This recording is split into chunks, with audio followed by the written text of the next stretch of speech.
Stupid.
important to remember the value of taking time for ourselves to do the things that help us grow and explore, like learning something new. And now with the Great Courses Plus, it's never been easier to experience the joys of learning. The Great Courses Plus offers thousands of streaming videos that cover hundreds of fascinating topics, from World War II to choosing the perfect wine. You can even take a course on the U.S. government or dealing with stress and anxiety. And because the Great Courses Plus partners with world-class professors and experts, you're always receiving thoroughly vetted, high-quality content from every lecture. Plus, you can watch or listen anytime, anywhere with the Great Courses Plus app. So take a little time for you. Sign up for the Great Courses Plus today for a free month of unlimited access. Visit thegreatcoursesplus.com/radio to get started. That's thegreatcoursesplus.com/radio.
Hey, baseball fans, the Armchair Quarterbacks YouTube channel is going to bring you the baseball game of the week on Thursday nights. Tones Areola and Mac McGee bringing you the action, the biggest game of the week in all of Major League Baseball. That's Thursday nights, this baseball season, the MLB game of the week, right here on the Armchair Quarterbacks YouTube channel.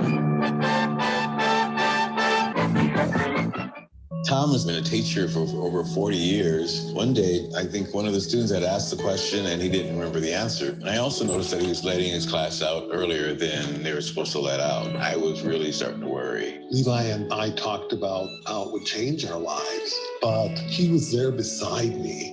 When something feels different, it could be Alzheimer's. Now is the time to talk. Visit alz.org/ourstories to learn more. A message from the Alzheimer's Association and the Ad Council. I'm Amy Lawrence, and I'm up late, always, after hours, hanging out with you on CBS Sports Radio. Check it out, 2 a.m. Eastern, 11 p.m. Pacific. Thirsty Thursdays, it's the Armchair Quarterback Show. Joey Antone's Areola, Mac McGee, and the rest of the guys dropping by, talking baseball, football, and everything in between. Catch the Armchair Quarterbacks on Thirsty Thursdays, 6:30 Eastern, 5:30 Central. Enjoy sun-drenched days, epic stays, and plenty of room to roam in Greater Fort Lauderdale. Our hotels, attractions, and restaurants have taken the Visit Lauderdale's Safe and Clean pledge so you can relax and explore with confidence. When you're ready for that well-deserved staycation, our 23 miles of golden beaches await. Find wide-open spaces to hike, bike, kayak, and paddleboard. Visit your favorite attractions, then dine out in style in socially distanced dining rooms or al fresco on waterfront patios. Learn more at sunny.org. To protect his family from disaster, Steve used his camera phone. Done. By taking pictures of his important documents, Steve can always have them stored online. Learn more simple disaster prep tips at ready.gov. A message from FEMA and the Ad Council. Remember, if for any reason you must leave your radio, please have the man at the door stamp your ear so you can listen again later. The Armchair Quarterbacks on YouTube Live, covering the AFC South and NFC South along with the rest of the NFL. Subscribe and like us today.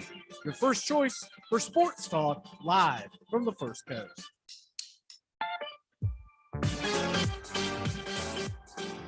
I'm not audible. How audible? I'll use Omaha!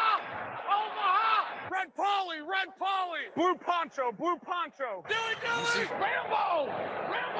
Give me Kershaw here, Kershaw! You're listening to the Armchair Quarterbacks. Chop, Japan! Richmond, New York! Richmond, Florida! Sally, Buffalo! Jet, hey, Short Ox! Luda, Raiders! Omaha! Come out! This portion of the show is being brought to you by The Best Things in Life, which are still free with minimum purchase at participating dealers. Dread running to the post office? Stamps.com brings post office and UPS services right to your computer. Send letters, ship packages, and get up to 40% off USPS and up to 62% off UPS rates. Nearly 1 million small businesses use Stamps.com to save time and money. It's a no-brainer. So skip the post office and visit Stamps.com. Hi, this is Britney Spears. What up, this Jay-Z. This is Jennifer Lopez. Armchair. Thirsty Thursdays, it's the Armchair Quarterback Show. Joey Antone's Areola, Mac McGee, and the rest of the guys dropping by, talking baseball, football, and everything in between. Catch the Armchair Quarterbacks on Thirsty Thursdays, 6:30 Eastern, 5:30 Central. Hey, Braves fans, the Armchair Quarterbacks YouTube channel are bringing you Braves baseball all season long. Hi, I'm Mac McGee, and I'll be bringing you Braves baseball play-by-play for the Braves fans out there, for all of Braves country. So pull up an armchair and join us for Braves country baseball, first pitch to last pitch, Tuesday and Friday nights, right here on the Armchair Quarterbacks YouTube channel.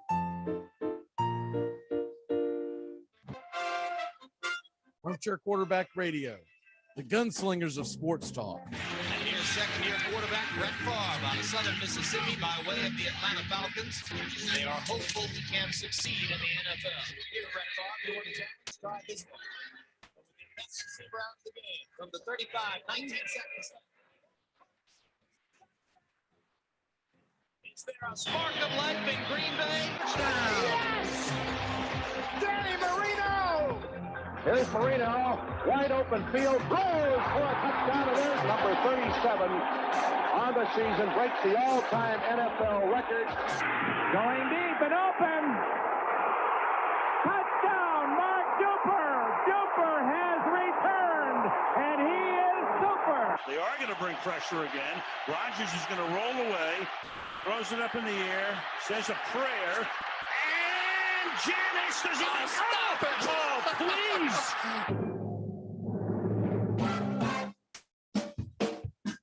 TGIF MJF on the Armchair Quarterbacks. Justin Waller and Mac McGee are back at it 6 p.m. Eastern to 7 p.m. Eastern every Friday evening right here on the Armchair Quarterbacks YouTube channel and your local CBS Sports affiliates. We're talking the NFL, Major League Baseball, Southern football, so grab you a cold one. It's finally Friday on the Armchair Quarterbacks, 6 p.m. Eastern to 7 p.m. Eastern. Waller and McGee getting you ready for your sports weekend.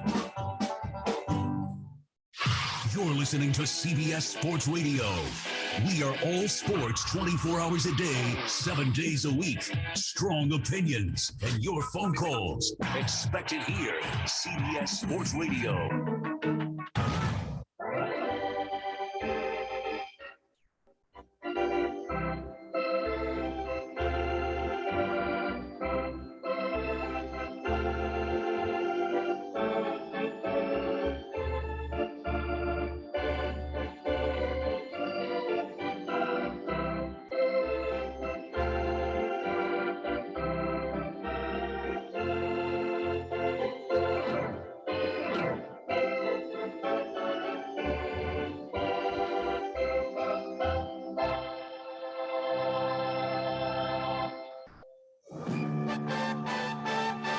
Hey, baseball fans, the Armchair Quarterbacks YouTube channel is going to bring you the baseball game of the week on Thursday nights. Tones Areola and Mac McGee bringing you the action, the biggest game of the week in all of Major League Baseball. That's Thursday nights, this baseball season, the MLB game of the week, right here on the Armchair Quarterbacks YouTube channel.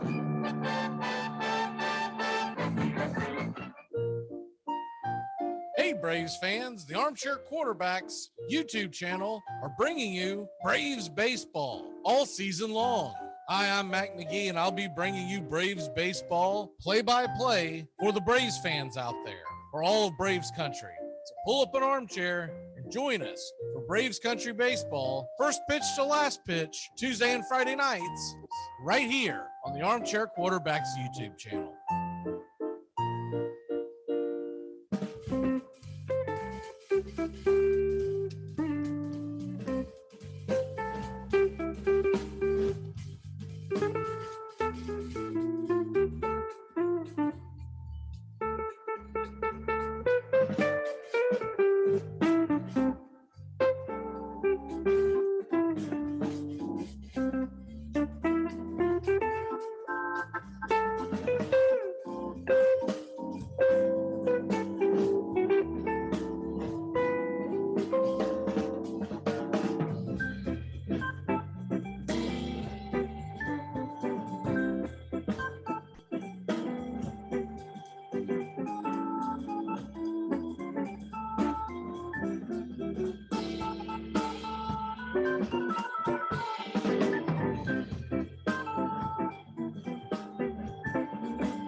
Hey, baseball fans, the Armchair Quarterbacks YouTube channel is going to bring you the baseball game of the week on Thursday nights. Tones Areola and Mac McGee bringing you the action, the biggest game of the week in all of Major League Baseball. That's Thursday nights.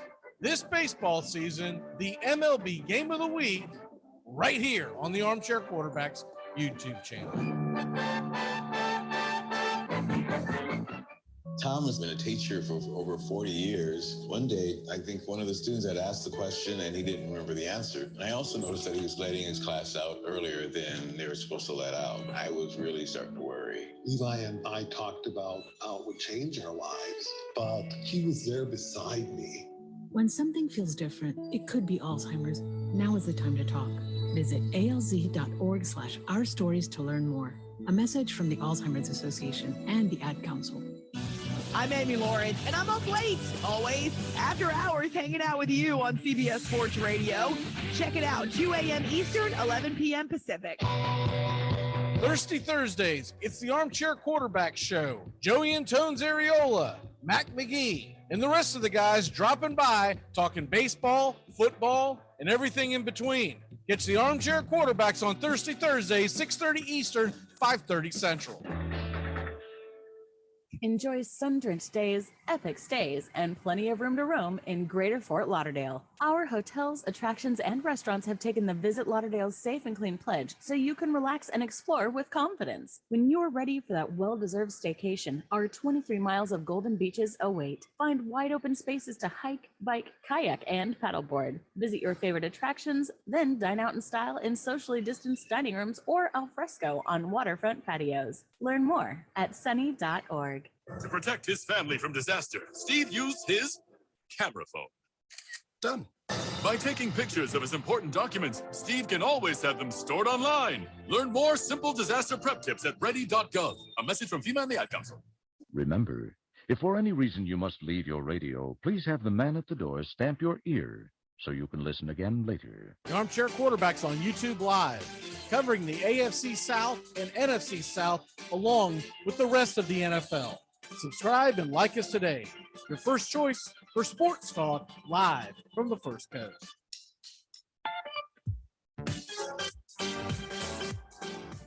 You come at the king, you best not miss. I might audible. If I audible, I'll use Omaha! Omaha! Red Polly! Red Polly! Blue Poncho! Blue Poncho! Do it! Rambo! Rambo! Give me Kershaw here! Kershaw! You're listening to the Armchair Quarterbacks. Chop, Japan! Richmond, New York! Richmond, Florida! Sally, Buffalo! Check! Hey! Short Ox! Luda Raiders! Red Omaha! I'm out! This portion of the show is being brought to you by The Best Things in Life, which are still free with minimum purchase at participating dealers. Dread running to the post office? Stamps.com brings post office and UPS services right to your computer. Send letters, ship packages, and get up to 40% off USPS and up to 62% off UPS rates. Nearly 1 million small businesses use Stamps.com to save time and money. It's a no-brainer. So skip the post office and visit Stamps.com. Hi, this is Britney Spears. What up, this Jay-Z. This is Jennifer Lopez. Armchair. Thirsty Thursdays, it's the Armchair Quarterback Show. Joey and Tones Areola, Mac McGee, and the rest of the guys dropping by, talking baseball, football, and everything in between. Catch the Armchair Quarterbacks on Thirsty Thursdays, 6:30 Eastern, 5:30 Central. Hey, Braves fans, the Armchair Quarterbacks YouTube channel are bringing you Braves baseball all season long. Hi, I'm Mac McGee, and I'll be bringing you Braves baseball play-by-play for the Braves fans out there, for all of Braves country. So pull up an armchair and join us for Braves country baseball, first pitch to last pitch, Tuesday and Friday nights, right here on the Armchair Quarterbacks YouTube channel.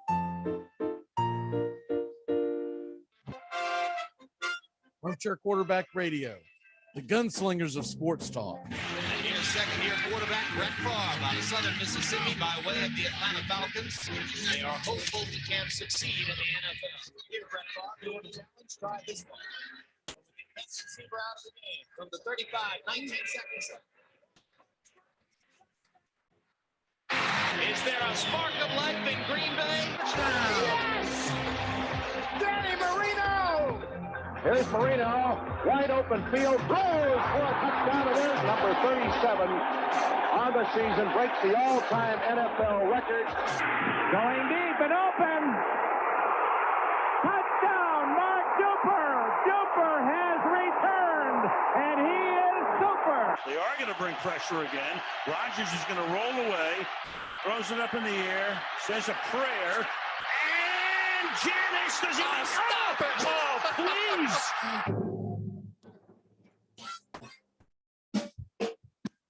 TGIF on the Armchair Quarterbacks. Justin Waller and Mac McGee are back at it 6 p.m. Eastern to 7 p.m. Eastern every Friday evening right here on the Armchair Quarterbacks YouTube channel and your local CBS Sports affiliates. We're talking the NFL, Major League Baseball, Southern football, so grab you a cold one. It's finally Friday on the Armchair Quarterbacks, 6 p.m. Eastern to 7 p.m. Eastern. Waller and McGee getting you ready for your sports weekend. You're listening to CBS Sports Radio. We are all sports 24 hours a day, 7 days a week. Strong opinions and your phone calls. Expected here, CBS Sports Radio.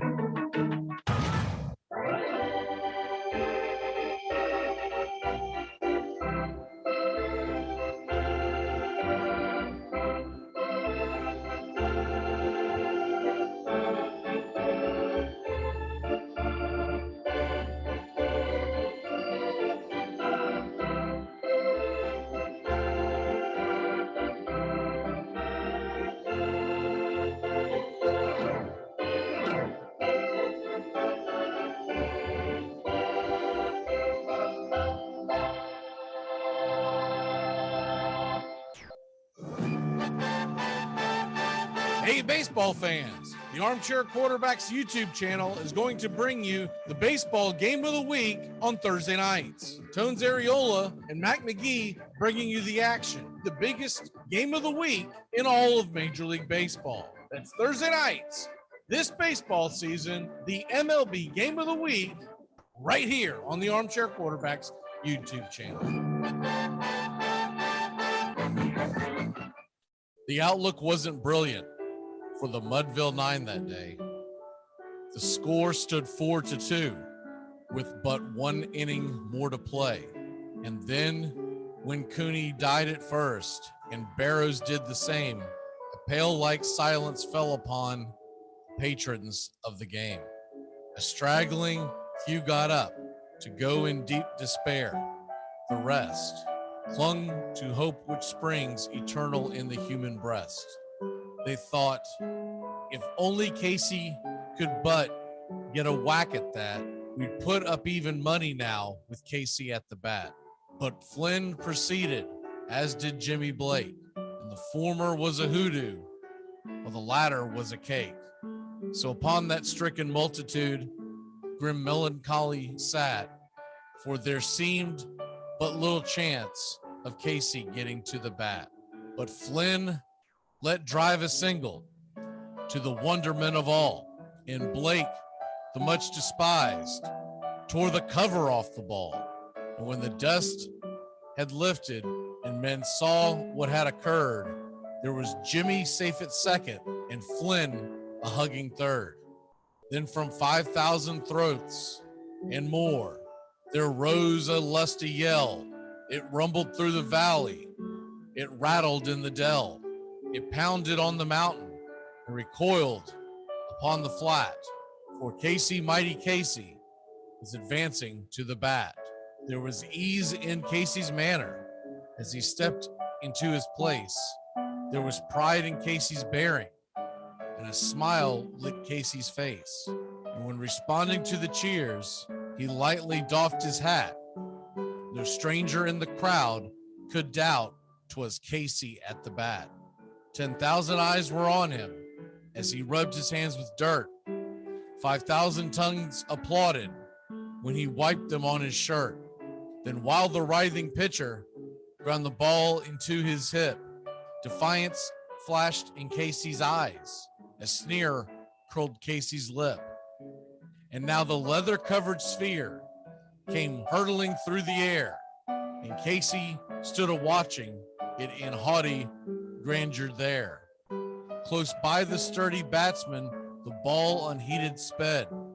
That ain't my style, said Casey. Strike one, the umpire said. From the benches black with people, there went up a muffled roar, like the beating of the storm waves on a stern and distant shore.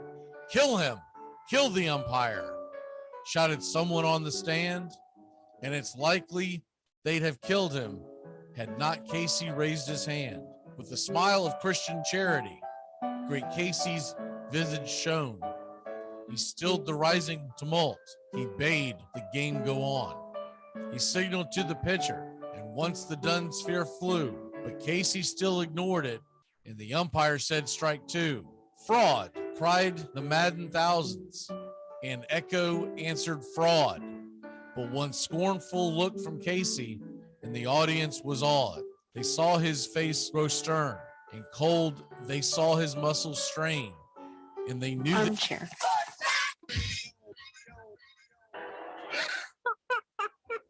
We have been hoodwinked, bamboozled, and flat out deceived. Armchair. YouTube Live. CBS Sports Radio Station.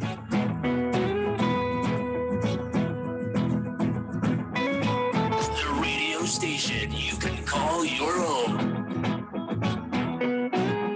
Do you know what listeners like about our station? It's everything. I like everything. It's always on my radio.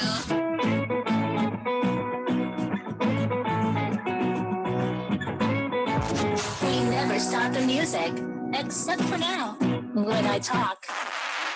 You're listening to the Armchair Quarterback Show. We're here weekdays on CBS Radio, YouTube Live, the Armchair Quarterback Show, your first choice for Southern Sports Talk.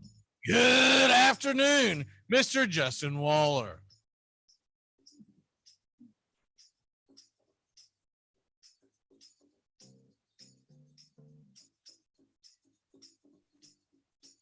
Hello.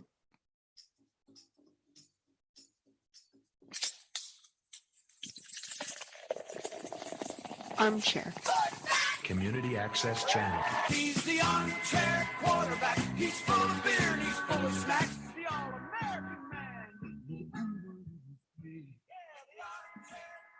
Yeah, howdy, hi. And how the hell are you? Pull up an armchair, y'all. I'm Mac McGee sitting alongside Justin Waller. We're getting you ready for the game of the night tonight. Atlanta Braves, San Diego Padres, and that is going to be going on 7:20 Eastern, first pitch. Justin, do we have your audio? I believe we do.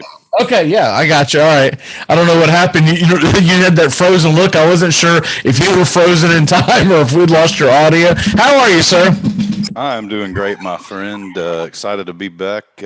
Sounds like Ronald Acuna was going to be coming back. And, man, NHL season's over for me. I don't have that to focus on. Brother, I watched parts of two of the games.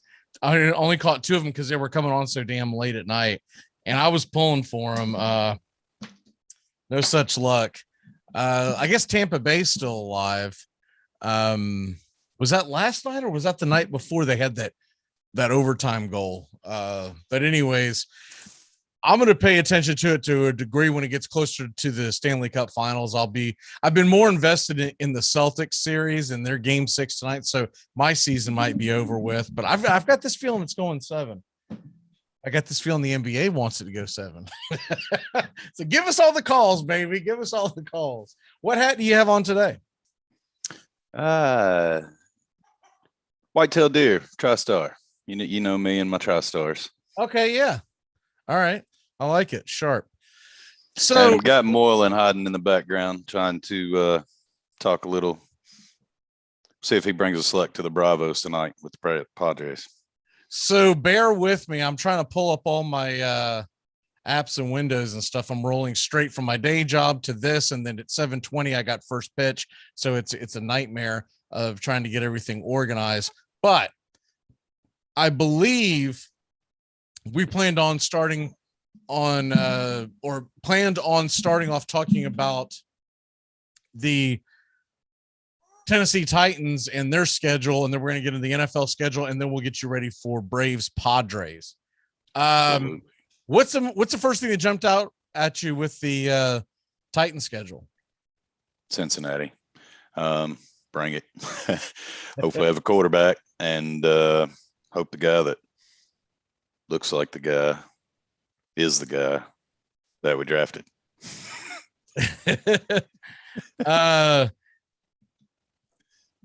The one, well, obviously there's more, but that was the big one that jumped out to me. From there, obviously for me, anytime we get to have Dallas, that's a big game. So that's the 29th, Thursday night football in Nashville. That's going to be a very, very sought after ticket. Well, we'll see. Hope it is. If not, maybe there's going to be a lot of Christmas presents. And then you got Christmas Eve. You've got the Texans game. So a lot of things I like on the back end of the schedule. On the start of it, not so much. Starting off with the Giants at home, and then wham, right there. Monday Night Football in Buffalo. And if there's a team you don't want to run into while you're trying to get going, it's Buffalo, especially with the history between two teams here recently. Yeah, so that's the main one that jumped out at me was the Buffalo one because it's so early in the season. Yep. I like the fact that they're starting the season off at home against the Giants. I mean, no knock against the Giants, but they weren't a very good team last year. And you get them at home to start off. You almost want to give a big old thank you to the scheduling gods, because the one thing you hate the most is when you have a couple of 2-3 really tough games to start off with. We already knew that we were going to play Buffalo because of the beginning of the leaks that started. The other thing that jumped out at me is that they've got, I believe it's five games, five primetime total games. I know they're on Sunday night, and let me see here. They got the Cowboys on at night, the Packers, the Chiefs, and maybe it's just four. They've got four. They start off with the Monday night game of Buffalo. There's a possibility that Jaguars game could be flexed, because if they haven't decided yet if it's going to be the 7th or 8th. If they do put it on the 7th, they could flex it at night, is what I was reading.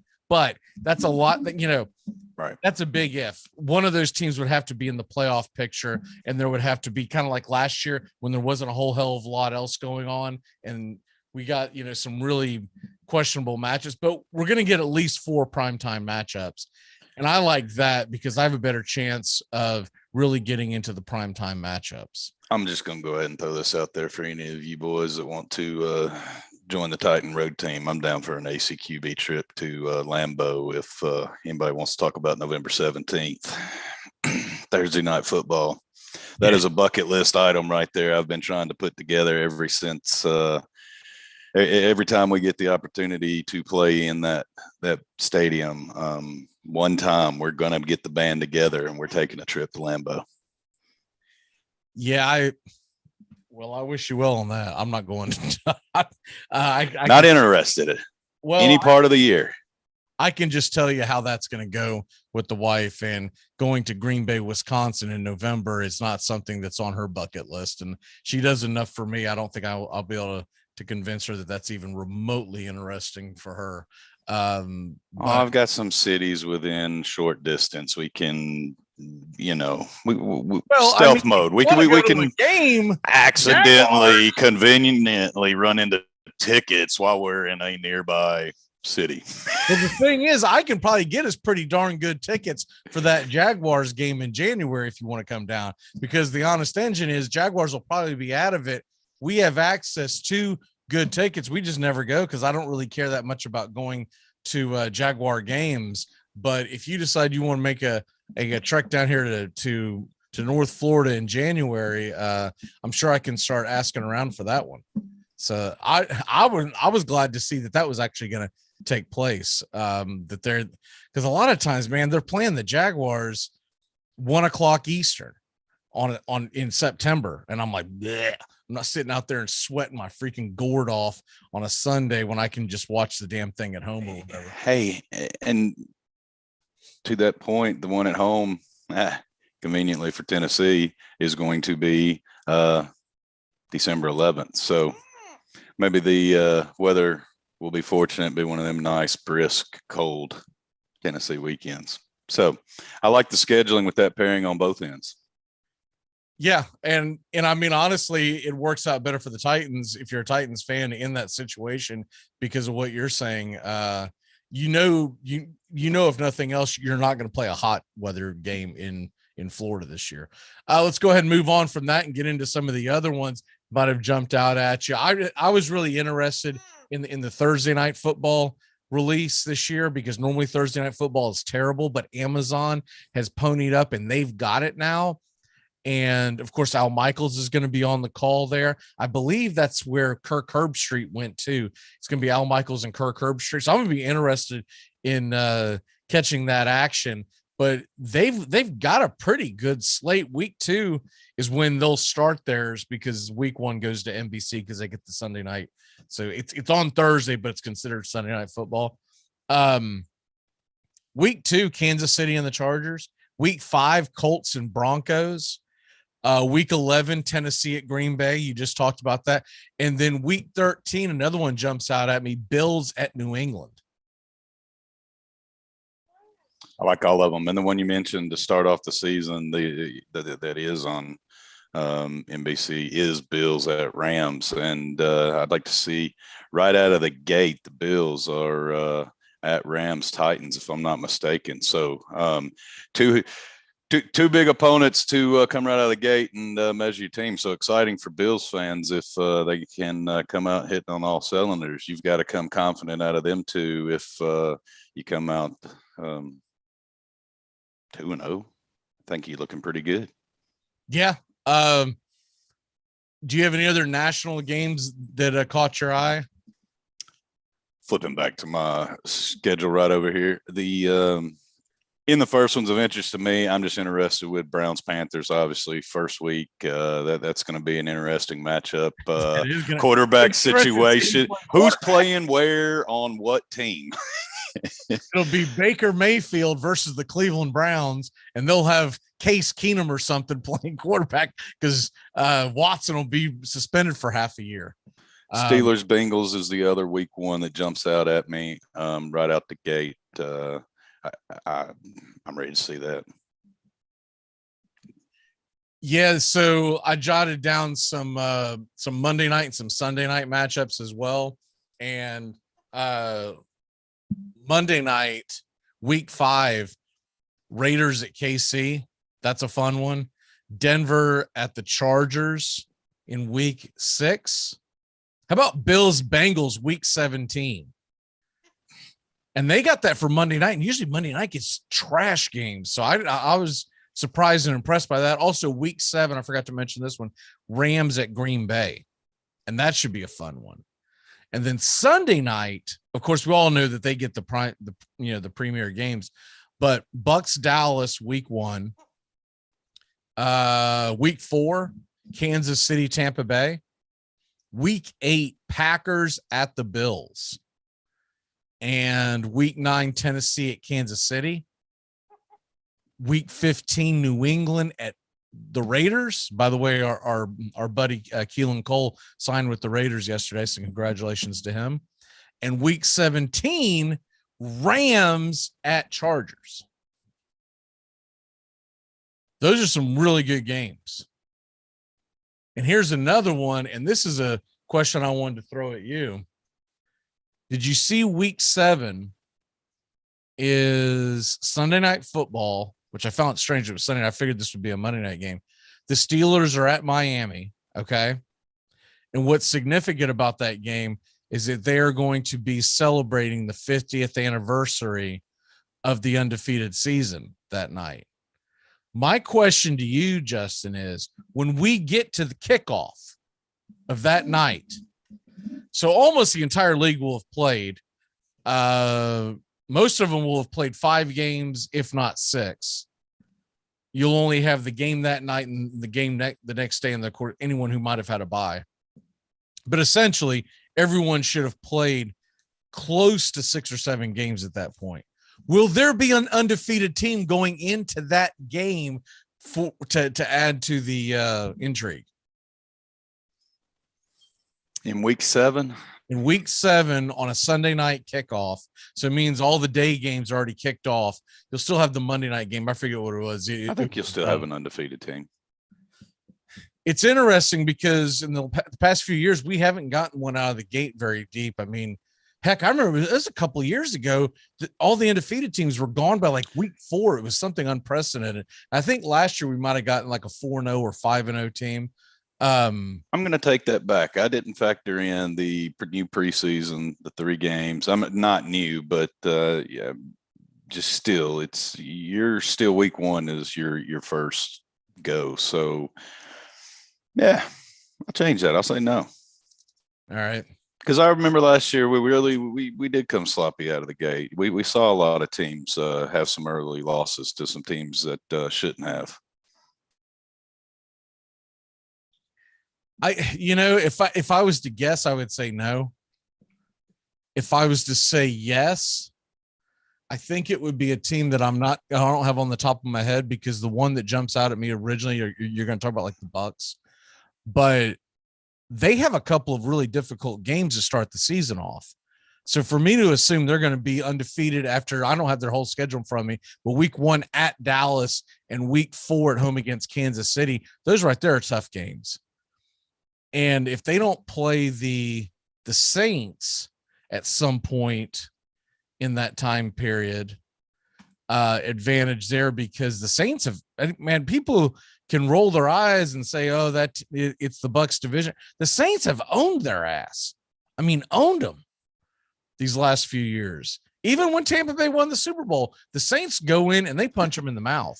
I don't know what the Saints have on them, but they pictures, something. It's funny you say that, because I'm looking at the Bengals schedule sitting here about to challenge that they could be a team if they get past the Steelers early, they get the Cowboys early. And if they're not at full cylinder, or, Dak's not woke up yet, it's favorable from there. Jets, Dolphins, Ravens. Then you've got the Saints. You've got the Falcons week 7. So I circled the Saints games as well. That, hey, that's the one that stands out, that, man, week 6, that team could be hitting. That could be the one at home that gets the Bengals. So I don't know. Be interesting. It's a good question. I'm looking at the schedule right now, and man, it ain't gonna be the Bucks. This is a tough road to start off with. How about they're at the Cowboys, at the Saints, at home against the Packers, home against the Chiefs in the first 4 games, and then they get a kind of a let up when they're home against the Falcons, and then they got to go to the Steelers and Panthers. So I don't think it's gonna be them. It's not gonna be the Steelers. And if it is, look out, because that's going to be an interesting team rolling into that game. Bengals, Patriots, Browns, Jets. Okay. Bills, Bucks for weeks 5 and 6 leading into that Miami matchup. Yeah. Doubt it's that one. But if it is, of course, the rest of their season looks good. Always the thing that jumps out at you, just because we could go in and down the line and talk about this for 7.5 weeks with no commercial breaks, because you've got, well, hell, now you've got 18 weeks of games. But week 1's always going to jump out at you, right? And there's some pretty intriguing matchups, including what's Pittsburgh going to look like when they roll into Cincinnati the first week. Is Detroit going to be improved. They host Philly. And I'm curious to see what Philly's what their offense is going to look like. You know, the addition of A.J. Brown is one thing, but can they get someone to get him the ball? And then a game that the Jacksonville Jaguars have a puncher's chance of winning, they go to Washington the first week. Green Bay at Minnesota, Kansas City at Arizona. I would think that's probably like the game of the day. Kansas City at Arizona. And then Vegas and the Chargers. How about having to play a divisional game in that division, which is going to be extremely competitive this year? And you got to play Vegas Chargers. I don't care which team you are. You got to play that out the gate with, like you mentioned, a 3-game preseason. How about Russell Wilson playing at home with his new team for week 1? Going to Seattle. Just go ahead and rip the Band-Aid off. Man, I hadn't even seen that. Holy cow. That is unbelievable. Ooh, way to kick off Monday Night Football. Thank you, NFL. They definitely have a sense of humor, don't they? Oh, they do. This is hilarious. I like Bucks Cowboys Sunday night. Let's go ahead and heavy hitters right off the gate. That's going to be a fun game to watch because I think all your defenses are going to be a little bit tight, a little stiff, and I think these offenses will get going, and I think we could see a good little shootout there. That would be a nice 1-2 for Sunday night, Monday night combo. Week 2, I'm going to throw one at you. Cincinnati at Dallas, 4:25 kickoff. That's got to be like the game of the day. Wow. That's a fun one. If you go to week 3,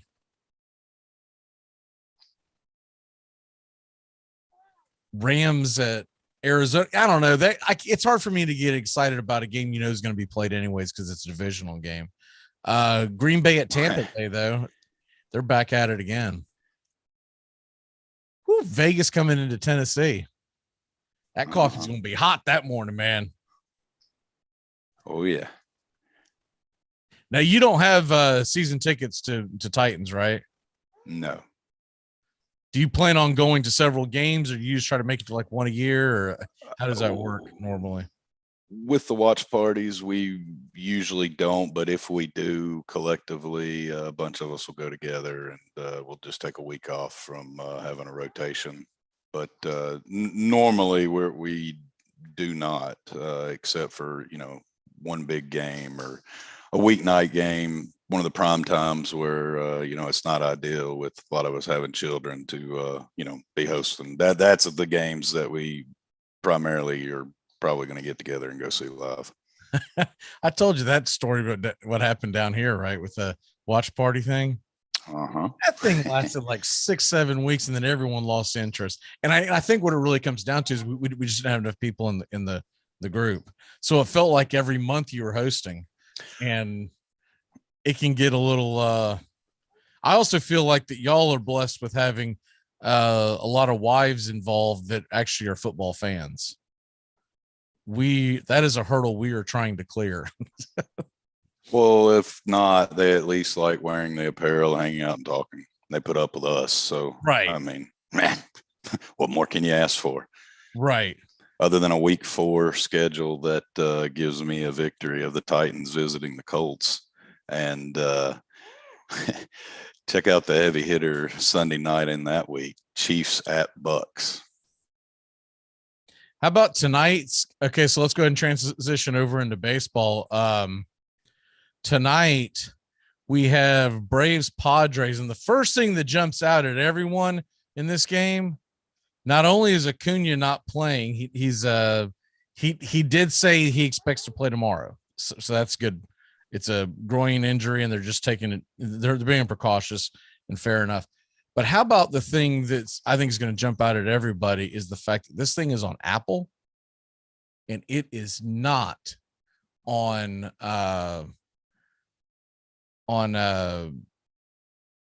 MLB TV, anything like that. I get to see a game. I get to actually see one. Thank you. I mean, I hate it, but that's sad. You live in this market, and if you do not have an option for without just crazy outlandish package, then this is the first national broadcast. Excuse me, I think it's the second national broadcast game that I get to pick up and see.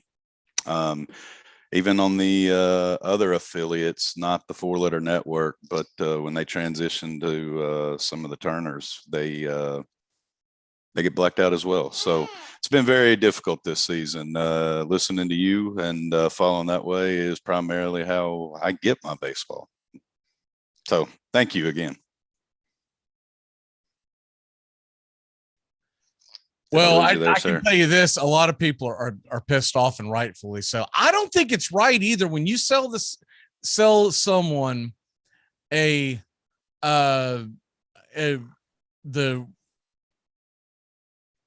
sell the bill of sale. Hey, buy the MLB.TV, and you get every game, and then they start sniping them from you. Yep, you've got this one tonight, okay? That's going to be on Bobo Apple, which if you haven't watched their broadcast, oof. I'm just saying, have a backup plan. They've got Katie Nolan in the damn booth, if that helps you out with. Can you not tier a package to where MLB comes unlocked? Is there not an unlocked package? Can we, okay, I get it. You want your regional cut. Well, then let's go to them. But what is that end user fee? Provide it to the customer to pay it. Because they're forcing you to purchase their crap. So not only is that going on tonight, Sunday morning, Peacock TV. Yeah. And it's bad enough that it's Peacock TV. It's Sunday morning, 11 a.m. Eastern.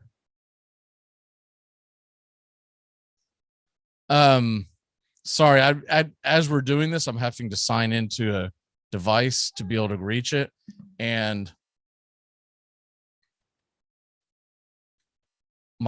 it goes to my wife's phone, and she told me she deleted it because she thought someone had her information. Like, you jackass, pay attention.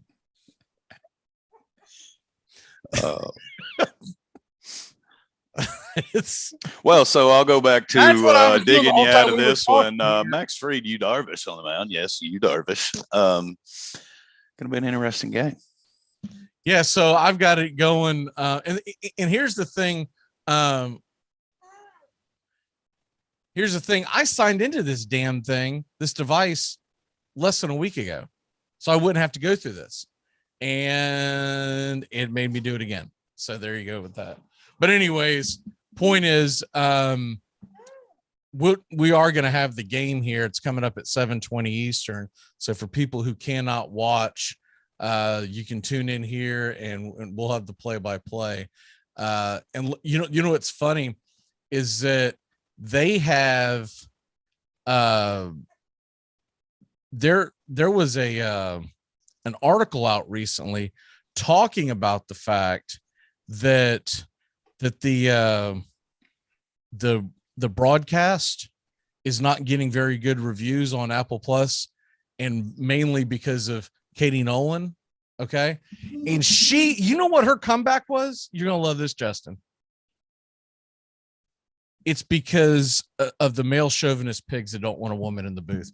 No, it's because you suck and don't know a damn thing about baseball. You were on ESPN for years because they signed you to a contract that they, out the gate, they disappointed is beyond. When the ESPN signed her, they thought she was going to be this up and coming broadcaster. Then she got over to ESPN. She refused to do live TV. She only wanted to do pre-recorded shows. And they were like, what are you serious? This is sports. You don't want to talk live? No, I want to do pre-recorded shows. So they tried to put her on pre-recorded shows. She's not any good at it, but she's basically a skirt to look at. And so they put her up there. They finally got out of their contract, and then Apple signs her, and Apple can't understand why nobody wants to listen to her. Now, I've listened to some of their broadcasts. Hunter Pence is in the booth. He's not bad, but that's the bright spot of the entire broadcast. And it's not enough for you to go, I'll sit here and listen to this. She used to bash the hell out of Major League Baseball when she was on ESPN for years because she thought it was the end thing to do. She never dreamed that she would be drawing a paycheck involving that. But I don't understand why Apple didn't go out and try to, man, why didn't you go sign freaking, I'm trying to think of who could legally do it with their contracts. But I bet you there's a way that they could have subsidized Al Michaels into doing this. Somebody. I mean, you don't just put someone who hates the sport and go, oh, well, you know what? I'm not even sure she went to broadcasting school. I was about to say, well, you went to broadcasting school. I'm not even sure if she went to broadcasting school. I think she went behind closed doors and got that first gig at Fox Sports years ago. Woo! The shots are coming out. Bang, bang, bang. Well, I'm just going to say that Hunter Pence is the bright spot on that, but I follow this stuff and it just pisses me off. I find it hilarious to have Hunter Pence in there because I can't unsee him without the Giants. And I mean, just that dude is in the booth now. Like, I don't know. Yeah. But I'll tell you what, from what I've seen, he does good. Now, the thing is, I'll be honest with it. If there are people that have gone out there and watched him a bit, I'm not going to sit here and lie and tell you that I've watched a lot of their broadcasts, but they are now. Here's the strange thing: I'm seeing some kind of a pregame, and Brian Jordan is in the booth with someone who I don't recognize. I think it might be the girl who's the or lady that is the play-by-play announcer for the Baltimore Orioles, and if so, she's really good. So they might have already axed him, or maybe they stuck Nolan and company on the back end. Yeah, I think there's a doubleheader tonight. But I watched a game. It was Angels, it was Astros, and it was garbage. And I was excited to watch the game because I was like, all right, let's see what's going on here, man. I wanted to see what was different about their broadcast. That's the other thing. They throw a lot of cartoony stuff up on the screen that the people haven't gotten into. I mean, I can get around that kind of stuff, but there's a lot of stuff that splashes on the screen that I think a traditional baseball fan just isn't a fan of. I just think if they would market it and sell it better, you almost they practically give it to you for free. I mean, if you are a music subscriber and anybody that has a family of iPhones, you're already having to buy storage. If you have a wife, you have storage for pictures. Trust me.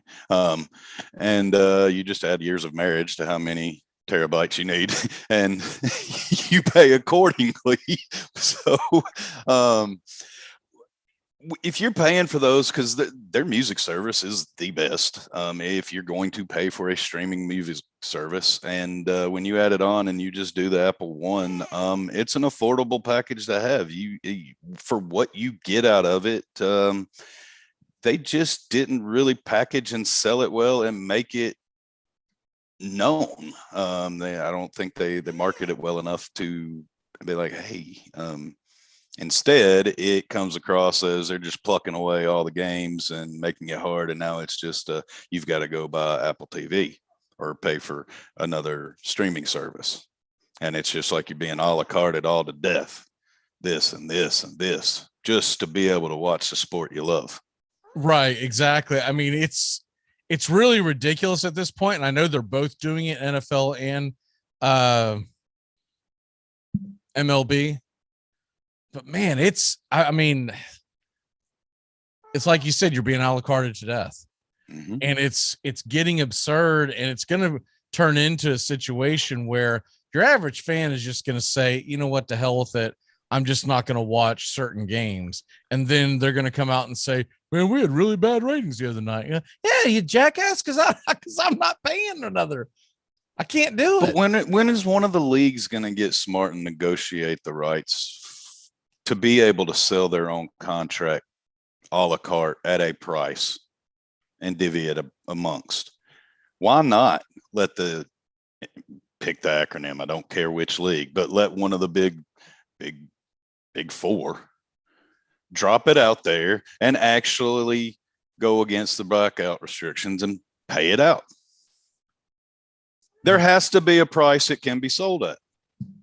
I mean, that's the one thing I'll say for the NBA, and I'm assuming NHL's like this too, because I can't think of another situation where they're set up like that, is that, and I know it's because, look, let's be honest, football and baseball are king right now as far as viewership. But when you buy the NBA package, if there's a game that you can't see on the NBA package, it's because it's on something very reasonable to find. TNT, right? ESPN. Most sports fans have it. Well, I got to go get Peacock TV to watch a ball game at 11:30 in the morning. Hockey's not that way. They're just like baseball and in the NFL. NBA, I will agree, it's accessible if you want to see them, but I can't get Grizz games. They all get blacked out no matter what they're on, because Bally owns the rights. Anything that Bally owns the rights to, you're not getting, period. Yeah. All right, we got to dive out of here. What is your walk-off for the day? Misplanned that out. Have a good weekend. Way to crash that to exit. Fair enough. We gotta run. Games coming up here in about 15 minutes, and I gotta switch channels and do all the fun stuff. So for all the guys and gals behind Armchair Quarterbacks, Justin, great job today, and we're getting ready for first pitch, and I do have access, so let's roll, baby. Go Braves. Max Fried versus Yu Darvish should be a hell of a ball game.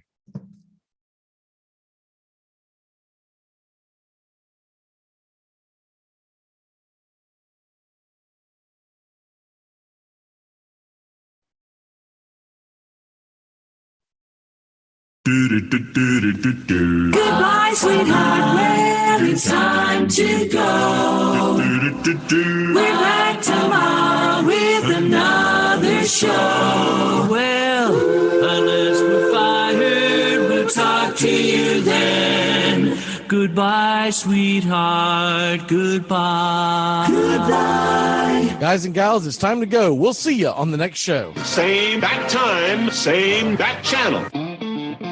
Thanks for listening to the Armchair Quarterbacks on these CBS Sports affiliates and catching the show on YouTube Live. The Armchair Quarterbacks bring you Braves Country Baseball every Tuesday and Friday night, play-by-play with Mac McGee, and the MLB Game of the Week every Thursday.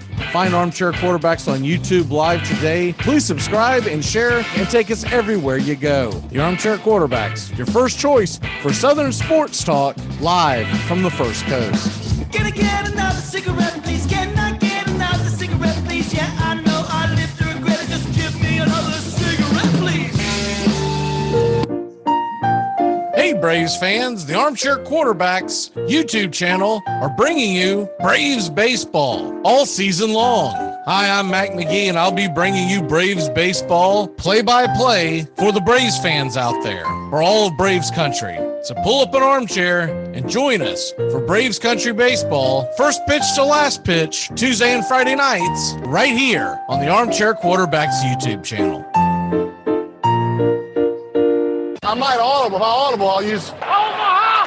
Omaha! Red Polly! Red Polly! Blue Poncho! Blue Poncho! Dilly Dilly! Rambo! Rambo! Give me Kershaw here, Kershaw! You're listening to the Armchair Quarterbacks. Stop, stop, Japan! Richmond, New York! Richmond, Florida! Sally, Buffalo! Check, check, hey, short ox! Ludo Raiders! Red Lion!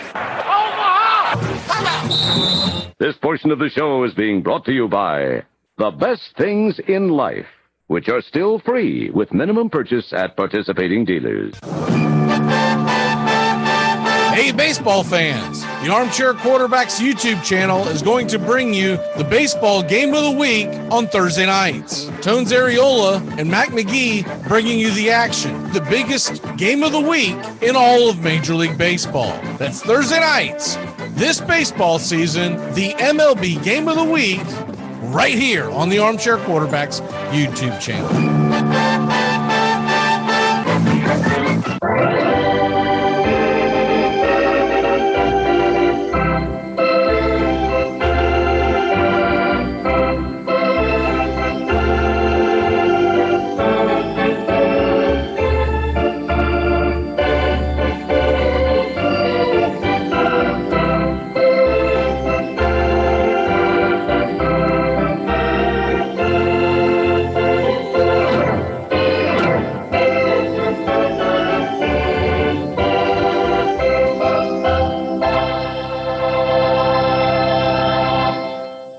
The outlook wasn't brilliant for the Mudville Nine that day.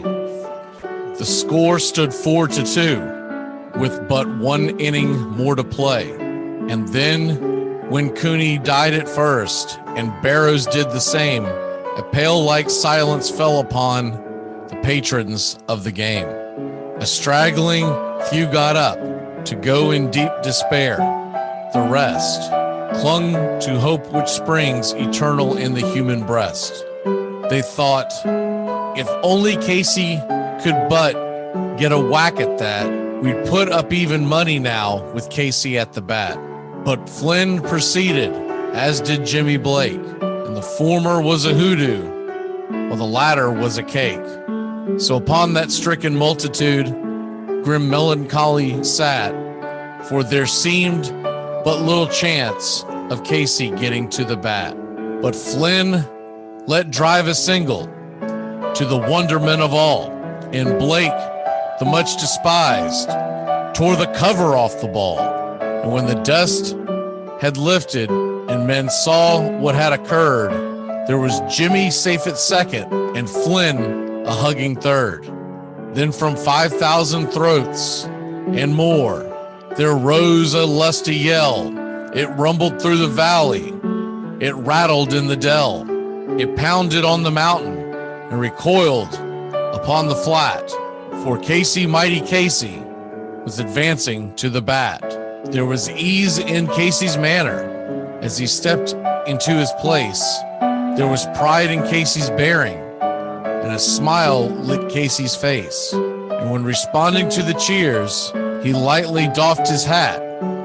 No stranger in the crowd could doubt 'twas Casey at the bat. 10,000 eyes were on him as he rubbed his hands with dirt. 5,000 tongues applauded when he wiped them on his shirt. Then while the writhing pitcher ground the ball into his hip, defiance flashed in Casey's eyes. A sneer curled Casey's lip.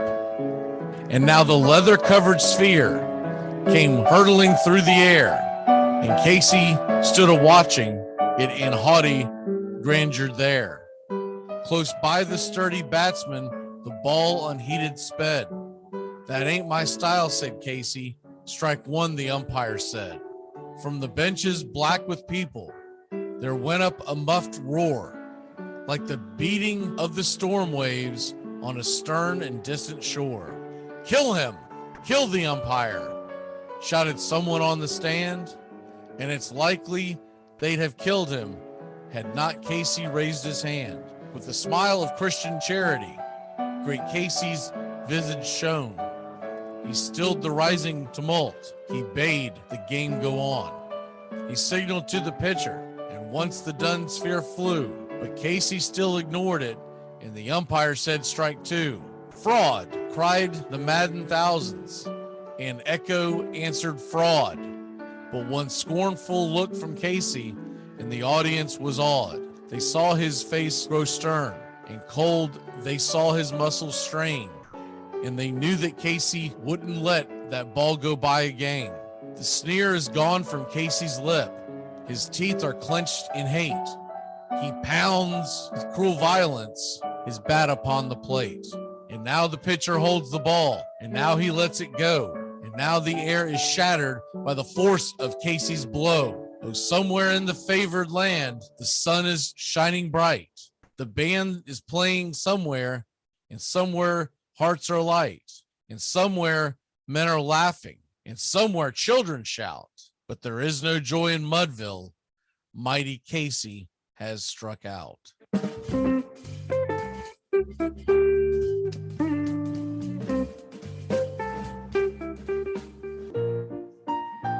Hey, Braves fans, the Armchair Quarterbacks YouTube channel are bringing you Braves Baseball all season long. Hi, I'm Mac McGee, and I'll be bringing you Braves Baseball play-by-play for the Braves fans out there, for all of Braves country. So pull up an armchair and join us for Braves Country Baseball, first pitch to last pitch, Tuesday and Friday nights, right here on the Armchair Quarterbacks YouTube channel. I'm Amy Lawrence, and I'm up late, always, after hours, hanging out with you on CBS Sports Radio. Check it out, 2 a.m. Eastern, 11 p.m. Pacific.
There's something kind of about a kid that's never played baseball. If baseball is about caring, about loyalty and rivalry, Baerga is 0 for 3. Left center field. Grissom on the run. The team of the 90s has its world championship. There's a very peaceful thing. It was created and played in pastures and meadows. There's grass, there's outdoors, there's everything that people thought was American and feel about America. You get in a ballpark, and it's the wonder of walking through that dark tunnel and seeing a huge open space where men play the little boy's game.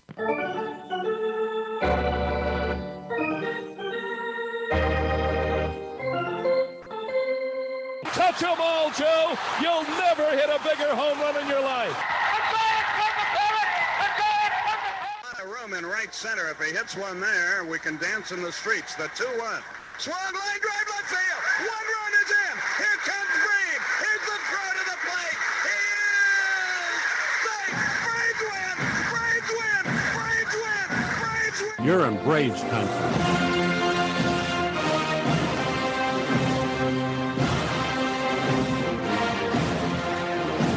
We're down to one strike here. Gurriel, the last hope for the Houston Astros. Here's the 0-2 pitch. Swung on, bounced over to Dansby. Dansby fires it over to first. And here comes the dog pile. Fire the cannons in the battery. Do the job, baby. All throughout Braves country, pop that top. Your Atlanta Braves have won it all. Woo!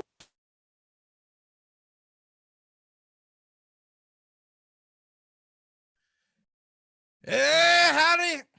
Hi, and pull up an armchair. We're ready for Braves baseball. A little clunky because we're dealing with Apple tonight, but we will get it going. I got your starting lineups. We are ready to roll for Braves baseball. I apologize we didn't get to our normal spiel at the beginning, but that's what you deal with when you deal with all these different services. So we are ready and rocking and rolling. Jake Cronenworth is going to lead off for the San Diego Padres. Max Fried is on the bump. Here is the first pitch from Fried, and it is a fastball on the outside part of the plate, taken for a strike. It's 0-1. Cronenworth will lead off. He's playing second base. Profar is up next, and playing left field, Manny Machado is the 3-hole. Here's the 0-1 pitch, and it's on the outside, taken for a ball. It's 1-1. Welcome to Braves Country Baseball. I'm Mac McGee, bringing you here the action tonight as the Atlanta Braves welcome in the San Diego Padres for the first game of a 3-game series. 1-1 on the way, and swung on and miss, and it's 1-2.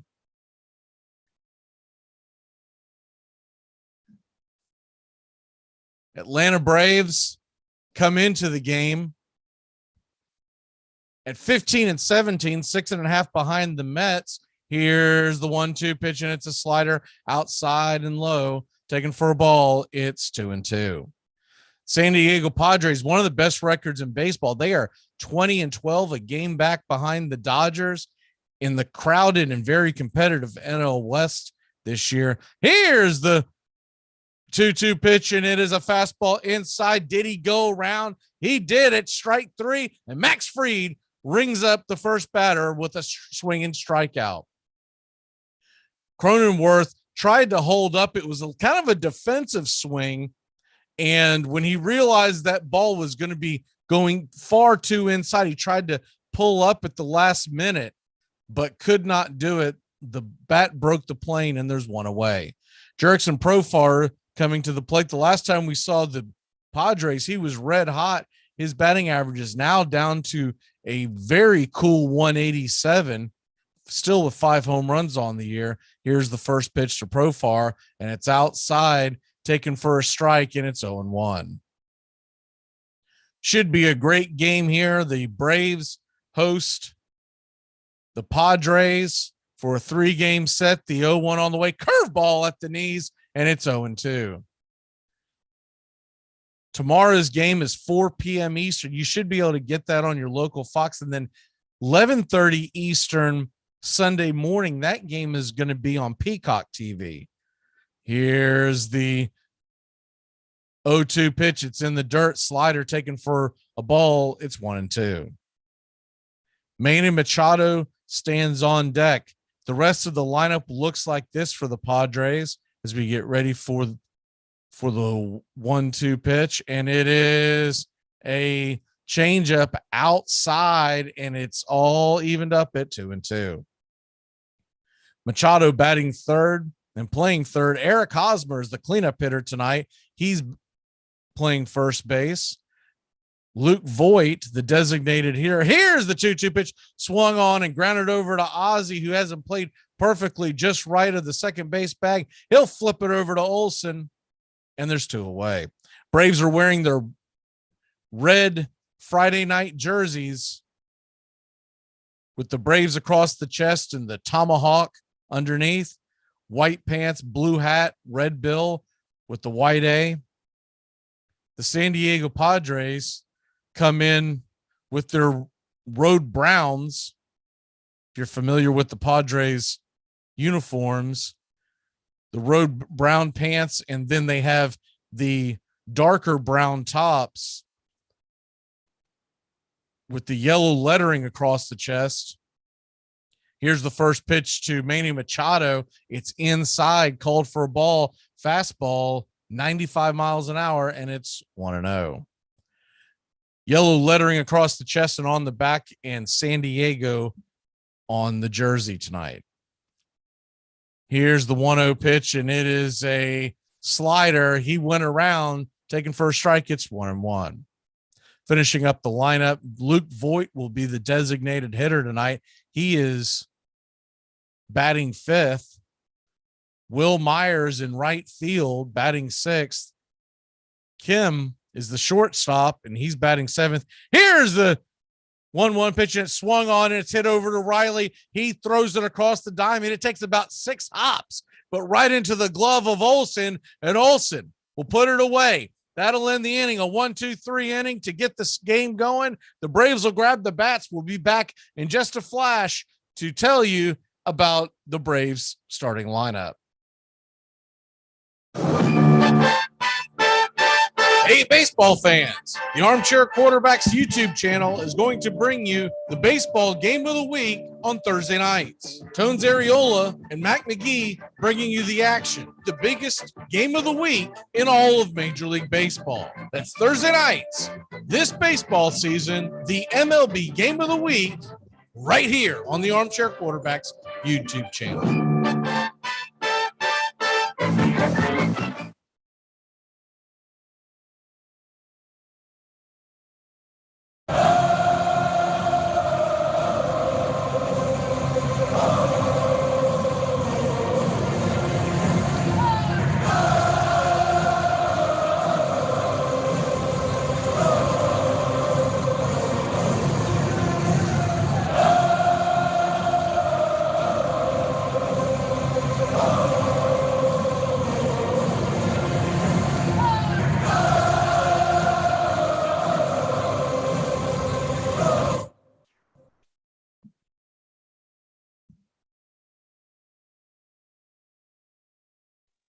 Welcome back here to Braves Country Baseball. The lineups look like this, finishing up the Padres lineup as we had a really quick 1-2-3 inning. Will Myers will be playing right field and batting sixth for the Padres. Ken, the shortstop, batting seventh. Nola, the catcher. Azakar is in center and batting ninth. As far as the Atlanta Braves go, here's what their lineup's going to look like tonight. Once again, Ronald Acuna Jr. out of the lineup with the sore groin. He did say that he believes he will play tomorrow, says he feels fine. It's kind of precautionary. So he will have the night off and be back in the lineup tomorrow. Travis Demerit's going to be playing right field and leading off tonight. He's batting .271 on the year. Olson batting second, batting .269 and playing first. Riley playing third, hitting third. Ozuna's going to be in left field and hitting cleanup. Travis d'Arnaud hitting fifth, batting .294 and behind the plate. Ozzie Albies is your second baseman, batting sixth. Duvall hitting seventh in center. William Contreras, thinking of his brother, will be designated hitting and batting eighth. Here's the first pitch from Darvish, and it is across the plate for a strike. Slider at the knees. It's 0-1. And Dansby Swanson at short and batting ninth. Back to the action here as we get going here on Braves Country Baseball. Thank you for joining us tonight. Travis Demeritte, it takes the 0-1 pitch outside for a ball, and it's 1-1. Yu Darvish having a pretty good season so far, though a 4.05 ERA. He is 3-1 on this young year. Here's the 1-1 pitch, and it is swung on and popped up high and bending foul. It'll go into the seats over third base, and it's 1-2.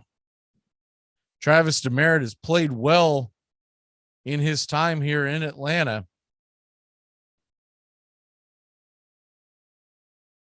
And he'll be given all the opportunity in the world to play over these next several weeks with Rosario still on the IL. He's making a push for staying on this roster, and I think the signs point to him doing it sooner than later. Here's the 1-2 pitches. Darvish is taking his time, had to reset for a second, and it's a slider way outside, bounces towards the backstop, got away from Nola, the catcher, and will do it again at 2-2. Braves nothing, Padres nothing. We're just getting going. Welcome to Friday Night Baseball as the Atlanta Braves are hosting the San Diego Padres, the red hot Padres. Here's the 2-2 pitch, and it is look like the slider outside, and it is a full count to Travis Demeritte. Demeritte can get on. You know he's got wheels. Olson stands on deck. Here's the pitch, and it is a high slider taken for a ball 4, and Mr. Demeritte will go down to first with a leadoff walk to get the Braves night going. Great eye by Demeritte. Good patience at the plate. Something the Braves could really use at the top of the order. Travis Demeritte has shown wheels already earlier this year, not just trying to swipe bases, but also the inside the Parker we had in Texas. Here's the first pitch to Olson. It is on the outside part of the plate. Looked like the slider, and it's called for a strike. It's 0-1. Matt Olson batting .269, 3 home runs, 14 RBIs. Here's the 0-1 pitch, and it is another. That one might have been the cutter taken for a strike, and that one just above the knees outside part of the plate, and it's 0-2. Braves would like to jump on Yu Darvish early, get into that bullpen. Here's the 0-2 pitch, and it swung on, banged foul of the first base side. Demeritte will head back to first, and we'll do it again at 0-2. We'll keep you abreast of all the scores going on here in Major League Baseball. Of course, there's basketball and hockey going on. We'll keep the scoreboard filled for you tonight. Here's the 0-2 pitch on the way, and it swung on. Strike 3, slider went inside on Olson, and he could not make contact, trying to just get a piece of it to stay alive, and there's one away.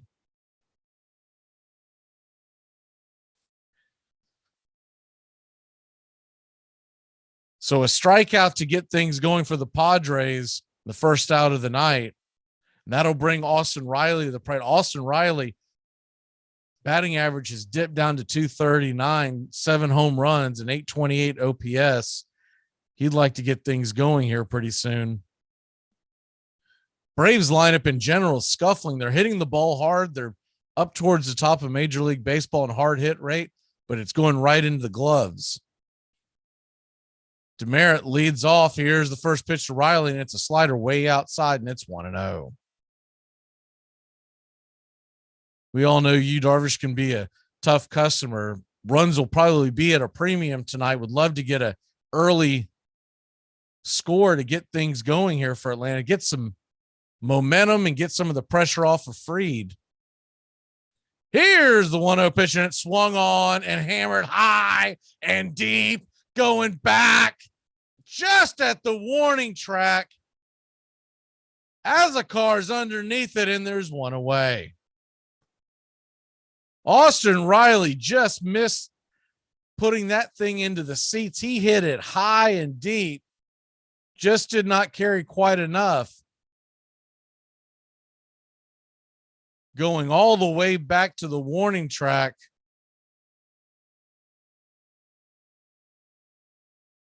And that's going to bring Marcell Ozuna, another one of the Braves batters who's been scuffling so far.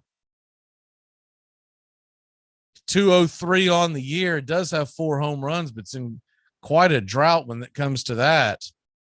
Here's the first pitch, and it is a swung on and missed cutter, and it's 0-1.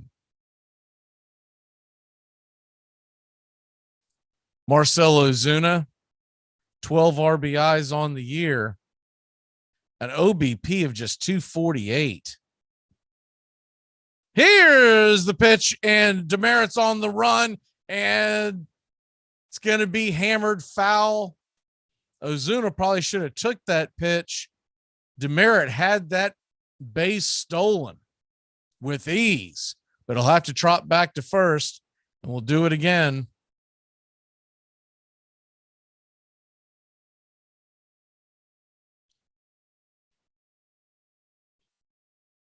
Two away here in the first.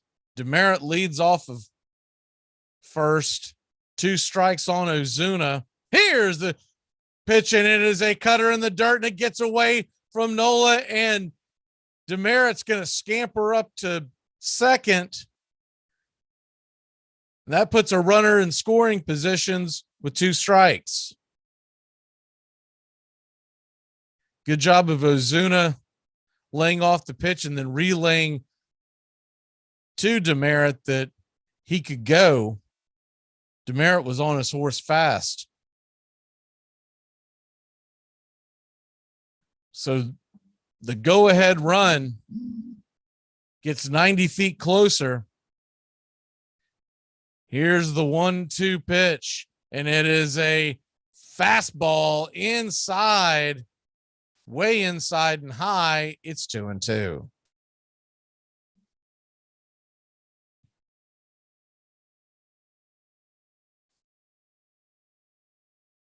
Braves nothing, Padres nothing. A 2-2 count. Yu Darvish is going to step off the mound and do it again.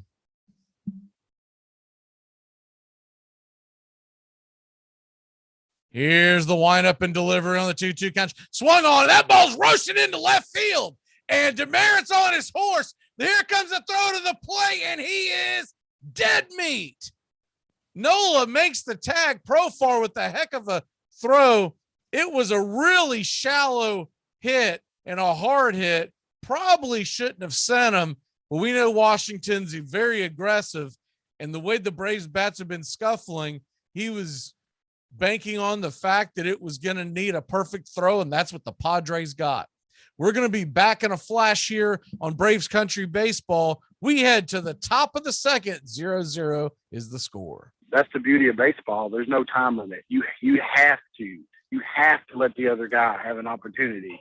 It's not basketball. We can run the clock out, pass it around, foul each other for the last 3 minutes of the game. We're not running the ball up the middle or taking a knee like it is in football.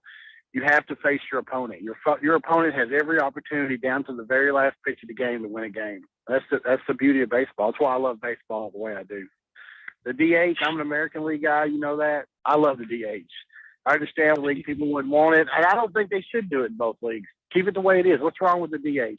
Yeah, because if you put the DH in the National League, the American League would never win another World Series. It would make it an even playing field. I don't think that's exactly how it would play out. Armchair. Hey, Braves fans, the Armchair Quarterbacks YouTube channel are bringing you Braves baseball all season long. Hi, I'm Mac McGee, and I'll be bringing you Braves baseball play-by-play for the Braves fans out there, for all of Braves country. So pull up an armchair and join us for Braves Country Baseball, first pitch to last pitch, all season long, right here on the Armchair Quarterbacks YouTube channel. One afternoon on the Brooklyn waterfront, a boy named William Cummings, known to his friends as Candy, noticed that he could make a clamshell curve when he hurled it through the air and began to wonder if he might be able to do the same thing one day with a baseball. In April 1867, now pitching for the Brooklyn Excelsiors, Candy Cummings tried out his new pitch. Though it was outlawed, everyone started throwing the curveball. Purists were appalled.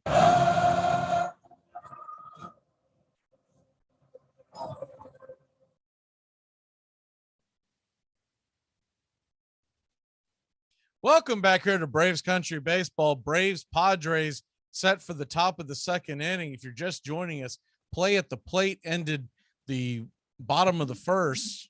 Braves trying to get on the board early. Perfect throw by Profar got Demerit at the plate.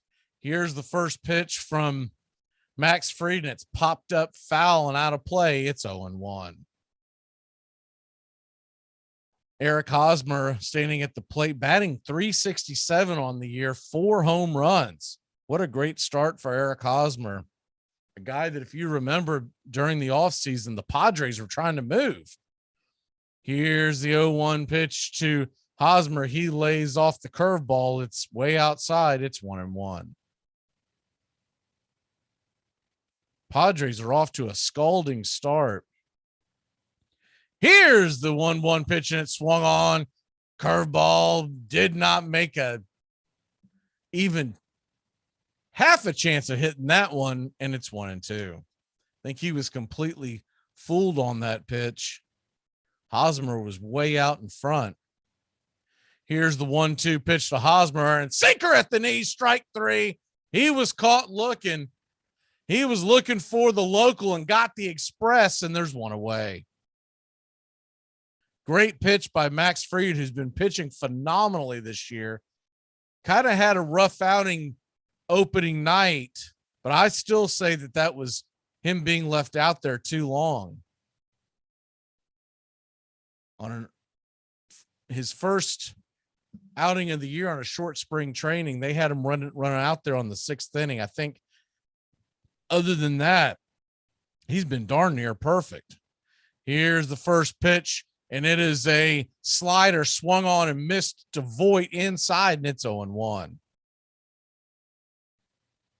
Way too early to even think about this, but if you were going to put a list together, here's the 0-1 pitch, and it is a slider swung on and missed. That one dropped off the table and into the dirt. It's 0-2.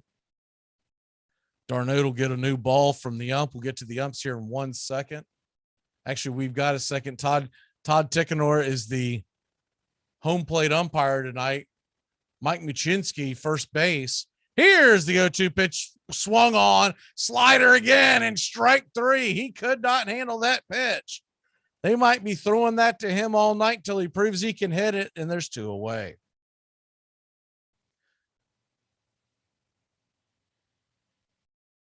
John Lipka is your second base umpire, and Jim Reynolds is third base.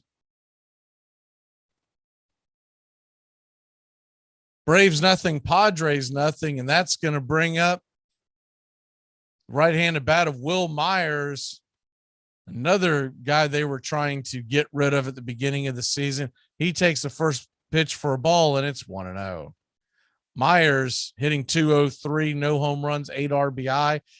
And the 1-0 pitch is swung on and missed, sinker that just snapped off down below the zone, and it's 1-1.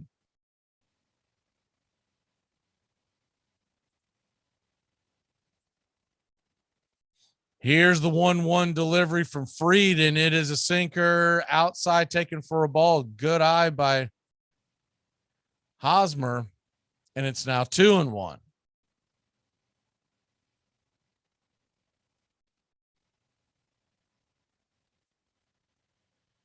The Atlanta Braves. Here's the 2-1 pitch, and it swung on him, hit hard into right field. Barona line to Demerit, and he's got it.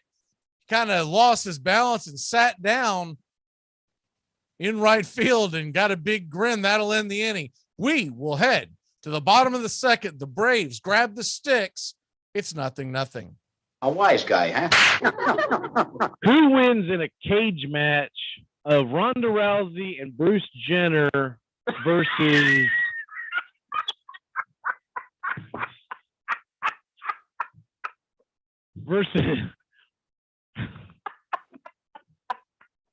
Ronda Rousey and Bruce Jenner, or Caitlyn Jenner, versus Michael Sam and Ray Rice? Well, I tried to make it as even as possible. Armchair.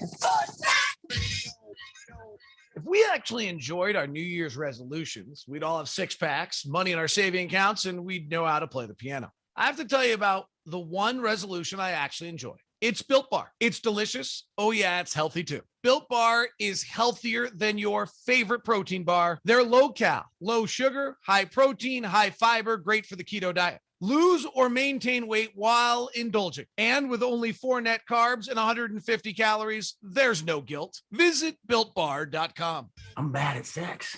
There's a lot of thrashing and thumping, but nothing really gets done. I'm like a broken dishwasher. Welcome to the jungle. Jim Rome on the air, noon to 3 Eastern, only on CBS Sports Radio. Max, a woman in my section wants to know if we do anything gluten-free. What do I tell her? Tell her she's not allergic to gluten. She's just masking an eating disorder. I heard that this year we at Harvard won the baseball championship because we have a pitcher who has a fine curveball. I'm further instructed that the purpose of the curveball is to deliberately deceive the batter. Harvard is not in the business of teaching deception. Charles Eliot, president of Harvard College.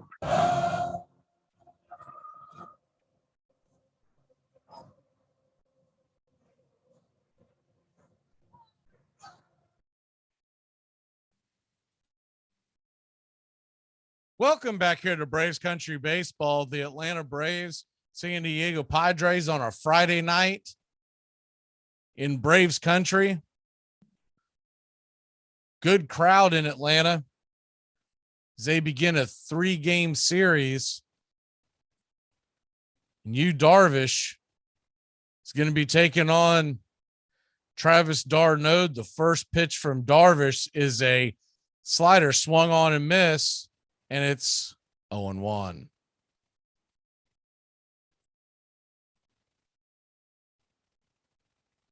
Braves sitting 6.5 behind the Mets. They're tied with Philadelphia in the NL East. Here's the 0-1 pitch, and it is a cutter on the outside part. Blue says he went around. d'Arnaud doesn't argue, and it's 0-2. It's kind of a ticky-tack strike that it was called there, but we'll deal with it. Here's the 0-2 pitch, and it is a slider in the dirt, taken for a ball, and it's 1-2. You know the catcher doesn't want to argue because he wants those same calls all night long. Looking at the standings real quick in the National League East, here's the 1-2 delivery, and Darvish drops that slider. It just misses the outside part of the zone, and it's 2-2. Mets are 22-11. Braves 2 games under 500, tied with the Phillies at 15-17. Marlins just a half game behind both of them. Here's the 0-2 pitch, and it swung on and popped up. 2-2 pitch swung on, popped up high and very playable. Cronenworth, the second baseman, got underneath it. It was very shallow right center field, and the second baseman drifted back and grabbed it, and there's one away. The Washington Nationals are a full 11 games behind the Mets already on this young season. Mets have been scorching hot. Interesting statistic I'll grab here in a second. You look at the NL Central, Brewers have a 2.5 game lead on the Cardinals. Here's the first pitch to Ozzie Albies, and it's a slider high for a strike, high for a ball. It's 1-0. Here's a crazy stat for you. The Pittsburgh Pirates are in 3rd place. How about that? Here's the 1-0 pitch, and it swung on, and early pitch swinging again for Ozzie, pops up weak out into shallow center field. There's 2 away. The NL West is the one that has just been very impressive. All 5 teams in the National League West are above 500. That is very odd this late in the year for an entire division to be above 500. Dodgers leading it at 20-10. The Rockies are in last place, but still 16-15 and 4.5 out. Now that's the bad news for Braves fans.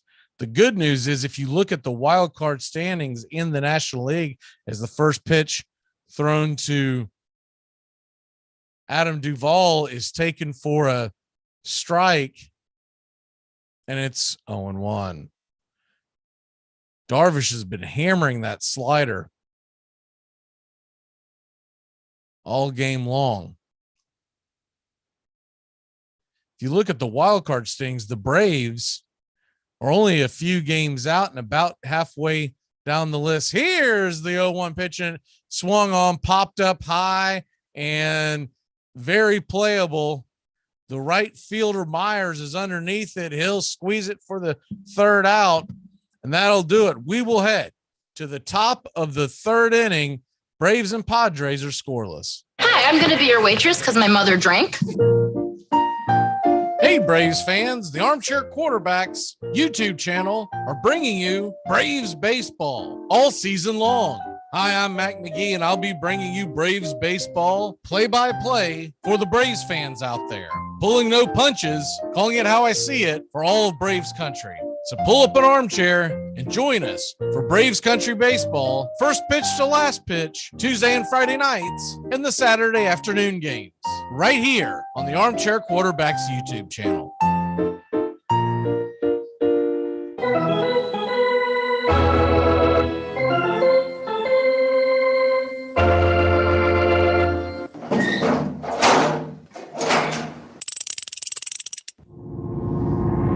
Must be sitting on the slider. The Braves standing room only now. Matzik trying to deliver in the biggest moment of his career so far. Runners on second and third, 2 away. The Braves lead by 2. Fastball swung on and missed. Sit down, baby. Matzik comes in and absolutely yaks the whole side. Because we've been playing it fundamentally the same way for so long, the way that we can find the benchmarks that cross generations and cross decades is to be able to use these statistics as if they were labels. They aren't numbers. 300 hitter is not a number. The 300 hitter is a tag that means something today, as it did in 1930, as it did in 1890. So the statistics become a means by which we can connect to the permanence. I can make that comparison with my father, who could have made it with his father.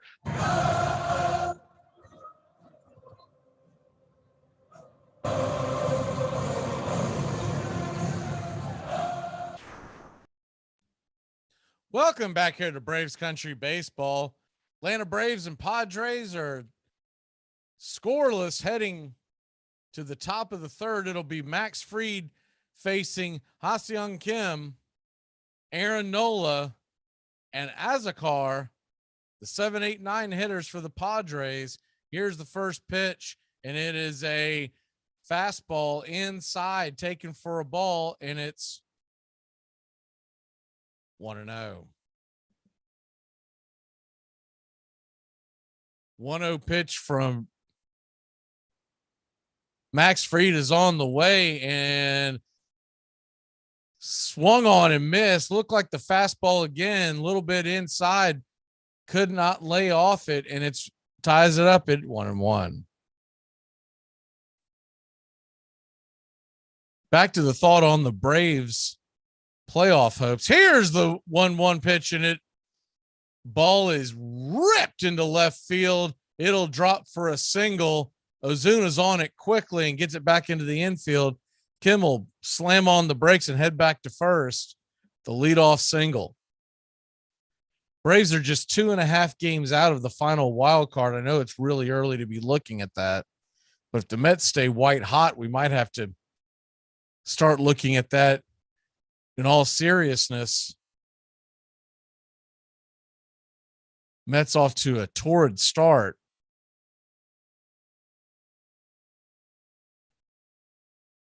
Here's the first pitch on the way to Nolan. It's a curveball taken outside for a ball. It's 1-0. Rockies, Diamondbacks, Giants, Padres are all in front of the Braves. All 4 teams in the National League West, and then the Cardinals. Here's the 1-0 pitch, and it is swung on, fouled back down the left field line, and it's 1-1.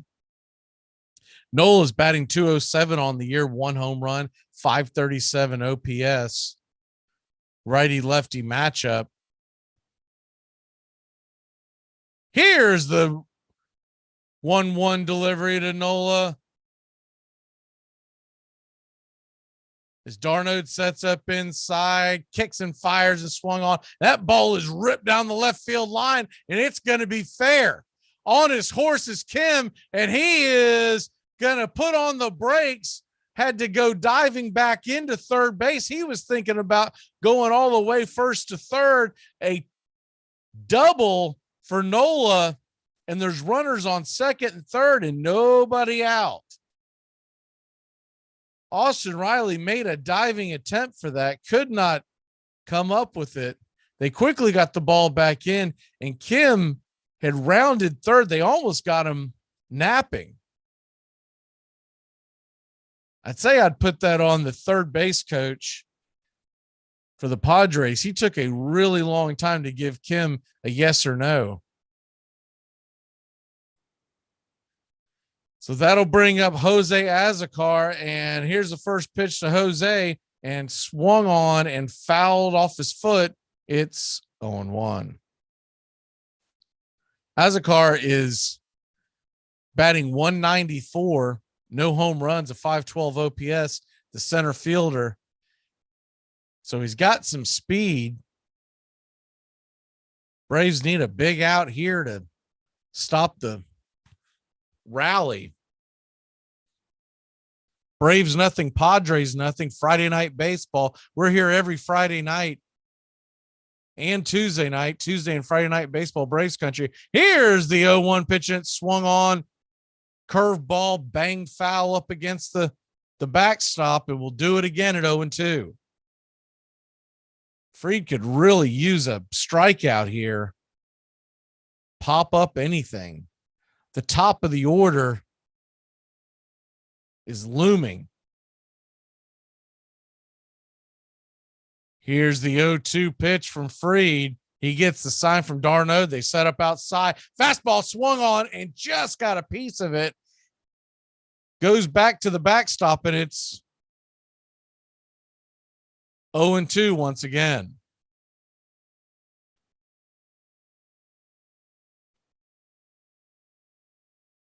San Diego Padres and Atlanta Braves, two teams expected to be competing for tickets to October.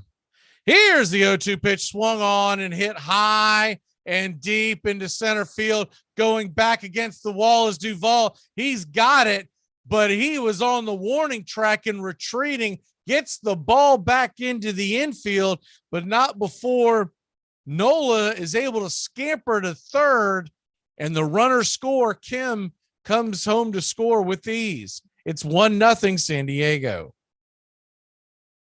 Good at bat by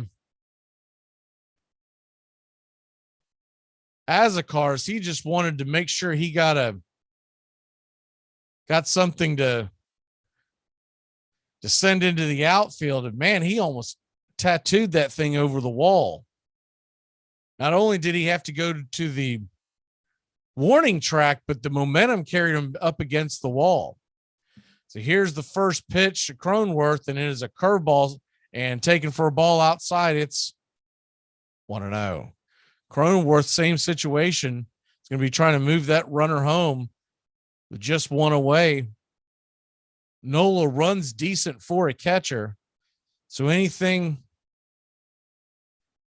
with any kind of distance into the outfield should score him. Here's the 1-0 pitch, and it is a curveball in the dirt, taken for 2-0.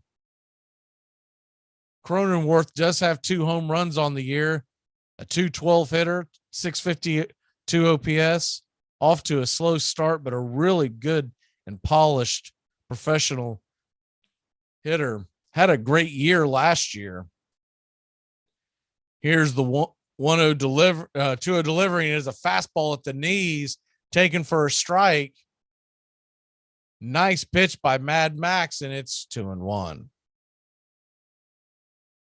He could use a strikeout or a pop-up, anything to keep that runner at bay.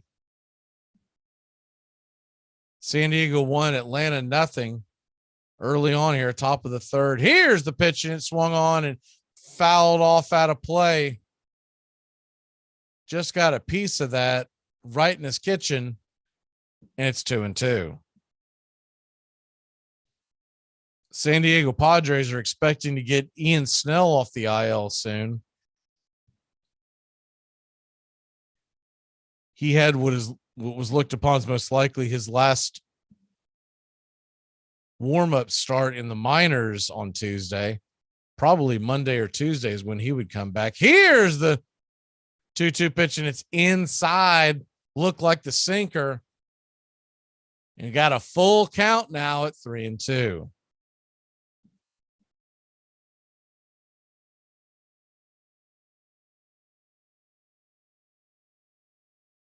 Looking at the rest of the division, the New York Mets are hosting the Seattle Mariners this weekend. Seattle Mariners off to a disappointing start, but they do have a good club. Philadelphia is at the Dodgers. We know how good they are.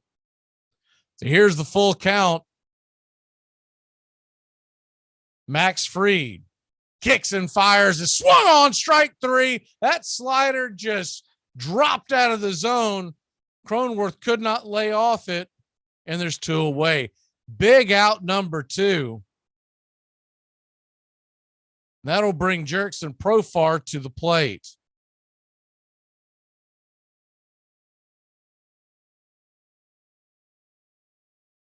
The other team in the division, the Braves are keeping an eye on Miami Marlins. They are hosting the Milwaukee Brewers all weekend. We will get to the scoreboard soon on that, as these games are just getting underway as well.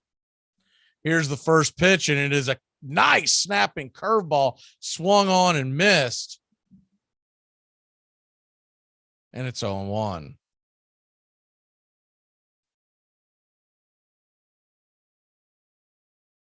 Padres 1, Braves nothing. Here's the 0-1 pitch, and fastball just off the plate, called for a ball. It's 1-1. That might have been the changeup, had a little bit of movement at the end. It was just off the plate. Good eye by Profar.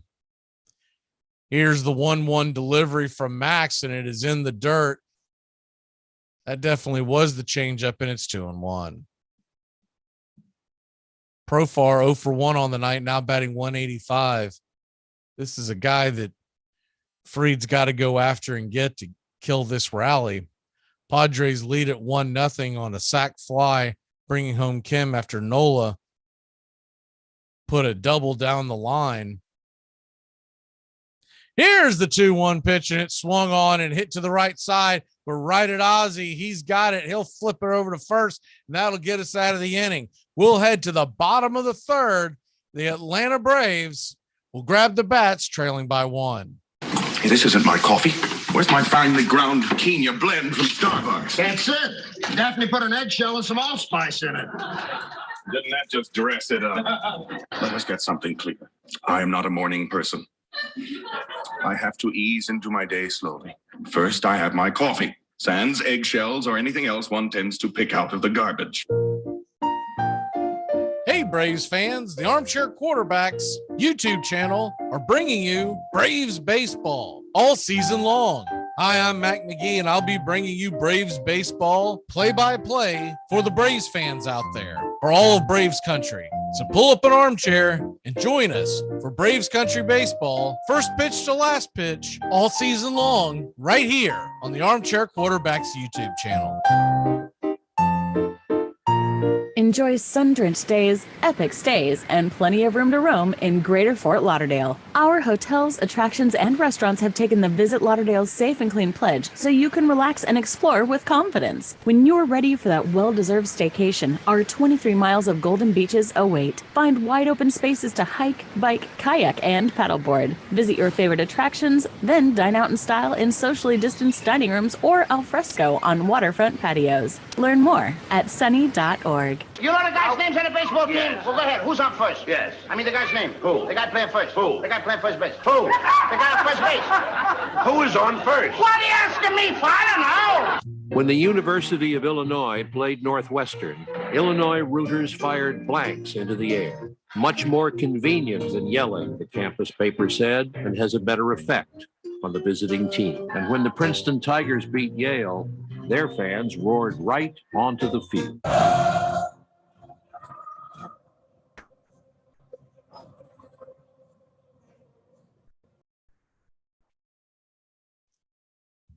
Welcome back here to Braves Country Baseball. Braves trail 1-0 as we're heading to the bottom of the third inning.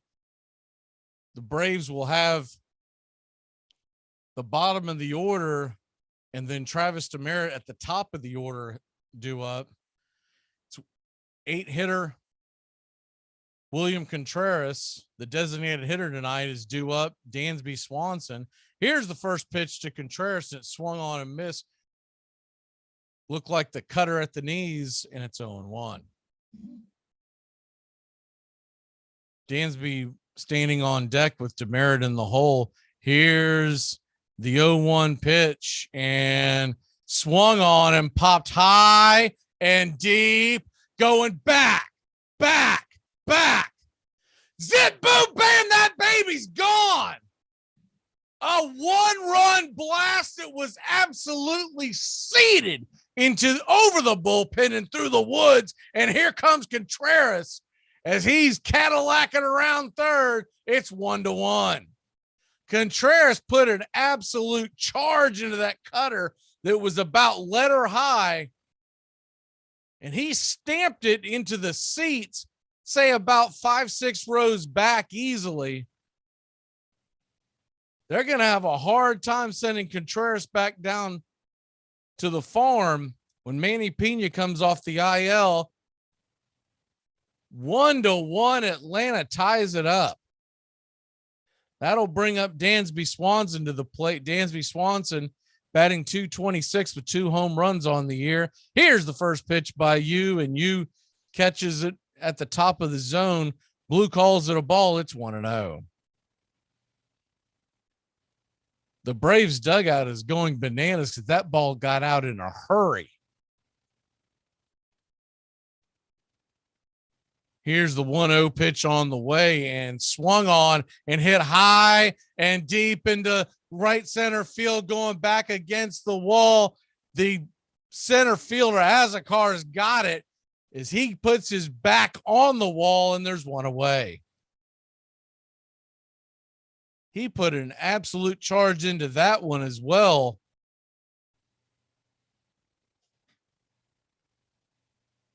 Wind must really be getting out of that part of the park because it is jolting.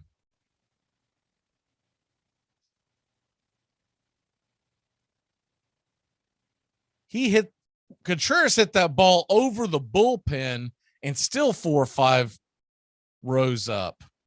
Here's the first pitch to Demeritte, and it is a fastball inside 94 miles an hour, and it's 1-0. Demeritte had to kind of bend out of the way. I don't believe that was intentional, but it was almost maybe used trying to send a message of y'all quit hanging out over the plate. Here's the 1-0 pitch, and it is a cutter at the knees. Nice pitch, and it's 1-1. That used to be commonplace in baseball. Now you do it, everyone gets all bent out of shape. Here's the 1-1 pitch to Demeritte, and it is nasty slider, just misses for a ball. It's 2-1. That might have been his curve, the first true curve we've seen all night. Heredia, by the way, is animated in the dugout over that home run. Here's the 2-1 pitch, and it is a cutter slammed high and out of play. It's 2-2.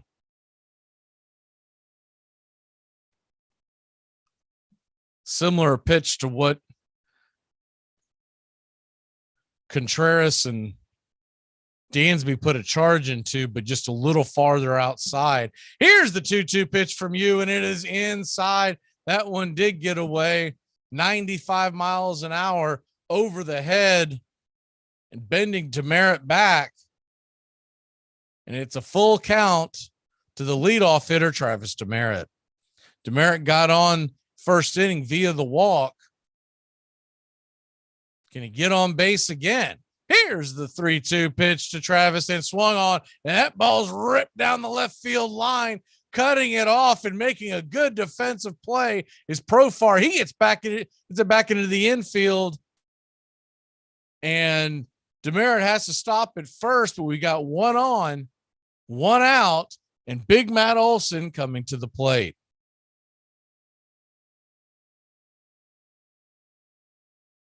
Travis Demerit with a good piece of hitting. Really love his approach at the plate. I know Twitter really bashed the hell out of him when he took that day off after the doubleheader, and then he was missing the following game. Now that may have been more Snicker and the boys as opposed to Demerit needing the extra day off. But I'll tell you what, he has played phenomenally. Any guy can get on base and wreak havoc when he's on base, and then not to mention has played incredible defense. Here's the first pitch to Olson, and it's another one of those sliders swung on and missed. It's 0-1. They're getting Olson to chase that inside slider right. It gets right to his knees and then just disappears. He's having a hard time picking that one up.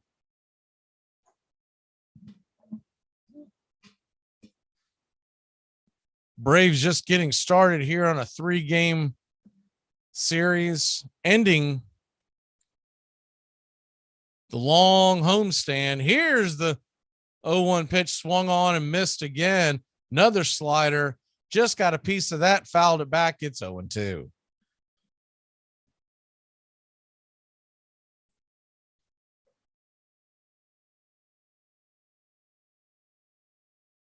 Here's the 0-2 pitch to Olson, swung on and popped up high just past second base.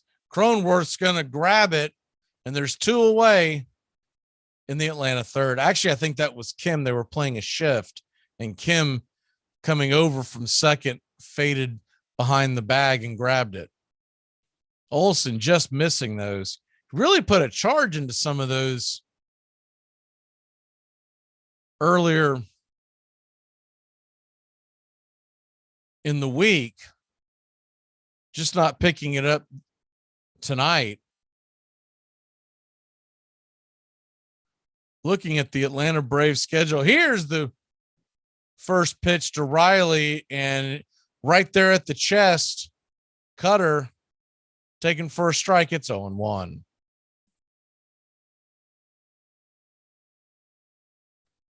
Big week ahead for the Atlanta Braves. 0-1 pitch on the way to Riley, swung on and fouled back. Demerit was on the move, and it's 0-2. Demerit might have had that base stolen as well. Wasn't quite as good of a jump as it was in the first inning, but kind of hard to tell because the ball got away. Looking at the schedule going forward, Atlanta Braves will host San Diego these next 3 games, and then here's the 0-2 pitch from Darvish, and top of the zone. Wow. Called for a ball, and it's 1-2. I don't know about that one. That one looked like strike 3. I'm surprised Riley was able to hold off. I think it more surprised him than anything else. Was probably looking for the slider. Beginning in next week, the Braves will travel to Milwaukee and Miami. Here's the 1-2 pitch. Darvish is going to fire it over to first, keep Demerit at bay, and we'll do it again at 1-2.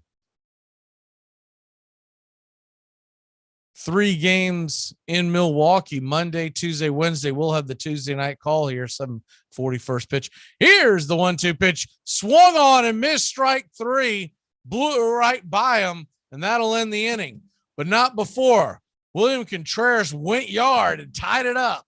We're heading to the top of the 4th inning. Braves and Padres knotted at 1. Are you okay, pal? I had a rough day on the job. Are you going home now? I was about to. Well, then, you just fulfilled the first rule of law enforcement. Make sure when your shift is over, you go home alive. Hey, baseball fans, the Armchair Quarterbacks YouTube channel is going to bring you the baseball game of the week on Thursday nights. Tones Areola and Mac McGee bringing you the action, the biggest game of the week in all of Major League Baseball. That's Thursday nights. This baseball season, the MLB game of the week, right here on the Armchair Quarterbacks YouTube channel. Tom has been a teacher for over 40 years. One day, I think one of the students had asked the question and he didn't remember the answer. And I also noticed that he was letting his class out earlier than they were supposed to let out. I was really starting to worry. Levi and I talked about how it would change our lives, but he was there beside me. When something feels different, it could be Alzheimer's. Now is the time to talk. Visit alz.org/ourstories to learn more. A message from the Alzheimer's Association and the Ad Council. Well, there's been so much going on. We have so much to talk about tonight, so let's just get right to it. All righty. Church lady, I'm not going to whitewash it. I let my church down, and I let my family down. And didn't we let something else down, like our trousers? The best of us keep as much of that childhood with us as we grow into adulthood as we can muster. And the most creative, the most happy, the most fortunate of us are those who don't lose the sense of play. And even after we're past the point of being able to actually play the game with any skill, if we love it, then it's like Peter Pan. We remain boys forever. We don't die.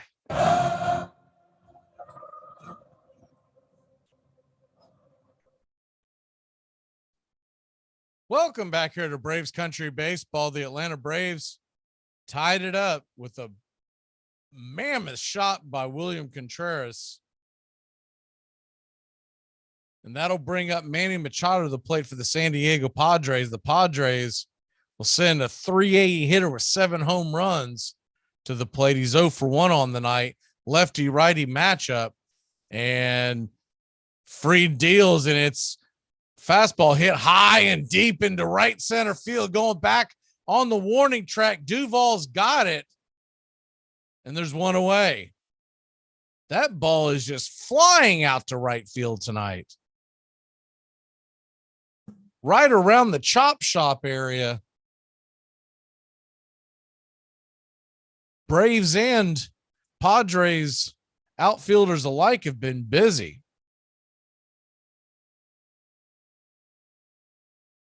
That'll bring Eric Hosmer to the plate. Eric Hosmer's 0 for 1 on the night, but batting .364. And here comes the first pitch, and it's a slider at the knees, just below the knees. It's 1-0. Max Fried's had to labor a little bit. He'd love to get a short inning here in the 4th. Here's the 1-0 pitch, and it swung on and hit to the left side. Quickly on it is Dansby. Dansby fires it over to first, and it's a 6-3 put out. And 2 away in the top of the 4th.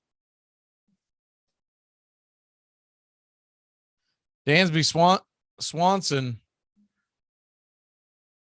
ranked number 1 in Major League Baseball right now on defensive metrics for shortstops. Luke Voigt's going to come to the plate. He swung and missed on 3 sliders first time up. Here's the first pitch, and it is another slider at the knees. This one's a little higher, and it's 0-1. Voigt's got to start sitting on that pitch at this point, I would think. Here's the 0-1 pitch, and it swung on and dropped into center field. Nice piece of hitting by Voigt. That slider got too much on the outer part of the plate, and it's a 2-out single for Luke Voigt. Luke Voigt came over during the offseason. Remember, he's a New York Yankee. Prior to that was a St. Louis Cardinal. The addition of the designated hitter in the National League, I think, has improved his chances of making a lot of money here over the next several years. Not much of a defensive player, but can really swing a heavy bat. Here's the first pitch to Will Myers, swung on and missed, slider, and it's 0-1. Will Myers hitting 200, runner on first, Fried looks over, kicks and deals, and changeup drops off the plate. Taken for a ball. It's 1-1. Fried can get out of this pretty quickly. He would have a good pitch count heading into the 5th. Now the 52nd pitch of the inning. Here's the pitch, and it is a fastball outside, taken for a ball. It's 2-1.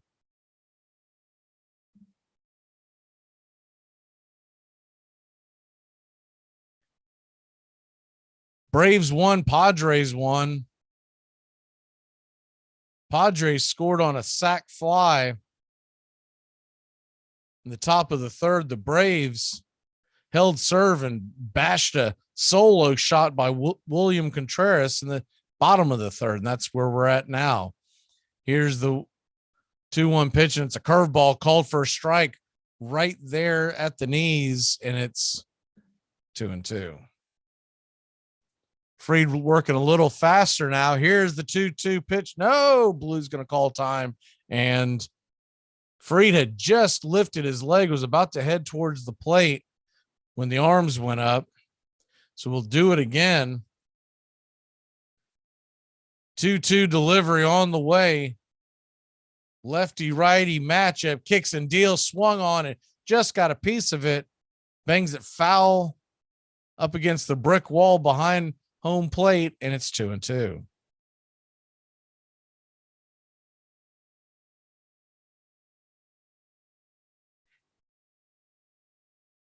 Big series. Braves would love to get a win on this series as they go to hit the road. Those are two tough customers at Milwaukee and at Miami next week.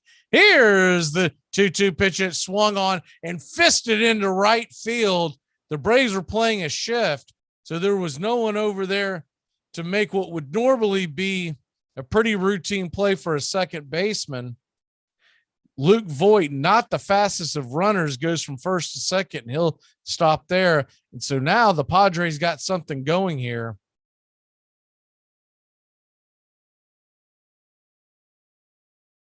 Runners on first and second, 2 away. And that'll bring up Kim.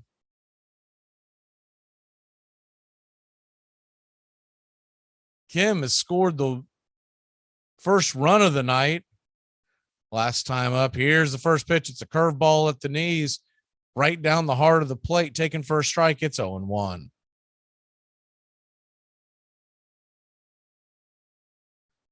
Kim singled in the 3rd inning and then went first to third on the double by Nola, scored on a deep fly ball, sac fly. Here's the 0-1 pitch, and it is a curveball down below the knees and in the dirt. d'Arnaud has to block it and keep everyone from advancing, and it's 1-1.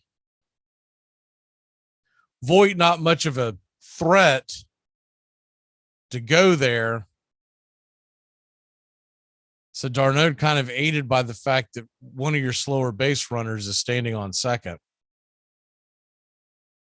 Here's the 1-1 pitch to Kim. Big moment here for Max Fried and the Atlanta Braves.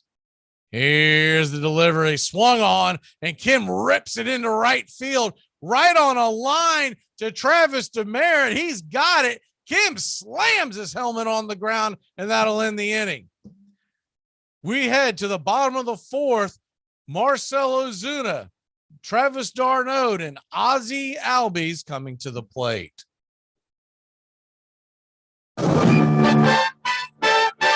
Hey, baseball fan.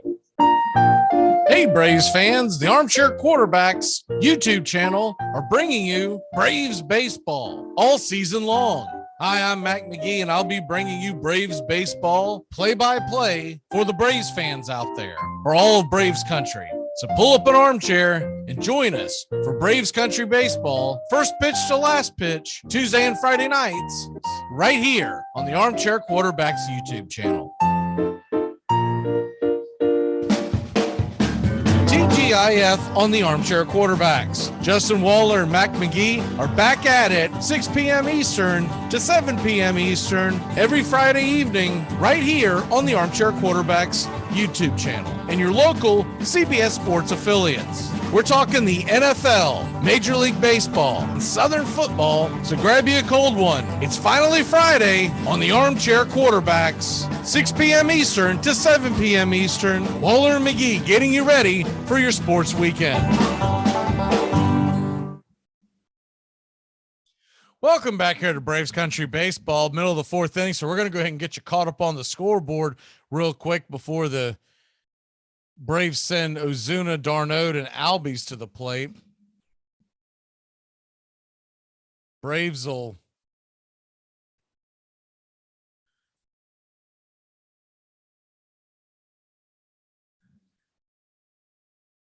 sorry about that. I had to adjust the scoreboard. The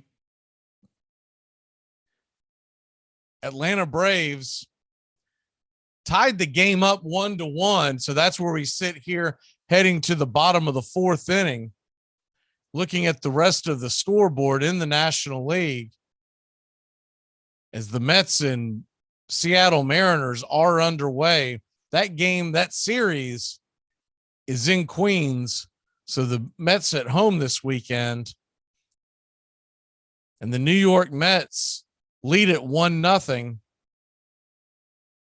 Marlins tied with the Brewers 1-1. That game is in the sixth already, as the Marlins always start a little early. Astros 6-0 over the Nationals.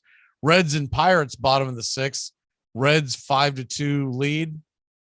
Giants and Cardinals just underway. Yankees 2, White Sox 0. Here's the first pitch to Ozuna,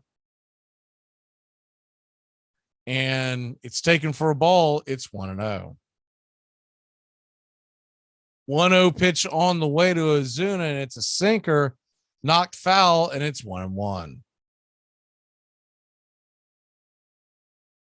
We'll get back to the scoreboard in just a second as Darvish is working a little faster than he was before. Here's the 1-1 pitch swung on and fouled back. That looked like it was a single little high, and it's 1-2. Back to the scoreboard. Tampa Bay Rays 1-0 over the Blue Jays. That game's in the fifth. Red Sox Rangers are scoreless in the second.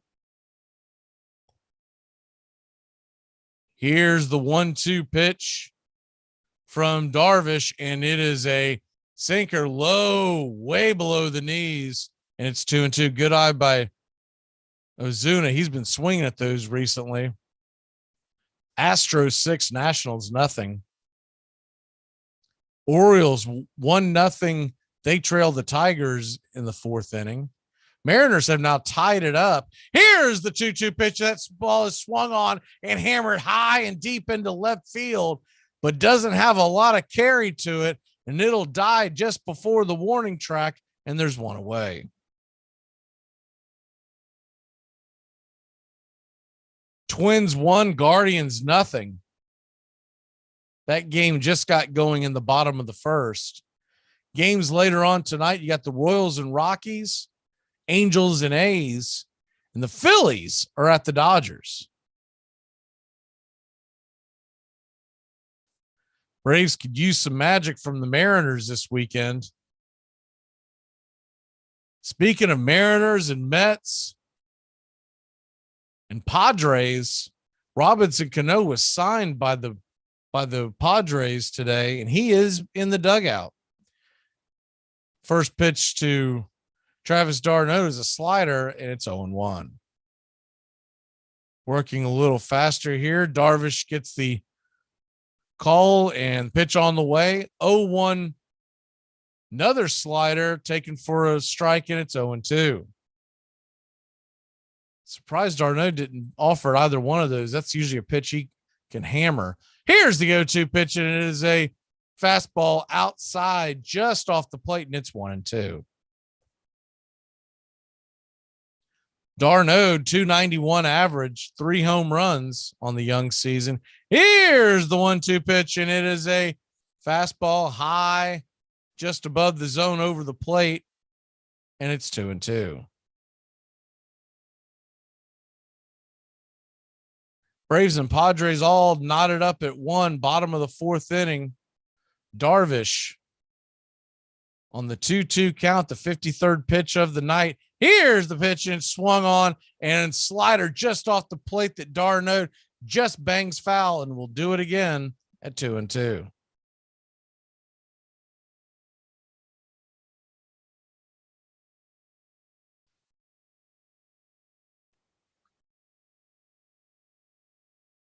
Two count. Yu Darvish looks, kicks, deals, and swung on. And that ball's hit to the right side. Hosmer's on it. He flips it over to Darvish covering first. And there's 2 away in the Atlanta 4th.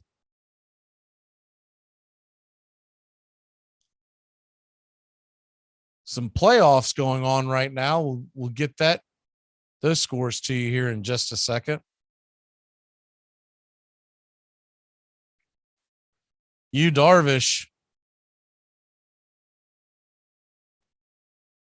stretching his arm out, but I think he's okay. I don't believe there's anything to be concerned with. Just looked like he was going through the motions. So Yu Darvish will face Ozzie Albies. He popped up on the second pitch tonight. Here's the first pitch to Ozzie. And did he lay off? Slider low. He did, says the third base umpire, and it's 1-0. You'd love to see Ozzie get some of his speed going, maybe drop a bunt down, kick it down the line. They've always got a full shift on him, and they do once again. Here's the 1-0 pitch to Ozzie, swung on and hit down the left field line, way out of play, and it's 1-1. Celtics are lead the Bucks 40-35. That game halfway through the second quarter in Milwaukee. Of course, if they do win, if Boston does win, you'll get a game 7 on Sunday. Already have one game 7 ready for the Suns. They're heading to game 7 against the Mavericks. 1-1 pitch on the way, and it's a fastball outside, and it's 2-1.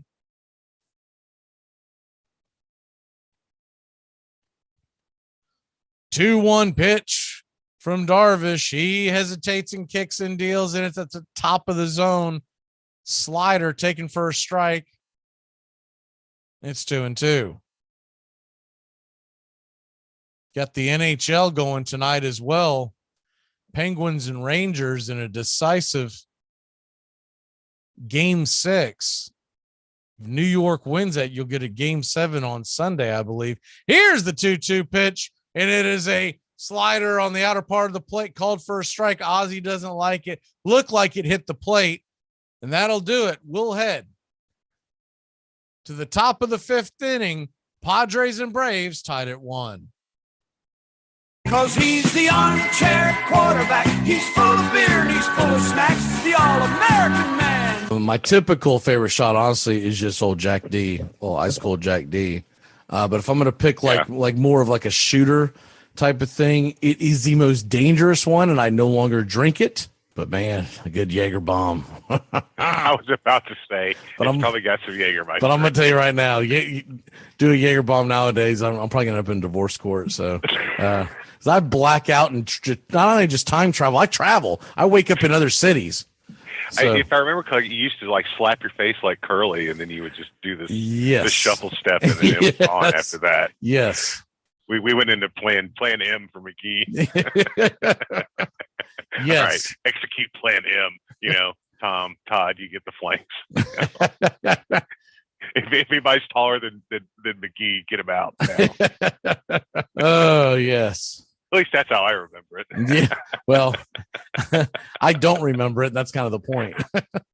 Checkmate. Armchair. To further solidify their control, the owners added a reserve clause to the contracts of the 5 best men on every team. It required that each play only for his current employer and reserved his services for the following year. At first, few complained.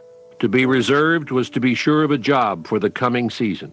Those who did complain that the reserve clause smacked of slavery, fired, then blacklisted. For the first time in the history of the game, players would serve the interests of the owner. For the next 100 years, the professional game would be dominated by those who owned the field and supplied the ball.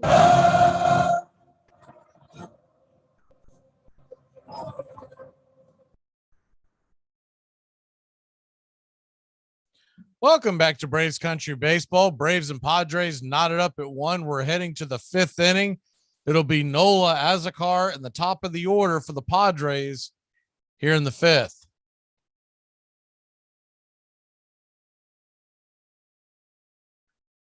Braves scored their run if you're just joining us on a solo shot. And I mean, it was a solo shot by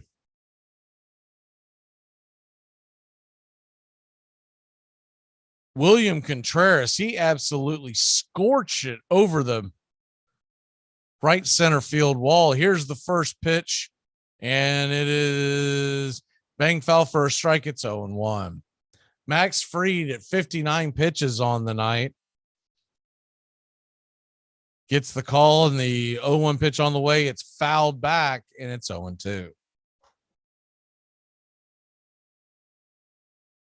So Max Fried's in pretty good shape as far as pitch count goes. Here's the 0-2 pitch as he gets the sign from d'Arnaud, and stepping off the plate for a second is Nola. Nola, of course, hit a double his first time up down the left field line from an inside pitch. Here's the 0-2 pitch, and it is changeup outside, almost got away from d'Arnaud, and it's 1-2.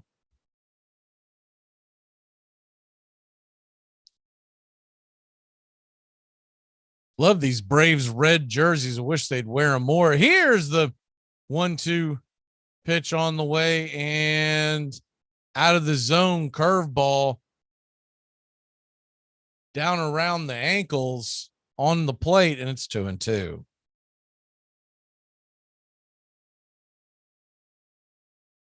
Two pitch from Max Fried. He kicks and deals, swung on, and pop foul. That ball's going to go out of play and behind home plate. We'll do it again at 2-2.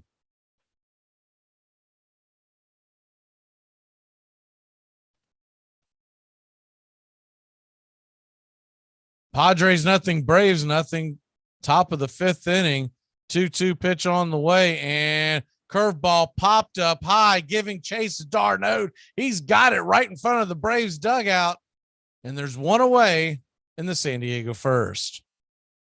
Great job by d'Arnaud to just jump to his feet quickly. And tell you what, Max Fried and Olson were on that. That ball had no chance of hitting the ground. You don't normally see a left-handed pitcher on a pop-up that quickly, but any of those three would have had that one. So that'll bring up Jose Azocar to the plate. First pitch on the way, and he's going to drop a bunt, but it's right into Max Fried's glove as he scoops, flips. Olson's got it for out number 2. Good play by Max Fried. I think Azocar was banking on his momentum to carry him towards the third base bag, but Max Fried came up square when he let go of the ball and was on that quickly. That ball gets past Fried. Ozzy's playing so deep next to second base, he would have had no shot at getting him. And Olson, where that ball would have been at, just wouldn't have had a play.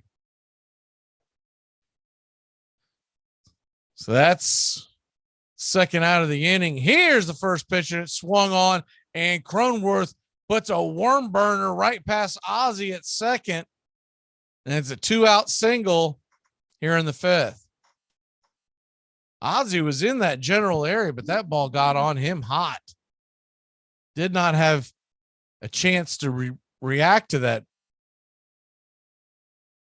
It was absolutely scorched on the ground.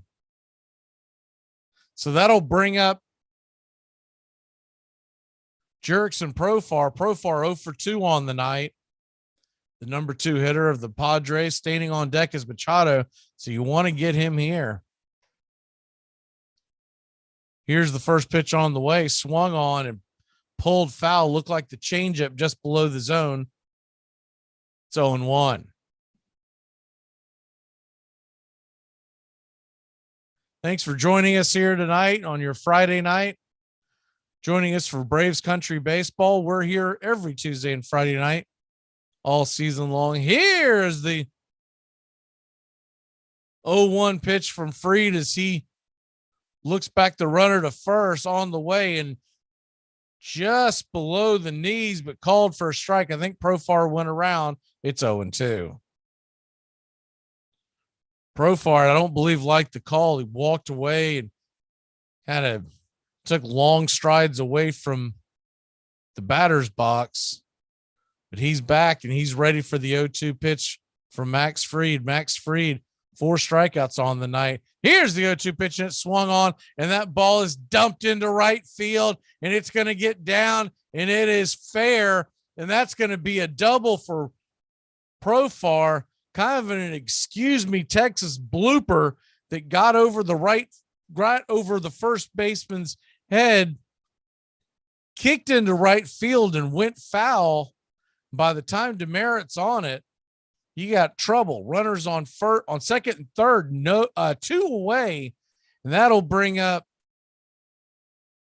Manny Machado to the plate. Will they pitch to Machado is the question. You don't have a much better choice at Hosmer on deck, but at least you get the lefty-lefty matchup.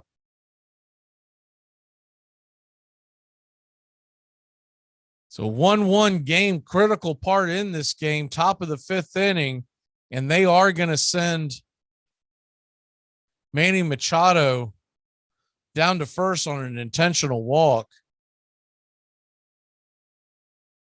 And that's going to load the bases, putting a lot of pressure on Max Fried, as he'll have to face Eric Hosmer hitting .360 and .968 OPS and 4 home runs on this young season.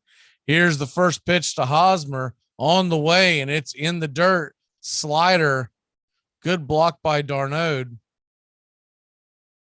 and it's 1-0. Cronenworth on third base does have decent speed. So anything that, if it were to get away from Darnaud, would likely score. A good job of Darnaud getting in front of that and playing goalie, blocking it. Nice job.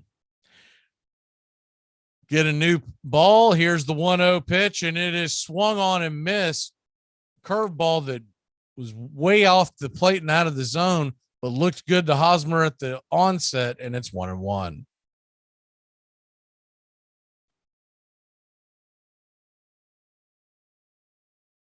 One count, bases loaded, 2 away, nowhere to put the .360 hitter.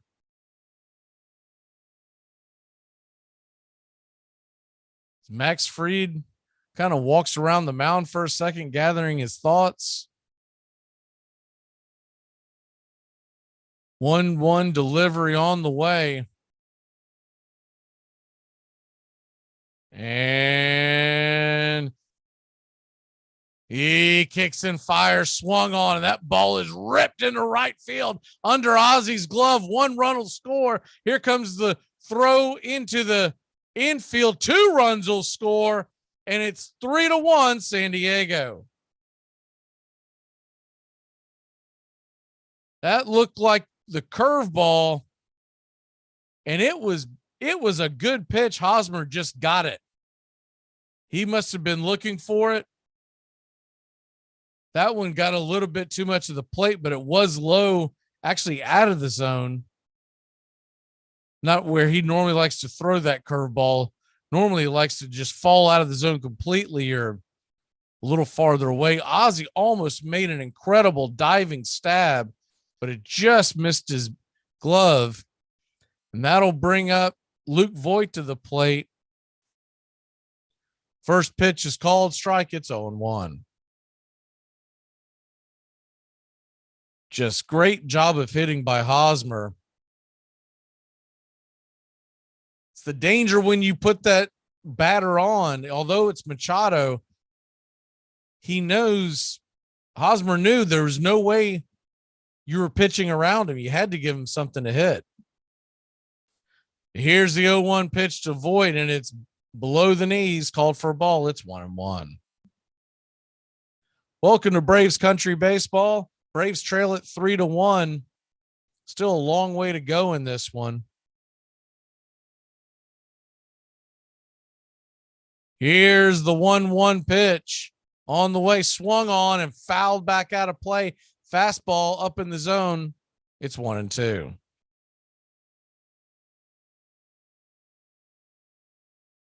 Braves will have Adam Duvall, Contreras, and Swanson coming to the plate in the bottom of the fifth. Of course, if you're just joining us, Contreras hit a monster home run his first time up.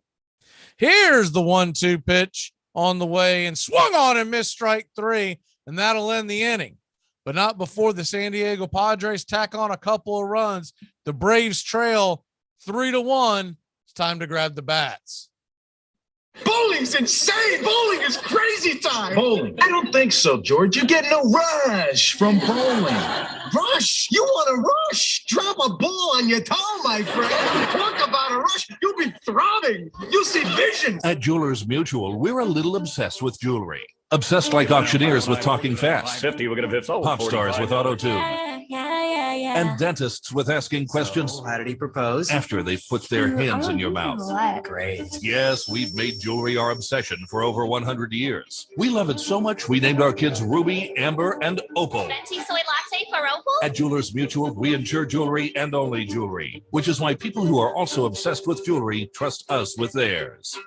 Tom has been a teacher for over 40 years. One day, I think one of the students had asked the question and he didn't remember the answer. And I also noticed that he was letting his class out earlier than they were supposed to let out. I was really starting to worry. Levi and I talked about how it would change our lives, but he was there beside me.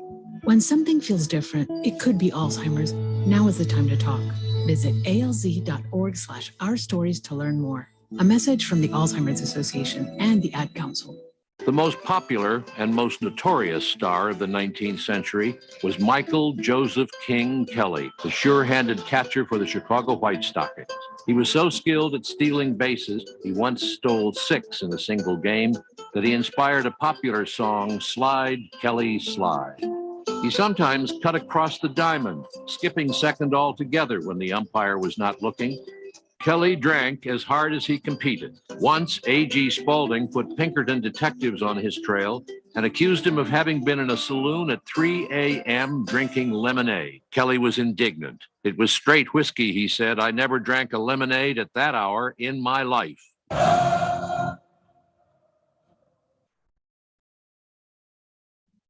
Welcome back here to Braves Country Baseball. The Braves trail 3-1. Adam Duvall is going to be coming to the plate. Face Yu Darvish. Yu Darvish getting set to throw his 60th pitch of the night, so he's in pretty good shape as far as that goes. Darvish only blemish so far is a rocketed solo shot to Contreras, and he stands on deck. Here's the first pitch from Darvish. Slider at the top of the zone, called for a strike. It's 0-1. Adam Duvall, another Braves hitter who's just not hitting his weight right now. 188, 2 home runs. Got to get him going. Here's the 0-1 pitch, and it's inside. Fastball. Duvall, I don't think he liked that much. It was up around the face, and it's 1-1. It's about the third or fourth time that Darvish has gone inside like that. And you wonder, there might be some retaliation coming, especially if he connects on one of those. Might get ugly here in Atlanta.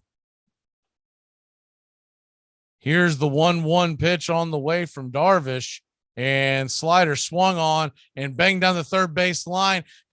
Manny Machado is going to charge it, and he's going to stick that one in his pocket. as it just died on the turf, and he had no chance of getting the fleet-footed Adam Duvall streaking down the line. So maybe that'll get the Braves going here. Basically a swinging bunt to lead off. Here in the top of the 5th inning, and that'll bring up William Contreras. Contreras 1 for 1 on the night, hit his 4th home run of the year.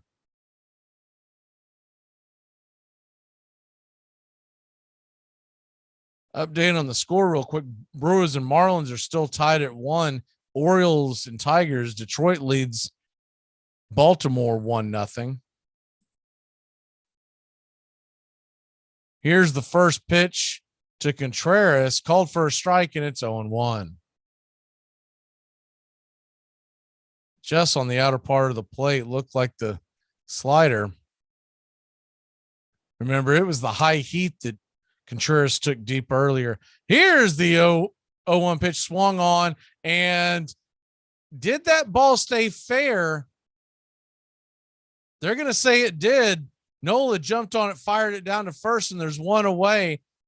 Duvall made it down to second. So it was essentially worked like a bunt. The ball has not gone farther than about 30 feet from home plate, and you've got a runner on second with one away.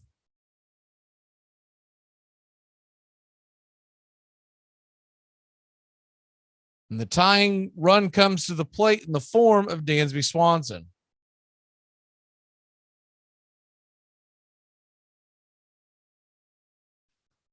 Dansby Swanson put a charge into the ball the first time up,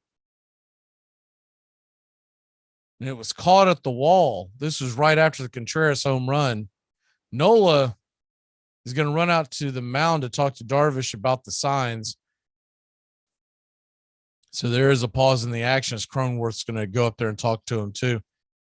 There are 7 teams currently on pace in Major League Baseball to win 100 games. The Yankees, the Astros, the Angels, the Mets, the Brewers, the Dodgers, and these Padres. There are 6 on pace to lose 100 games. That's the Royals, Tigers, Nationals, Cubs, Reds, and the Boston Red Sox, who we just saw. Seriously doubt that either one of those lists will stay the same. I do believe the Red Sox will get it together. Here's the first pitch to Dansby. Inside, swung on and missed, and it's 0-1. But as far as those teams that are on pace to win 100, though we know that's not all going to happen, those are 7 really good teams in Major League Baseball, and 4 of them are in the National League. So it's what Atlanta's going to have to be dealing with trying to make the playoffs this year. Here's the 0-1 pitch to Dansby, and it swung on and hit up the middle. And here comes Duvall. He rounds third. He's going to scoot on home for the second run of the game, and the Braves cut the lead in half. It's 3-2. Nice piece of hitting by Dansby Swanson. He caught a pitch that was just got way too much of the plate and stuck it in between short and second. Looked like the slider, and he leaned into it and was able to just get it past the outstretched glove of Kim. And he stands on first, one away, with the top of the order coming to the plate. That'll bring up Travis Demeritte, who's been on base twice. He's 1 for 1, the single and a walk. You wonder if the Braves might put something on here. You got Demeritte, who he handles the bat pretty well. And of course, Dansby's got speed. You don't see the hit and run as much as you used to, but it's definitely a position. Here's the first pitch. Nope, Darvish is going to step off and throw over to Swanson at first. Keep him close. They might have the same thought. Travis Demeritte now hitting 286 on the year with 3 home runs. course, one was the Inside the Parker in Texas on Friday Night Baseball. No more exciting play in sports than an Inside the Parker. Here's the first pitch to Demeritte, and it's a fastball right down the pipe at the belt, and it's on one. Matt Olson stands on deck. Braves getting something going here in the 5th inning, trying to answer the 2 runs the Padres put up on the board in the top of the inning. Darvish fires it back over to first. They are keeping an eye on Dansby. Lieutenant Dan might be off to the races if he gets an inkling. You know that he's hoping whatever pitch he decides to run on, it's the slider. Here's the 0-1 pitch, swung on, popped up, back out of play. That was definitely the fastball, and it's 0-2.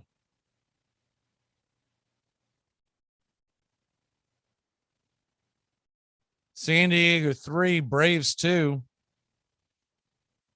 Still a long way to go here. Bottom of the 5th inning.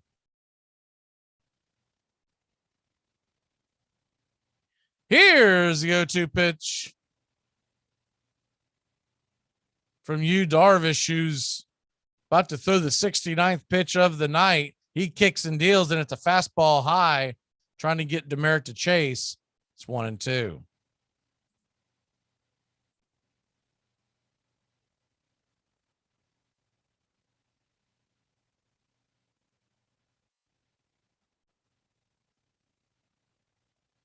One away, 1-2 count. Here's the pitch, swung on, and that ball's ripped into left field. That's down for a single, and Dansby was going, and he's going to go first to third. We've got runners on the corners and one away for the Ice House coming to the plate, Matt Olson. Nice piece of hitting for Demeritte again. Just really is unbelievable how well he has done. Where has he been hiding?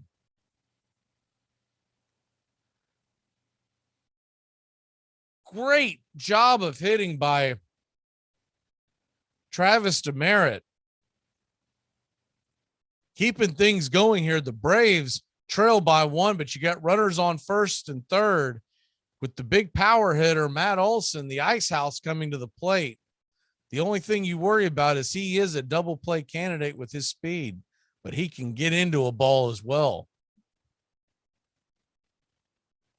Standing on deck is Austin Riley. This feels like an inning where the Braves can get something going here. Matt Olson 0 for 2 with a strikeout and a pop out.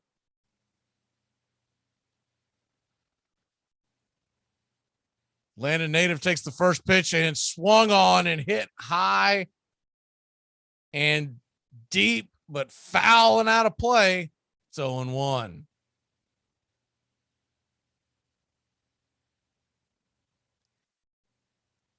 Matt Olson, the Braves would love to get something going here. Maybe get some breathing room for Max Fried.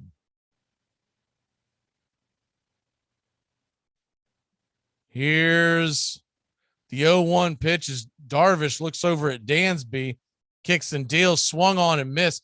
Nice fastball on the outer part of the plate. I mean, he pumped that sucker right by him. It's 0-2.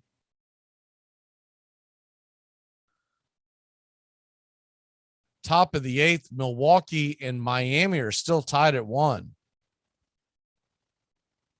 And Seattle and the Mets are tied at 1. Seattle is threatening in the top of the 7th.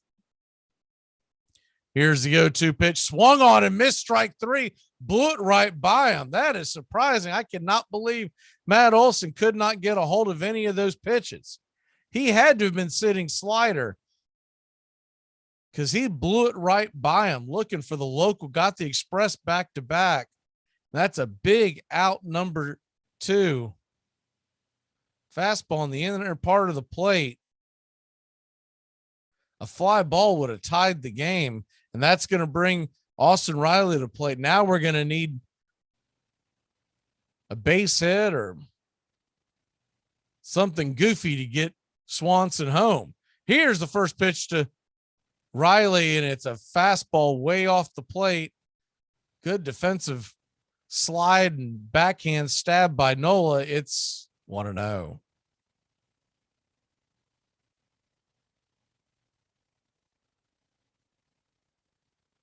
Standing on deck is Marcelo Zuna. Here's the 1-0 pitch, 75th of the night. And that ball is hit high and not very deep.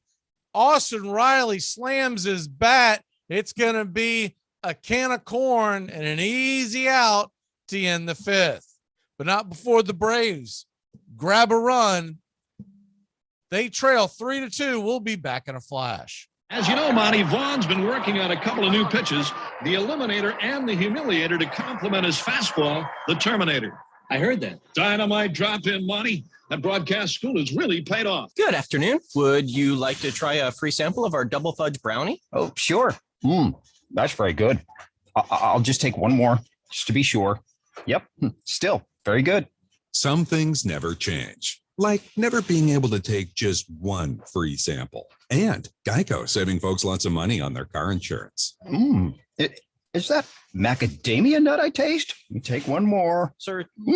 Yeah, I thought so. 15 minutes could save you 15% or more. We got a tie. We need to fix it. We need a tiebreaker. I agree. Ties are not acceptable in fantasy football. Fantasy football is about proving that you are better than your friends, not equally as good as your friends, okay? It's not communism. We're not coveting Billy Joel cassette tapes and wearing ill-fitting blue jeans. I'm Amy Lawrence, and I'm up late, always, after hours, hanging out with you on CBS Sports Radio. Check it out, 2 a.m. Eastern, 11 p.m. Pacific. This helpful instructional message from the National Association of People Who Have Trouble Walking and Chewing Gum at the same time. Step, chew, step, chew, step, chew, step, chew. If I could change anything about basketball, it'd be to get rid of the X Games.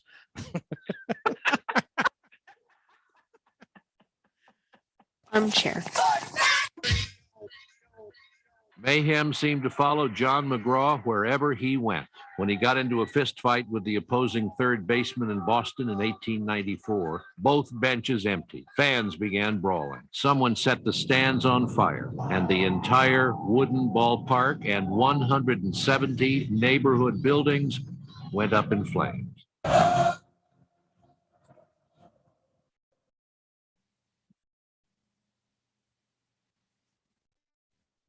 Welcome back here to Braves Country Baseball. I'm Mac McGee bringing you the action.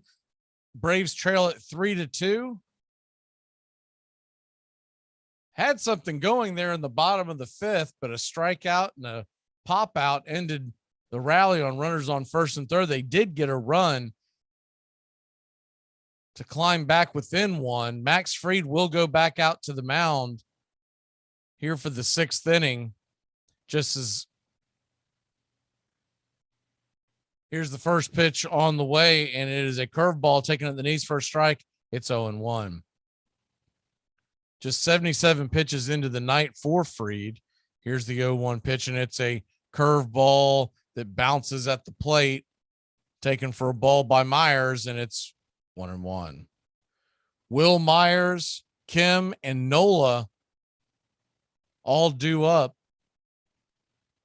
here in the sixth. Here's the 1-1 pitch, and it's a slider in the dirt, blocked by d'Arnaud, and 2-1 the count. Houston all over the Nationals 6-0. That game's in the sixth. Here's the 2-1 pitch, and it is a fastball high at the top of the zone, taken for a ball, and it's now 3-1.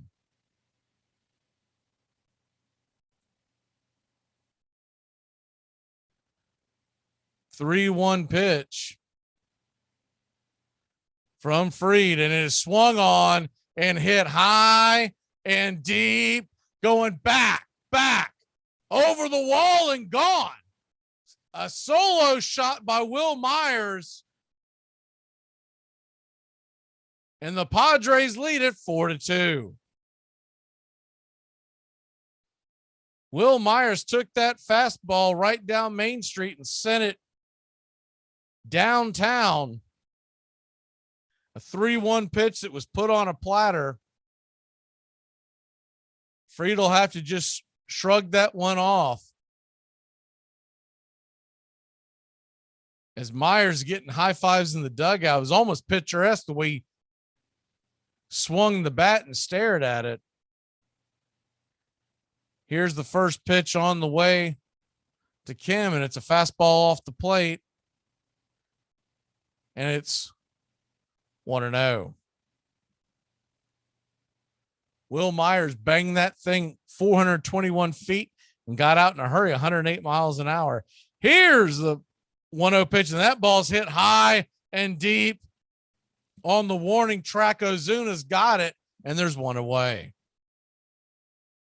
That ball is definitely flying out and in a hurry to right center. Max Fried knew it.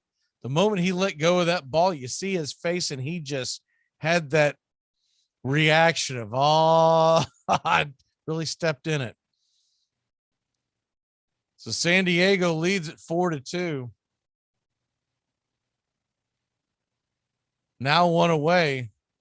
And that'll bring up Nola, and he swings at the first pitch, and that ball is hitting to Dansby Swanson, and he bobbles it, goes through his legs, and that'll be an error on Dansby, putting Nola on first. Dansby not happy with himself. Take a look at the replay real quick and see what happened. I don't know if it was just a nasty hop. Went under his legs. He was in perfect position, but just closed his hand before the ball hit the glove. Mistimed it, and there's one on, one out. First pitch to Jose Azocar is fouled off the right-hand side, and it's 0-1.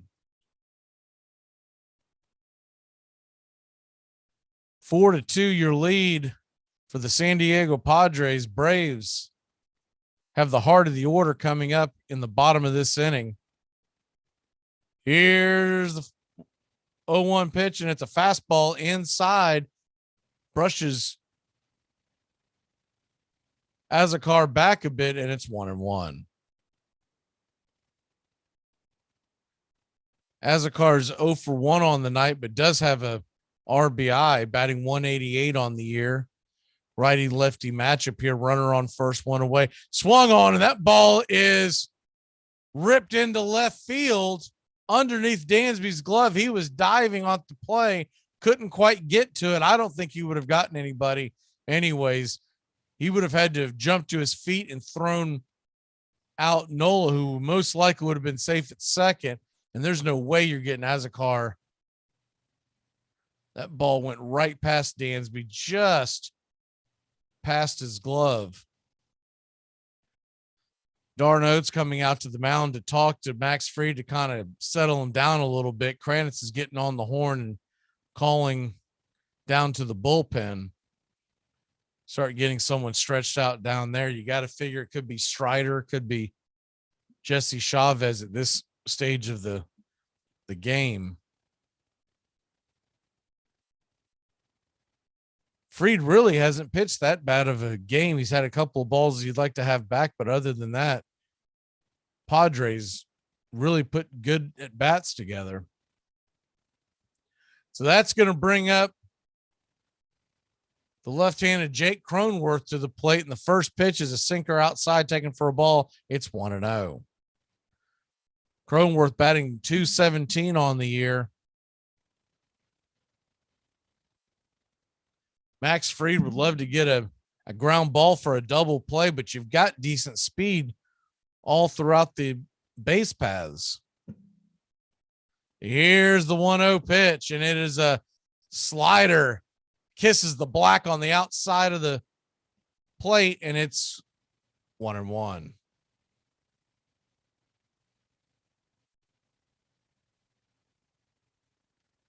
Runners on first and second, just one away here in the San Diego sixth.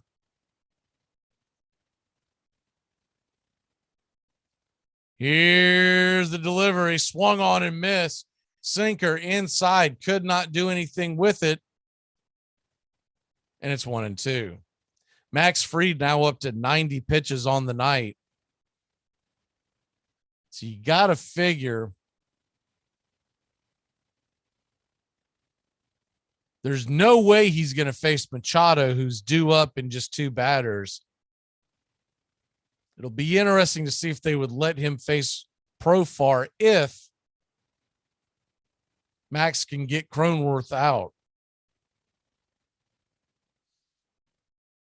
Update in the Eastern Conference Finals. The Celtics lead Milwaukee 54-45. That game's just getting started in the second. Here's the 1-2 pitch, and that is a nasty snap slider at the belt for called strike 3. Cronenworth was not ready for that and just shook his head and headed back to the dugout. That had some nasty spin and just snapped in for a strike.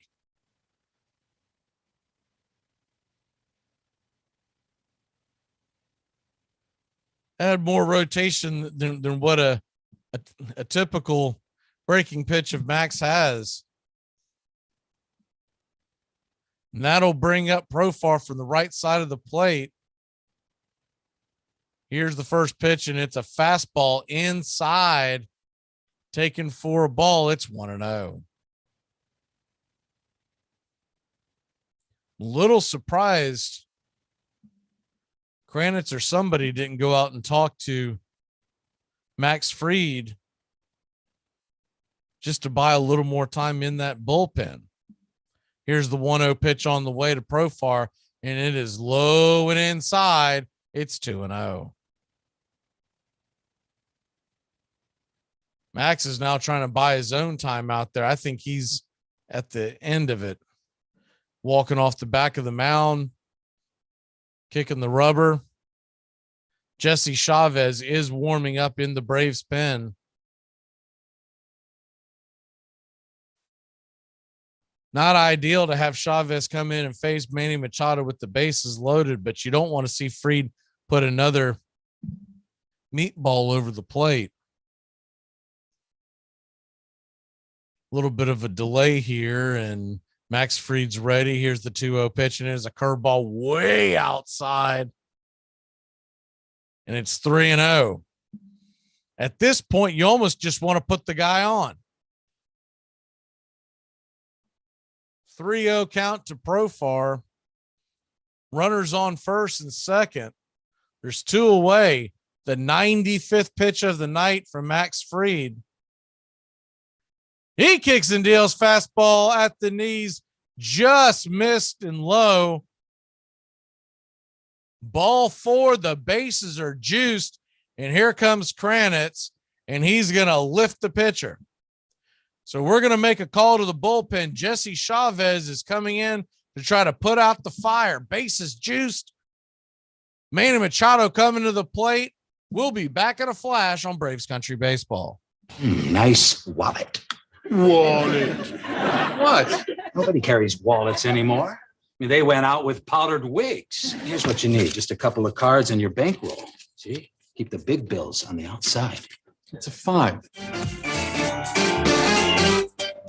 Armchair Quarterbacks on YouTube Live. We cover Braves baseball, Red Sox, Yankees, Rays, Cubs and Cardinals, and the rest of Major League Baseball. Subscribe and like us today. Your first choice for sports talk live from the First Coast.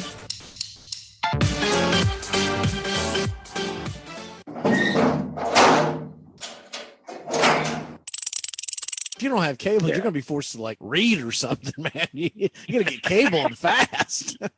Yeah. I mean, it's been rough. What city did you just move to, Wilbanks? Houston. With somebody listening, if anybody's in Houston, please call in. We need to get Wilbanks some cable so we can watch the game tomorrow. Let's start the man a party. Or at least do the man a solid and leave your windows open so that he can peek in at the Super Bowl. The strange guy outside your house watching the game, he's with us. Don't worry. Armchair.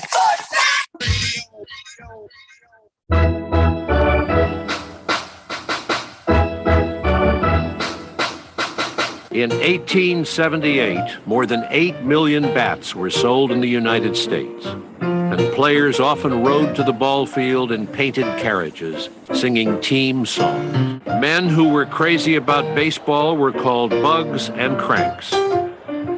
Women who shared their excitement were cranklets.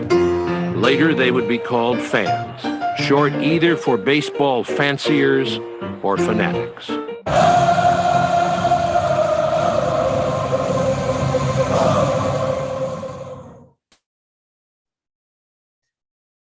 Welcome back here to Braves Country Baseball. And they're going to go ahead and pitch to Machado. I thought they were going to bring him out, and 0-1 pitch on the way, and Machado grounds it out to third. Kranitz, that is my mistake. Kranitz made the motion like he was coming out of the game, but they let him stay in there, and the Braves get out of it. So that'll end the inning. The Braves trail 4-2. We'll grab the bats next. I think we should use the manual. I don't need a manual. I need a pair of wire strippers, a hammer, and a beer. It's important to remember the value of taking time for ourselves to do the things that help us grow and explore, like learning something new. And now with the Great Courses Plus, it's never been easier to experience the joys of learning. The Great Courses Plus offers thousands of streaming videos that cover hundreds of fascinating topics, from World War II to choosing the perfect wine. You can even take a course on the U.S. government or dealing with stress and anxiety. And because the Great Courses Plus partners with world-class professors and experts, you're always receiving thoroughly vetted, high-quality content from every lecture. Plus, you can watch or listen anytime, anywhere with the Great Courses Plus app. So take a little time for you. Sign up for the Great Courses Plus today for a free month of unlimited access. Visit thegreatcoursesplus.com/radio to get started. That's thegreatcoursesplus.com/radio. Hey, it's your home, and I need to ask you a few favors. In the kitchen, there's a spider stuck between the window and the screen, and I know it's dead, and technically it's outside, but it's still freaking me out. Can you flick it out or something? Also, just to save some money, and it's super easy, could you bundle your home and car insurance with Geico? Last thing, could you take the holiday decorations down? Yeah, I'm one of those. Geico. For bundling made easy, go to geico.com today. Welcome back here to Braves Country Baseball. The Braves trail 4-2. First pitch is a strike to Ozuna, and it's 0-1. 0-1 pitch from Darvish is on the way, and it is a cutter below the knee, swung on and missed, and it's 0-2.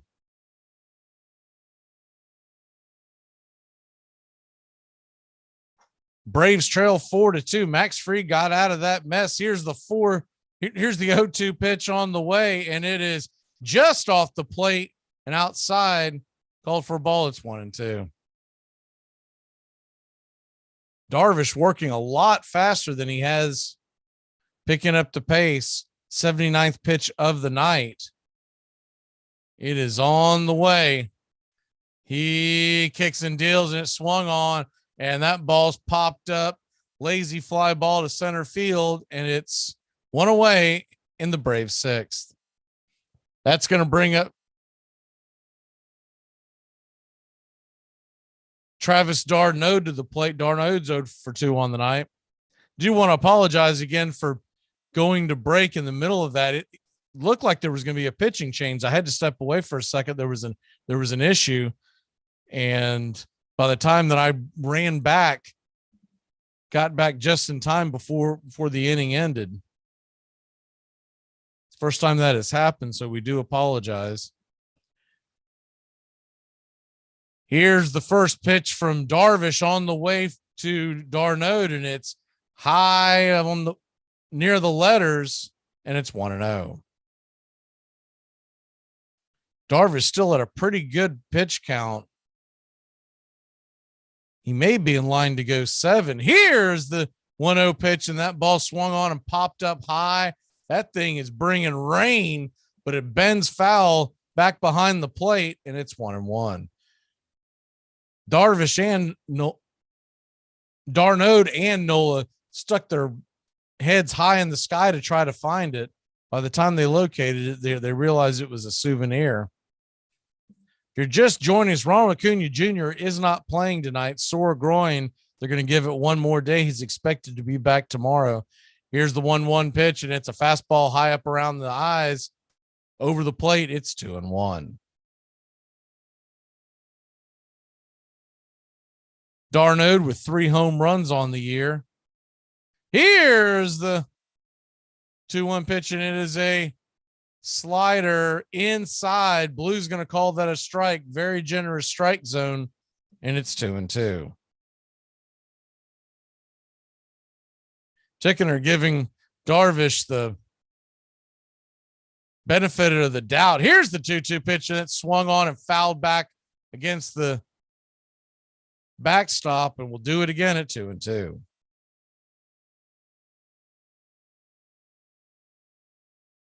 San Diego 4, Braves 2, bottom of the 6th. Ozzie Albies stands on deck. If anything can get going here, Duvall and Contreras on the way. Here's the 2-2 pitch that swung on and sliced back out of play. Good job staying alive there. And we'll do it again at 2-2.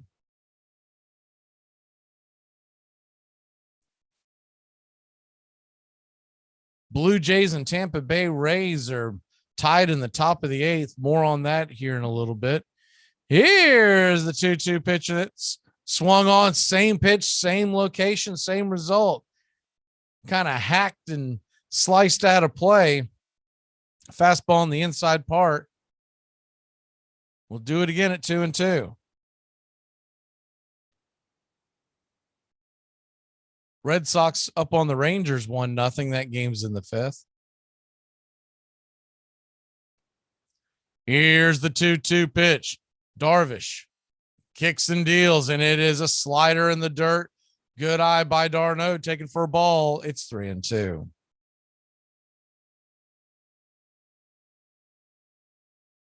Padres would have Robinson Cano available off the bench to pinch hit. He was picked up and signed by the Padres, added to the roster today. Here's the full count pitch, and it swung on, and that ball is just pulled foul down the third base line. Great at bat by Travis d'Arnaud, staying alive. You're running that pitch count up. Darvish is now sitting at 88 pitches. So going into the inning, I was talking about possibly going 7. He's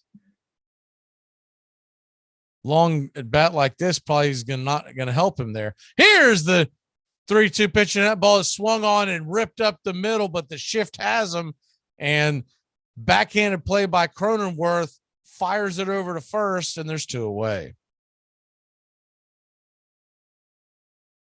d'Arnaud hit that ball right up the middle, but it kind of corkscrewed to the right of the second base bag and right into the glove of Cronenworth. Had it stayed straight, I think he might have reached. It had a kind of a funny hop, almost like a cue ball type. Here's the first pitch to Ozzie Albies, and that ball is inside, goes to the backstop. They checked down to see if he went around. It did not, and it's 1-0. Ozzie Albies hitting now just .220 on this season, 13 RBI, a .282 OBP.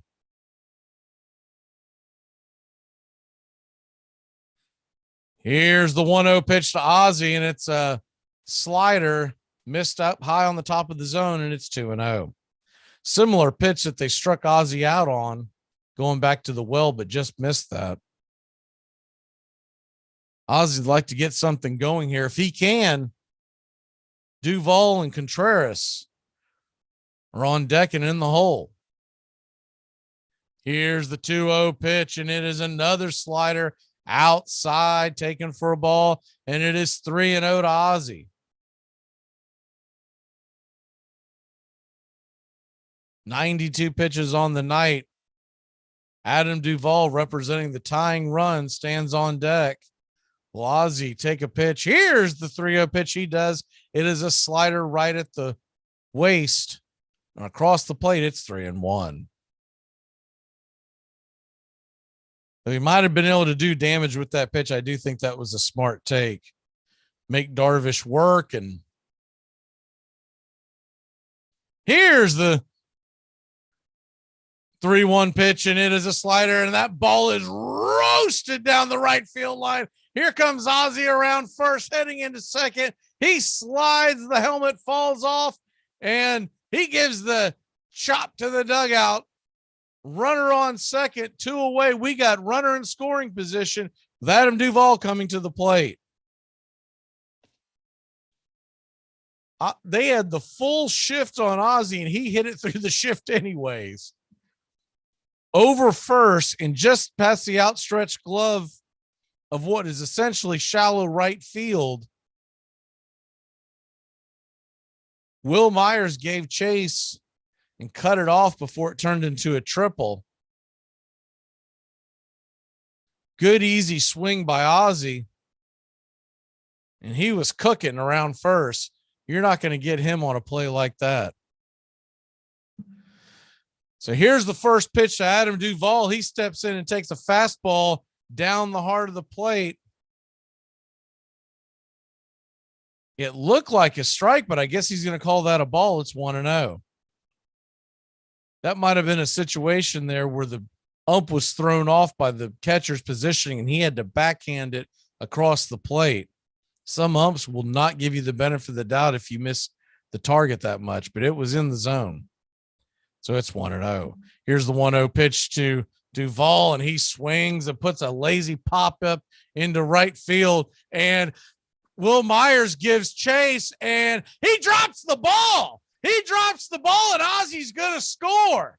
Ozzie's going to score on what I would think is probably going to be an error. Now, Myers had to chase the ball and charge the ball, so it wasn't an easy catch, but I definitely say it's one that Myers will tell you he should have had. Ozzie running the whole way, and when the dust settles, it's 4-3, and Duvall scores. I'm sorry, Ozzie scores off of Duvall's pop fly. Looks like they're giving that a single. We'll see if that holds up. They may go back. It was a difficult charging play, but I think a big leaguer should probably have that play. Now, Duvall, had he been running out of the gates, should probably be sitting on second, but he's not. He's standing on first. Ozzie had the benefit because he was running fairly slow as well. When the ball hit the ground, he had plenty of time to scooch across home plate. So that'll put the go-ahead run to the plate now. William Contreras comes to the plate. Adam Duvall on first. There's 2 away. And remember, Contreras has already hit one out on Darvish in the 3rd inning. Here's the first pitch to Contreras, and it's a slider, a hard slider across the letters. Top of the zone, it's 0-1.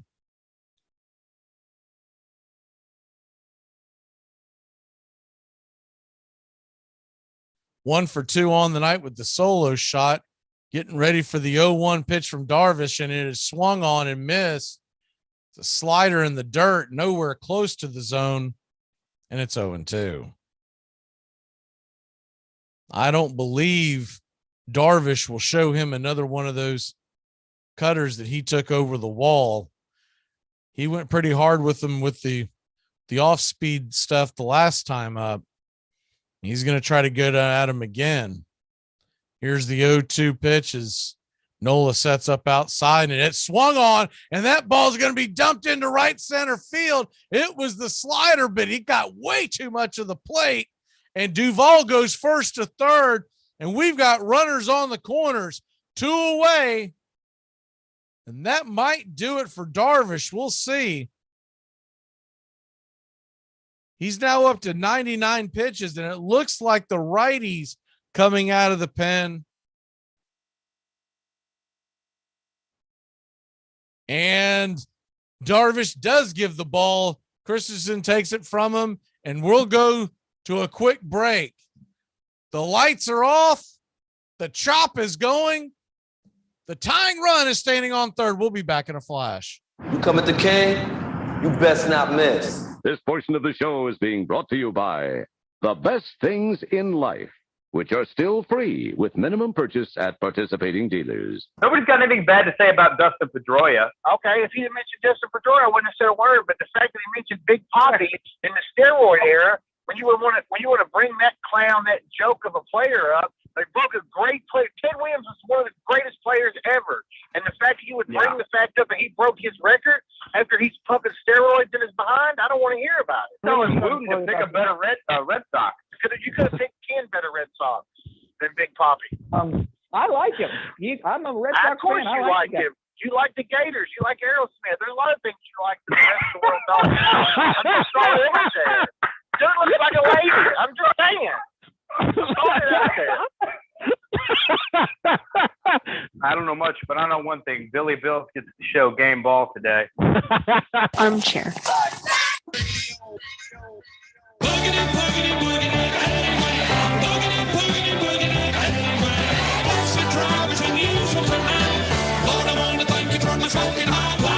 You think about it. What is there in your life, besides your love of family maybe, that carries all the way through from almost your earliest recollections till the day you die, and you care about it in one way or another? There are very, very few things that make that list. We come to things at various times in our lives when we can comprehend them, when we have an interest in them. But we have a child's interest in baseball, in my case from the time I was 5. I can't imagine never having an interest in baseball. So it will be one of the few things in my life that I have cared about in one way or another all the way through.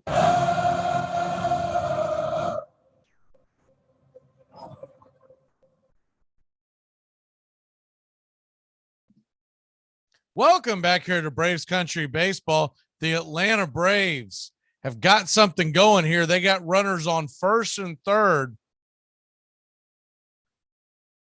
There's 2 away. And the Padres had to go to the bullpen. Robert Suarez, who's got a 3.60 ERA in 15 innings so far, he's going to be facing Dansby Swanson. And the first pitch to Dansby is swung on and fouled 95 miles an hour at the knees, banged towards the third base dugout, and it's 0-1. Braves trail now just by 1 run. It's 4-3 after a bloop. Looks like they're giving him a hit. There was not an error scored on that. Here's the 0-1 pitch, and it's inside for a ball. It's 1-1. A bloop ball that popped out of the glove of Will Myers. Here's the 1-1 pitch, and it is fastball low and out of the zone. It's 2-1. Might have been just some friendly home scoring, giving Duvall the RBI. The Padres, by the way, have a deep infield shift. Huge hole on the right-hand side. If Dansby can get it there, fastball, 99 miles an hour, low and out of the zone. It's now 3-1. And that's going to send Nola out the mound to try to talk to and calm down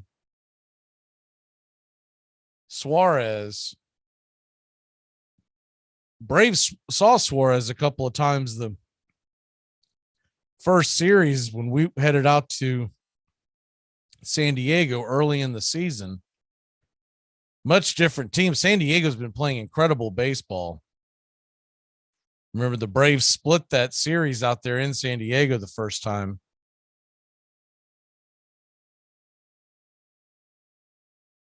So the chop is going. Runners on the corners. There's now a 3-1 count to Dansby. He can be really particular on this one. So even if he gets a strike called on him, that would just mean that Duvall would be off and running on the next pitch.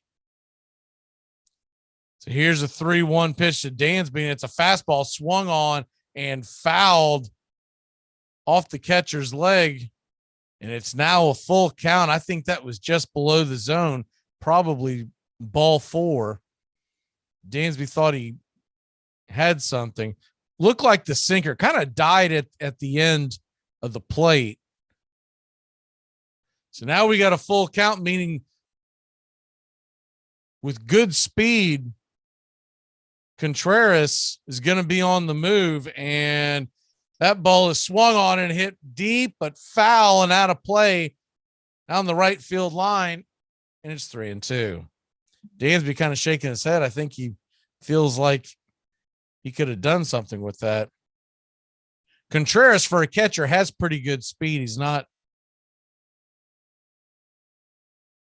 as slow a foot as Darnode. Here's a 3-2 pitch. Runners high. That ball's hit high. It's hit deep. It's going back. Ram-a-lam-a ding-dong. That ball is crushed like an ant. A 3-run bomb by Lieutenant Dan. It's 6-4 Atlanta in the bottom of the 6th. Dansby Swanson, jackpot, baby. He sent that puppy into orbit. Oh, my word, what a shot. A big home run in a big spot for Dansby Swanson. We've got ourselves a 2-run lead, and we've got ourselves an old-fashioned barn burner. It's 6-4, and we're only in the 6th inning. The Suarez will try to regroup now. That'll bring up the top of the order. Demerit takes the first pitch inside for a ball. It's 1-0.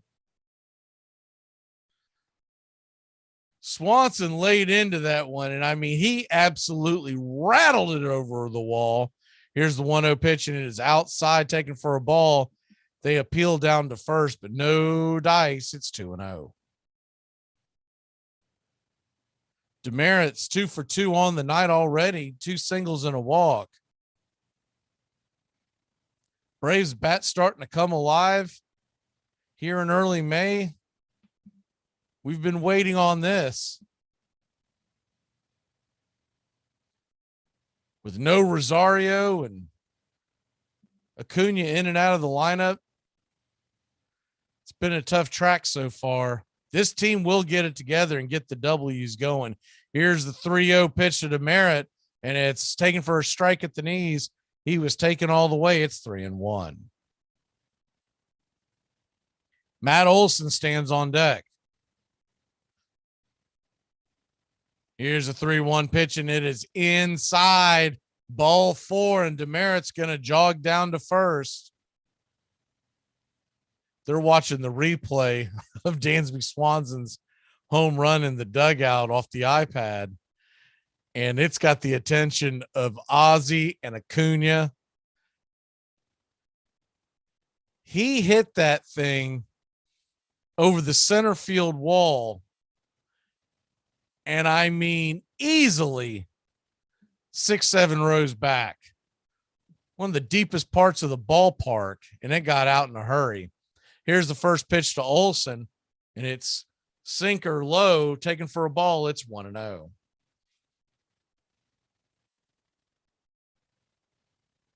Brave 6, San Diego 4. If you're just joining us, Dansby Swanson just hit a mammoth 3-run bomb to take the lead.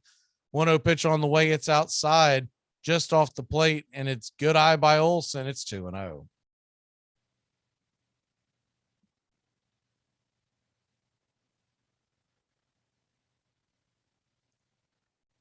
Two-0 pitch on the way to Olson, and ball 3. Suarez has really had a hard time finding the plate. He's gotten behind on all the hitters he's faced. Has gotten to a 3-0 count on all the hitters that he's faced. Dansby, Demerit, and now Olson have all reached 3-0. Will Olsen be taken all the way, or will he be sitting dead red? Here's a 3-0 pitch to Olsen, and it's a fastball. We'll never find out. It's way out of the zone, almost to pitch out style, and it's a 4-pitch walk.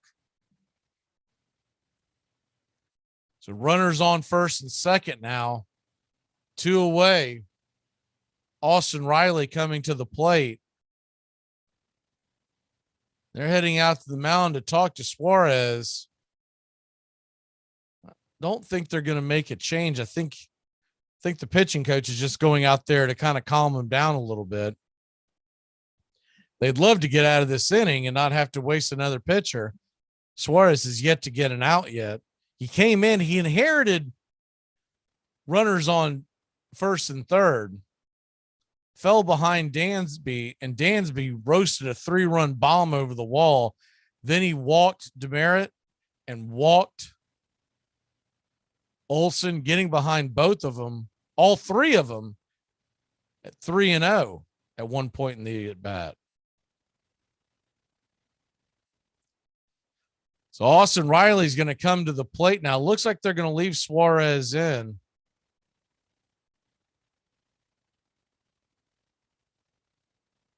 And Riley's just getting ready, waiting for the conversation to end on the mound.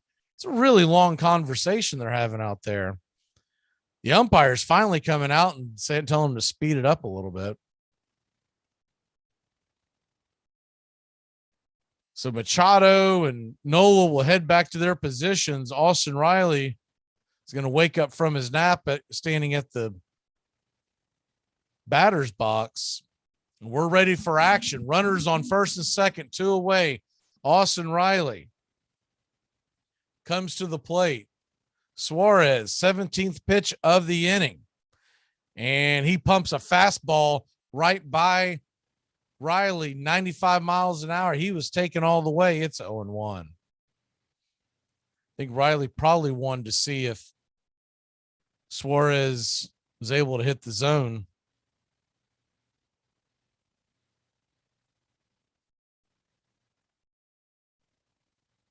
You got an 0-1 count to Riley. Runners on first and second. Here's the pitch, and it is taken for they're going to call that a strike at the knees, and it's 0-2. That one looked a tad low. Definitely one you wouldn't take if you had 2 strikes. So now Riley's in an 0-2 count.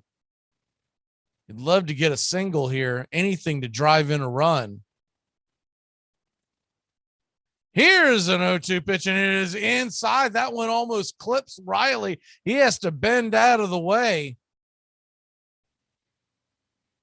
do the moonwalk, and bow down to prevent from getting clipped right there on the belt. So it'll be 1-2 to Austin Riley. Here's the pitch on the way. Swung on, strike 3. Slider in the dirt, and he couldn't lay off of it. That'll end the inning, but not before Lieutenant Dan and the Atlanta Braves take a 6-4 lead from 4 runs and a 3-run bomb. It all starts with just one thing. When recycling, rinse out jars and cans, and avoid recycling wax paper or paper soiled with food. This will reduce recycling contamination. Find tips and more at onethingus.com. What's your one thing? That's the sound of NyQuil Severe hard at work. NyQuil Severe is the best sleep with a cold medicine. No tossing and turning, just rest and recovery. So you're ready to take on tomorrow.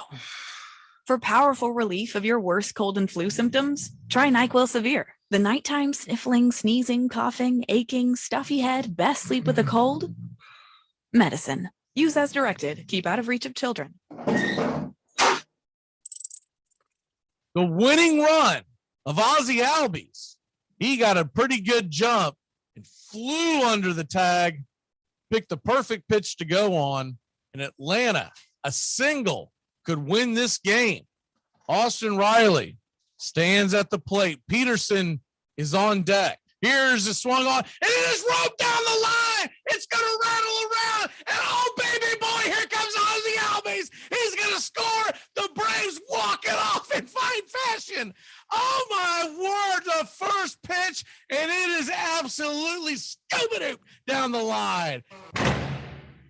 that's so interesting that it would come out 90 feet, that somebody sat down, Mr. Cartwright or whoever, and said, hey, it ought to be 90 feet. It just sounded like a logical number. The fact of the matter is, in retrospect, if it were 88 feet, the game would be very different. Think of the plays at first base. Think of the double plays that wouldn't be completed. If it were 94 feet, we'd be throwing people out all over the place. Batting averages would drop remarkably.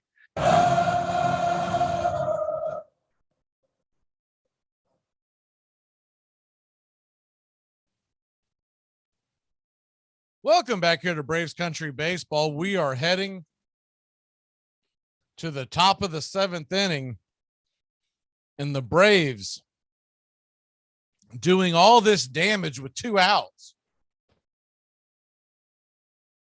The big play of the inning outside of Dansby Swanson's 3-run jack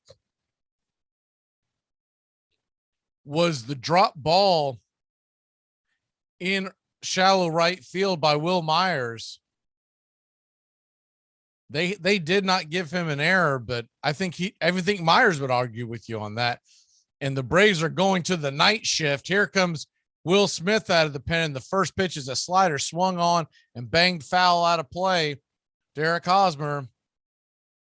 It's 0-1.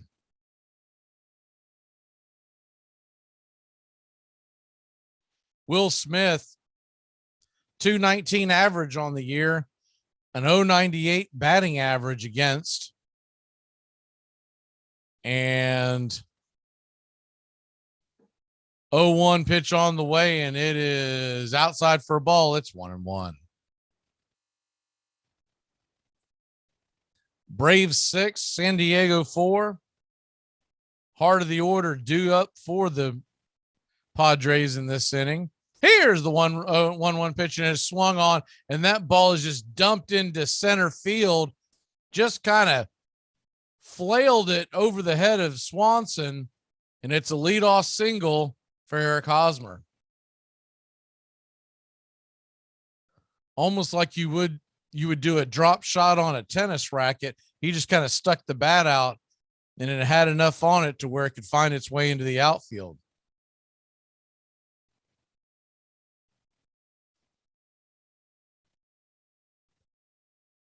So that'll bring up to the plate Luke Voit, the big right-handed power hitter, takes the first pitch for a strike. The outer part of the plate looked like the slider, and it's 0-1.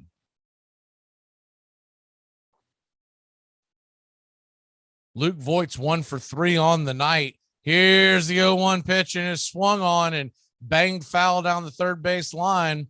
We'll do it again at 0-2.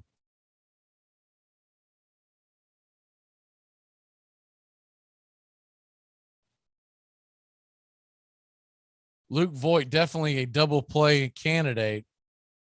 You can get him to hit one on the ground, but he is a fly ball hitter. Here's the 0-2 pitch, and he lays off the slider. It bangs on the dirt inside. And it's 1-2.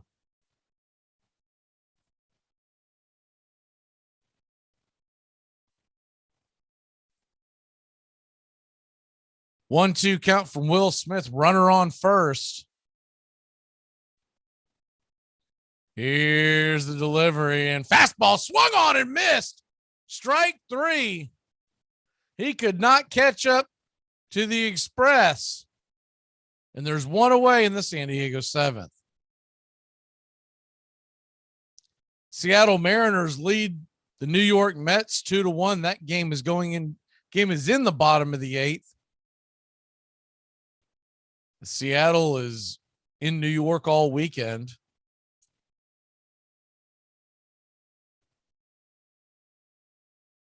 Here's the first pitch on the way to Will Myers, taken for a strike at the knees. It's 0-1.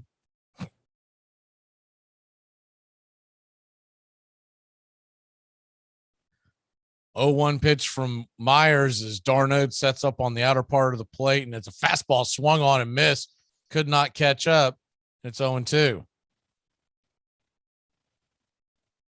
Yankees all over the White Sox again. They lead at 6-0. That game is in the 4th.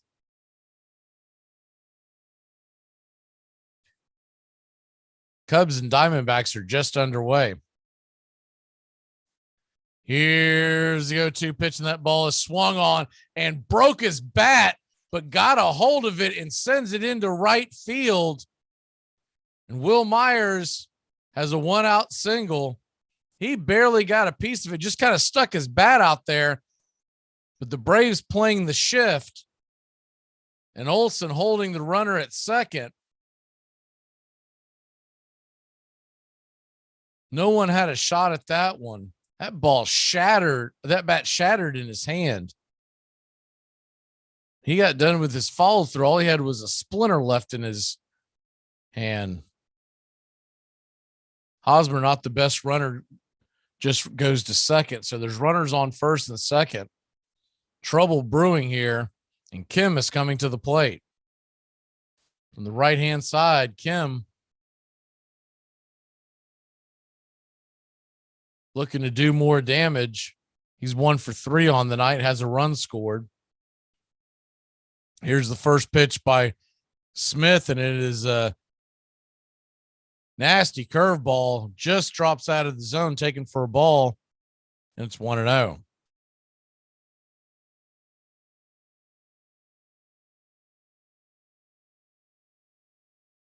Braves 6, San Diego 4. Runners on first and second. 1 away. 1-0 pitch. Smith kicks and deals, and it is slider, misses outside, and it's 2-0.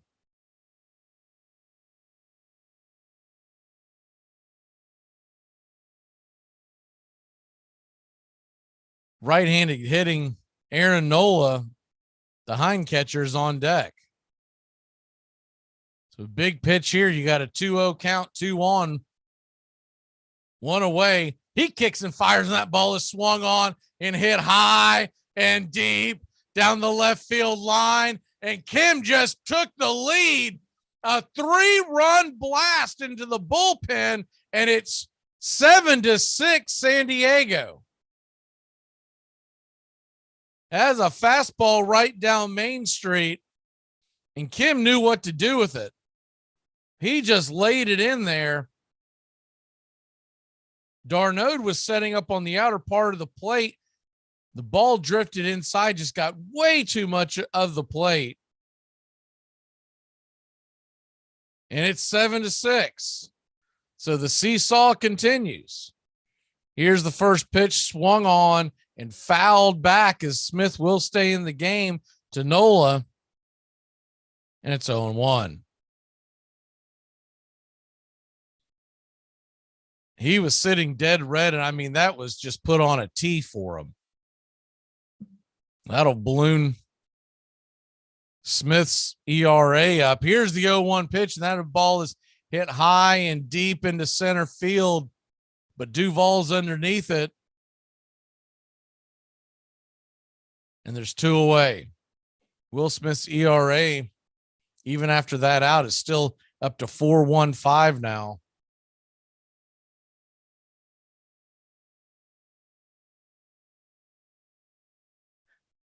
And that'll bring up the number 9 hitter, center fielder, Jose Azocar. What a wild ride this has been. Both teams scored 1 in the 3rd. San Diego 2 in the 5th. Braves 1 in the 5th.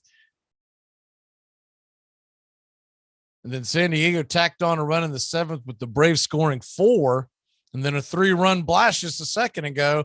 Here's the 1-0 pitch swung on by Azocar, and he pops it high and deep into center field, but underneath it is Duvall, and that'll end the inning.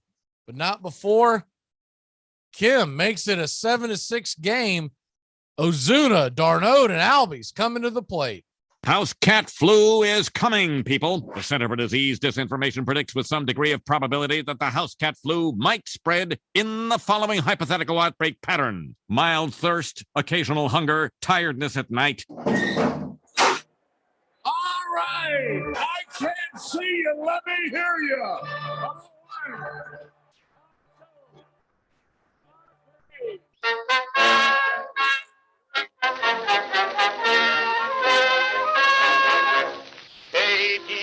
was baseball mad, had the fever and had it bad.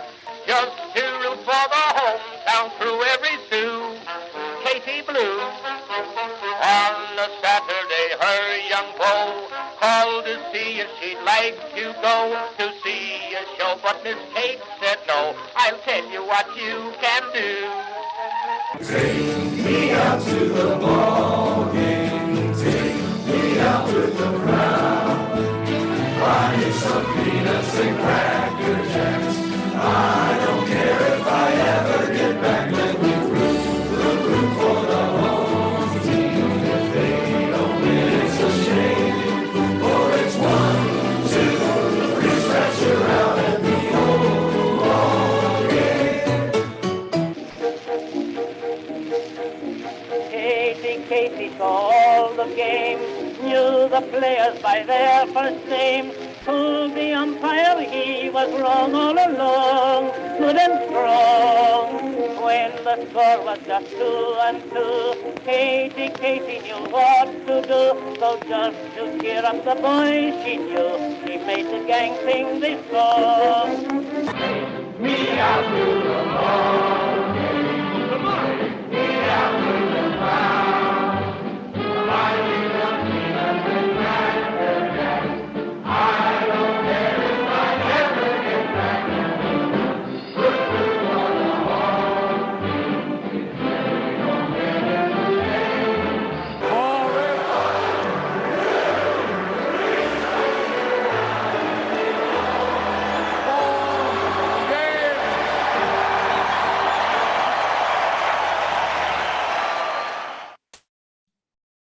Let's get some runs, Braves fans. The Braves trail 7-6.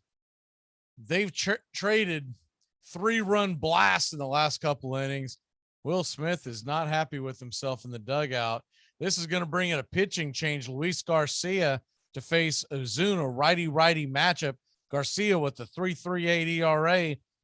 Pitch on the way, slider outside for a ball, and it's 1-0. Ozuna's 1 for 3 on the night with a single, bringing his batting average up to 206. Here's the 1-0 pitch, and that ball is ripped to the right side, to the left side, excuse me.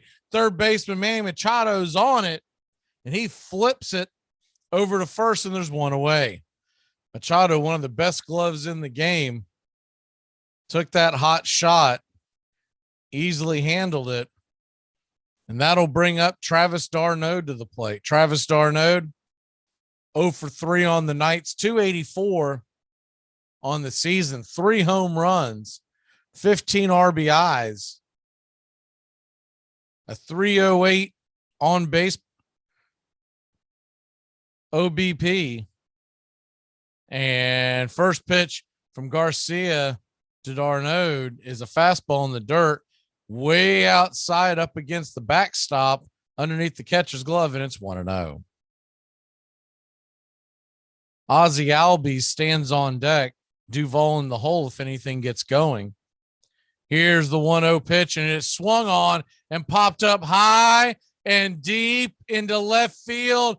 Going back on the track is Profar, and he's got it for out number 2.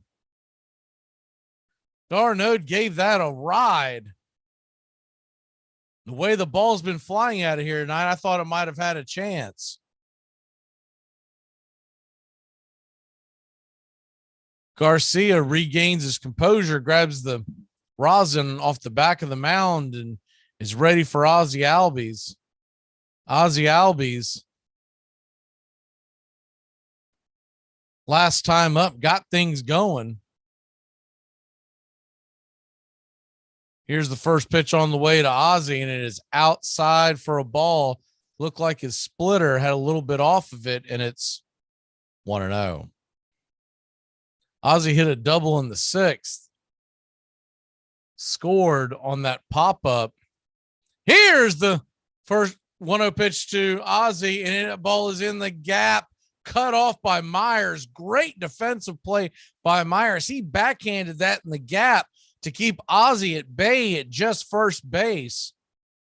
And there's a 2-out single by Ozzie Albies. Nice, easy swing by Ozzie. He just went down and got it. Looked like the splitter, and it just didn't split enough. But a great job by Myers to cut that off. It was about to go to the wall. I don't know how he kept Ozzie to a single. Ozzie thought about it. He turned the base hard, but decided against it. And good thing he did, because Will Myers threw an absolute strike to second base. It's one of those plays that won't be remembered, but man, that if the Padres go on to win, that could be a big, big play. Here's the first pitch to Duvall. As Ozzie's on first, they fired over to first to keep him honest. 2 away. Tying run standing on first, and with his speed, definitely a candidate to score, to steal right here. Here's the first pitch to Duvall, and it is a fastball inside off the plate. And it's 1-0.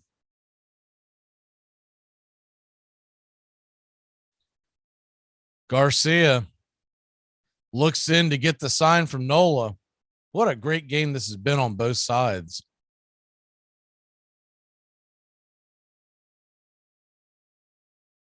He steps off the mound again. Wants a new set of signs. Ozzie's looking in. Leading off of first. Here's the 1-0 pitch, and it is a fastball down below the knees and backhanded by Nola. Great job by Nola to keep that ball from getting away, and it's 2-0. That ball gets away. Ozzie's easily standing on second. Braves would love to get that tying run into scoring position, but at what cost? You don't want to get thrown out. Nola's a pretty good catcher behind the plate, has a pretty darn good arm. Here's the 2-0 pitch, and it is a fastball swung on and missed. That ball was right down the pipe. Duvall just mistimed it.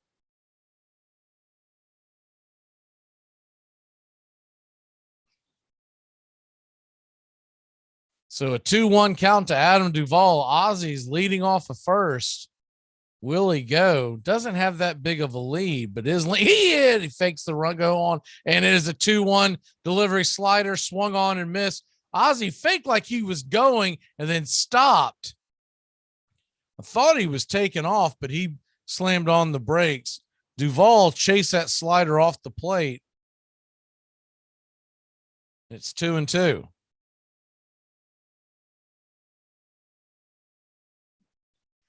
Two pitch on the way, 2 outs. Here's the pitch, and it is a slider way outside. Taken for a ball. It is now 3-2, which means Ozzie will be on the move. So anything that gets down in the alley would tie the game.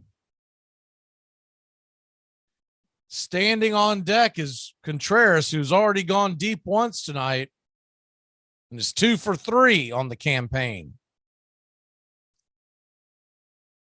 So here's the payoff pitch coming from Garcia. He kicks and deals and swung on and missed. Slider on the other side of the planet, and he tried to swing and hit it, and no dice. That'll end the inning. So the Braves trail by 1. We'll head to the top of the 8th inning. It's 7-6 Padres. What does it take to break you? What does it take to break your focus because you get frustrated about what happened on the last play? What does it take to make you give in because it's hot outside, or you're tired, or you don't feel like running to the ball or giving effort or finishing the play like you should because of how you feel? Whether you're a little bit hurt, what does it take to break you? It's going to be difficult because you're getting yourself ready to play an entire season at a high level. So everybody here has got to have a lot of mental toughness to be able to sustain what we do at a high level. Armchair Quarterbacks Radio covers the whole SEC the whole season long. Down. Here's Tua stepping back, loads up, looks long, throws, end zone, touchdown! Alabama! Devontae Smith! Touchdown, Alabama! And the Crimson Tide has once again ascended to the top of the college football mountain. Again, it's going to be Propel, Wing, and the kicker, Drew Alamo. LSU remains undefeated. Passes away, penalty flag down. Lamar Thomas has got it. Lamar Thomas is on his way down the sideline. George Teague is after him and runs him down. Takes the ball away from him. Teague's got the ball. Well, congratulations to the LSU Tigers, the 2008 BCS National Champion. Armchair.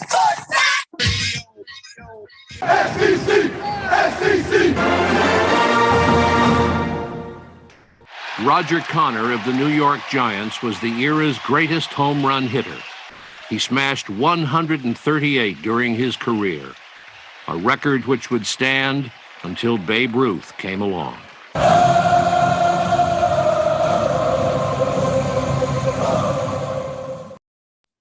Welcome back here to Braves Country Baseball. We're heading to the top of the 8th inning. The Braves trail by 1. On this date, 1942, Jim Tobin, the Atlanta Braves, the pitcher, hit 3 home runs, becoming the first player in modern history, first pitcher in modern history to have 3 home runs in one game. They would go on to beat the Cubs. He had hit a home run as a pinch hitter the day before. Old Ironsides on this date in 1942. On this date, 1955, Mickey Mantle, 3 home runs of over 463 feet. And Spencer Strider has come into the game, and first pitch by Strider is a 99-mile-an-hour fastball on the outside, taken for a ball. It's 1-0.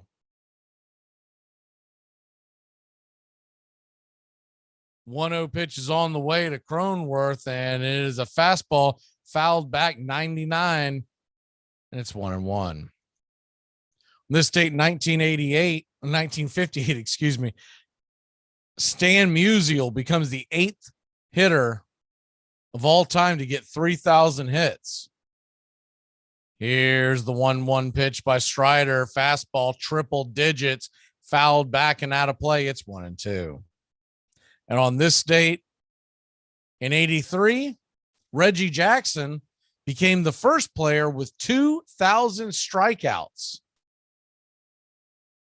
And on this date, 1977, Howard Stern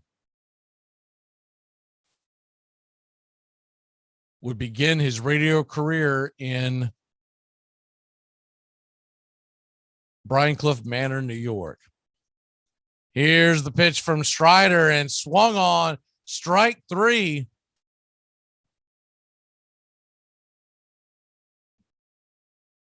Fastball right down the pipe at the knees. And it's a 4-pitch strikeout.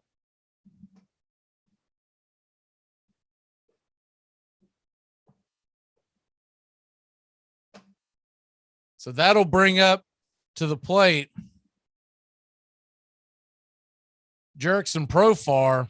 Profar comes out of his shoes on the first pitch, swung on and missed. The slider, it's 0-1. He must have been sitting dead red because he came out, swung out of his shoes, dropped to his knee. His helmet almost came off. Here's the 0-1 pitch, and it is a ball taken low for slider, and it's 1-1. 1-1 pitch to Profar. Fastball dots the heart of the plate and at the knees, 99 miles an hour, and it's 1-2.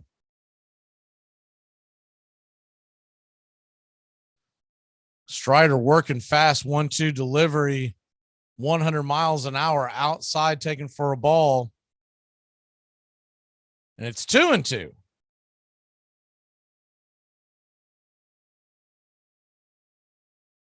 2-2 pitch from Strider. He kicks and deals in a fastball 100 miles an hour, fouled down the line.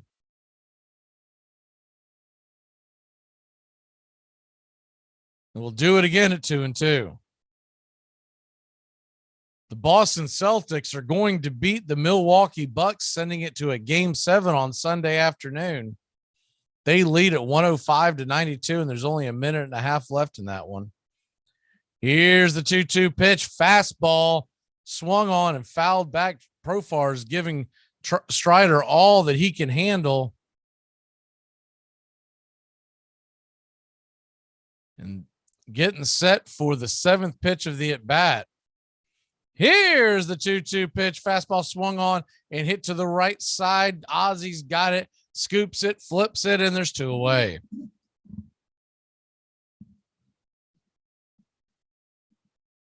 So that's going to bring up Manny Machado. This ought to be fun. Manny Machado going mano-a-mano versus Strider. A fastball hitter against a guy who hits triple digits on the regular. Don't go anywhere. This has got get your popcorn ready written all over it. Speaking of that, Aaron Judge hit another home run tonight.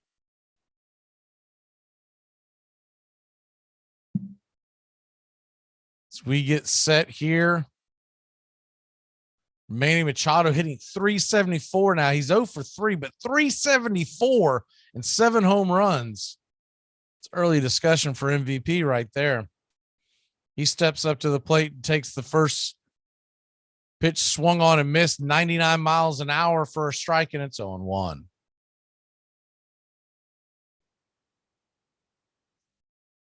Oh, 1 pitch on the way, and it's a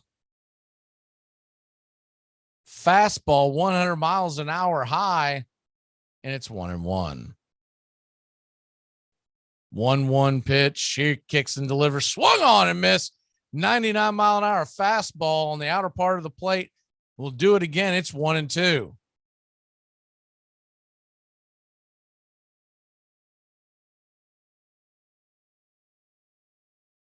One-two pitch on the way to Machado. Braves trail by just 1. Here's the pitch, swung on, strike 3, 100 miles an hour, straight gas, and he couldn't see it. So we'll head to the bottom of the 8th. The Braves will grab the bats, trailing by just 1 run. Hey, Braves fans, the Armchair Quarterbacks YouTube channel are bringing you Braves baseball all season long. Hi, I'm Mac McGee, and I'll be bringing you Braves baseball play-by-play for the Braves fans out there, for all of Braves country. So pull up an armchair and join us for Braves country baseball, first pitch to last pitch, Tuesday and Friday nights, right here on the Armchair Quarterbacks YouTube channel.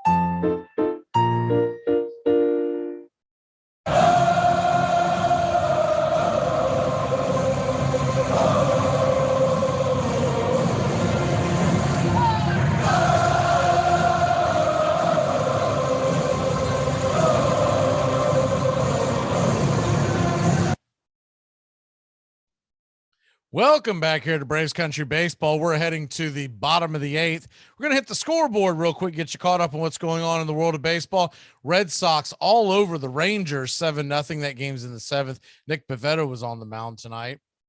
Yankees 7-1 over the White Sox. That game is in the 6th. Giants and Cardinals, it's 3-1, top of the 7th inning, San Francisco. Cubs and Diamondbacks are scoreless early on. Rays took out the Blue Jays 5-2. Gausman with the loss. Tigers 4-2 over the Orioles. That game is in the 9th. Guardians lose to the Twins losing to the Twins 11-2. That game is just in the 5th. Royals 8, Rockies 3. That game's in the 5th. Angels and A's are tied in the 3rd. Phillies and Dodgers just got going. That game is in the 1st. Reds, Pirates. It's 8-2 winners of Cincinnati over Pittsburgh. Brewers 2-1 winners over the Marlins. The Astros 6-1 winners over the Nationals, and the Mariners hold on and beat the Mets in Queens 2-1. So if the Braves can come back and get a W, they could gain a game on everyone in their division. Well, we don't know about the Phillies game yet. It's just getting going. There's 6 seconds left in Milwaukee, and the Celtics are up by 12. So you can put that one in the books. In the NHL, the Rangers force a game 7. They win 5-3 in Pittsburgh. Panthers are up 3-2 on the Capitals in the third, and the Flames and Stars are just getting underway. This will bring Wilson Contreras to the plate, and the first pitch is on the outer part of the plate, called for a ball. It's 1-0. Steven Wilson's the new pitcher for the San Diego Padres, a 2.63 ERA, 3-0 on the year. Here's the pitch, and it is a slider right across the letters, taken for a strike. It's 1-1.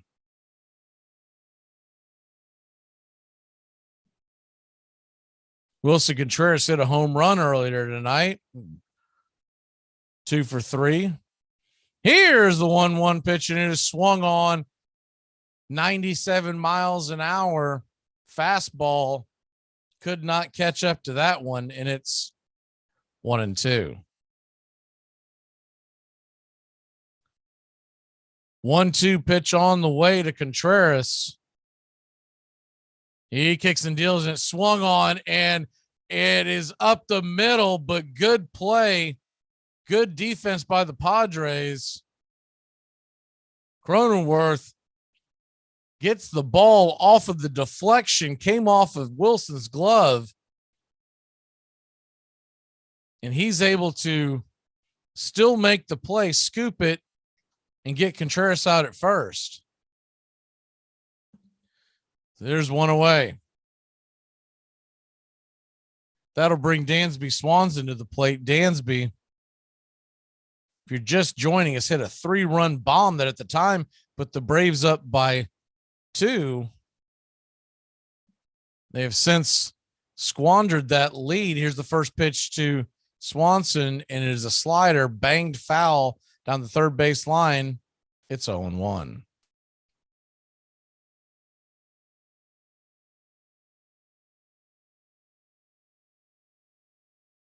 Swanson's home run, they're saying, went 106.5 miles an hour off the bat and 436 feet. It was an absolute moonshot. They're saying that's his third longest in his career. Here's the 0-1 pitch to Dansby. They set up outside, and it is a slider. Misses low and away. It's 1-1. San Diego 7, Atlanta 6. Bottom of the 8th. Top of the lineup is due up after Dansby. Here's the 1-1 pitch, and it's a fastball outside. They tried to frame it for a strike. No dice, and it's 2-1. That pitch was just off the plate.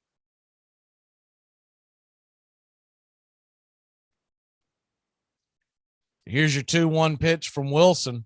He looks in, gets the sign. He's ready to deal. He kicks and fires and fastball. That one is on the outer part of the plate. 97 miles an hour, just a touch or so in closer, and it's 2-2. Almost the exact same pitch. Dansby, when he's hot, can take that outer pitch and send it somewhere, usually into the gap. Here's the 2-2 pitch to Dansby, and swung on, fastball, strike 3, 97 miles an hour. That was a little high in the zone. Dansby more of a low ball hitter. And there's 2 away. That was straight cheese. He was behind that one. Must have been looking for the off-speed pitch. 97, and lot to catch up to when you're looking for the off speed. So there's 2 away, and that'll bring the top of the order, Travis Demeritte, to the plate. Matt Olson stands on deck.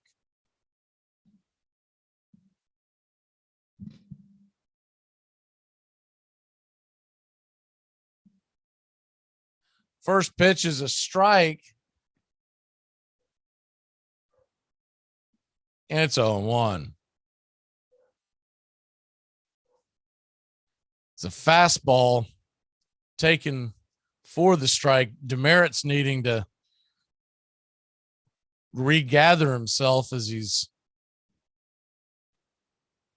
had to adjust his batting gloves. Here's the 0-1 pitch, and it's a fastball on the outer part of the plate. That one's called for a ball. I don't know about that one. It's 1-1. We'll take it.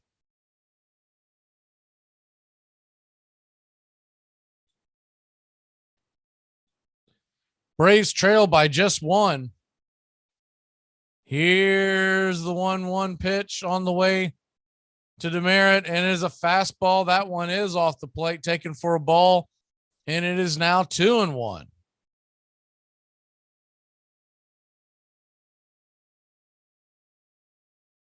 The 2-1 pitch to Demeritte. Matt Olson stands on deck. Demeritte, with power in his own right, awaits the 2-1 pitch. He kicks and deals, and it's a fastball, 97 miles an hour at the waist, and it's 2-2. If you missed it earlier, the Celtics did win. They're heading to a Game 7 on Sunday. There'll be 2 Game 7s in the NBA on Sunday. Could be 3 if the Memphis Grizzlies upset Golden State tonight. Here's the 2-2 pitch from Wilson. It's a fastball off the plate, taken for a ball, 97 miles an hour, and it's 3-2. Matt Olson stands on deck. You'd love to get a chance to face Wilson representing the go-ahead run. Here's the 3-2 pitch on the way. Fastball swung on and just got a piece of it. Bangs it foul underneath the catcher's glove, and we'll do it again at 3-2.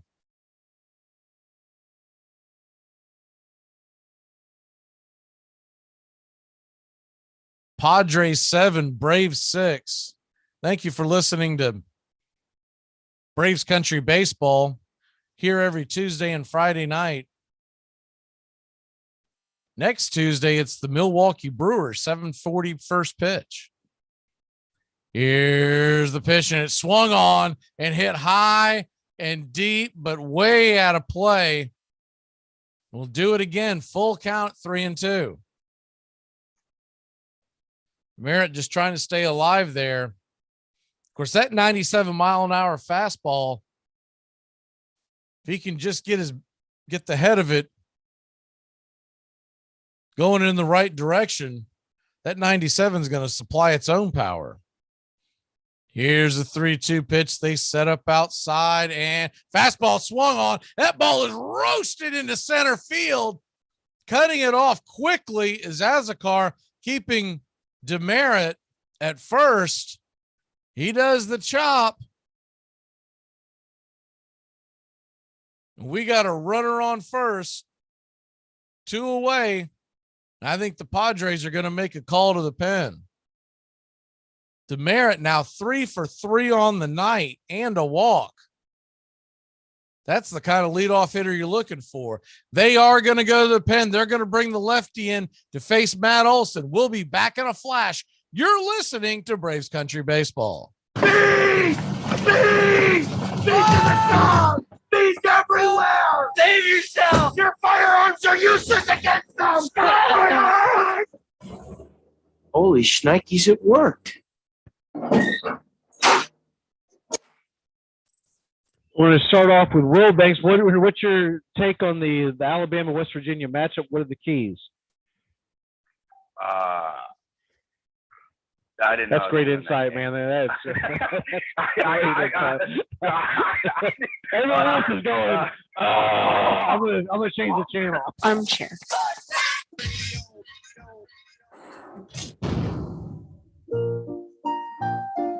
Hey, Braves fans, the Armchair Quarterbacks YouTube channel are bringing you Braves baseball all season long. Hi, I'm Mac McGee, and I'll be bringing you Braves baseball play-by-play for the Braves fans out there, for all of Braves country. So pull up an armchair and join us for Braves country baseball, first pitch to last pitch, all season long, right here on the Armchair Quarterbacks YouTube channel. I'm 7-0 this season. You auto-drafted. That's what all the great GMs do. They delegate. You didn't do anything. Yeah, I did. I set the cue. Without fantasy football, what would friends talk about? I almost wore shorts today. Oh. I was going to do a sweatshirt shorts combo. Armchair. There's a very peaceful thing. It was created and played in pastures and meadows. There's grass, there's outdoors, there's everything that people thought was American and feel about America. You get in a ballpark, and it's the wonder of holding your dad's hand, walking through that dark tunnel, and seeing a huge open space where men play the little boy's game.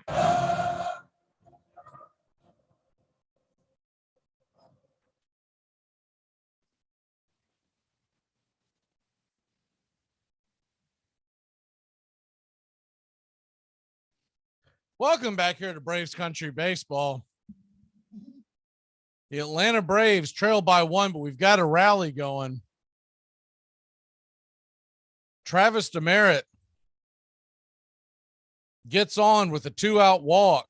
Braves trail by 1, and the go-ahead run. Matt Olson comes to the plate. We got a lefty-lefty matchup going on now. Taylor Rogers fires in the first pitch for a strike. It's 0-1. Rogers, an 0.71 ERA. The 140 batting average against lefty nasty matchup. Here's the 0-1 pitch, and it is a fastball 94 miles an hour just off the plate. And it's 1-1. Olson can reach. Austin Riley will come to the plate. Here's the 1-1 pitch, and that ball is way outside. Taken for a ball. It's 2-1. Matt Olson hitting just .262 on the young year. 3 home runs. One swing could change the game. Here's the 2-1 pitch, and that ball flutters in there high for a ball. Looked like a slider. Is about eye level, and it's 3-1.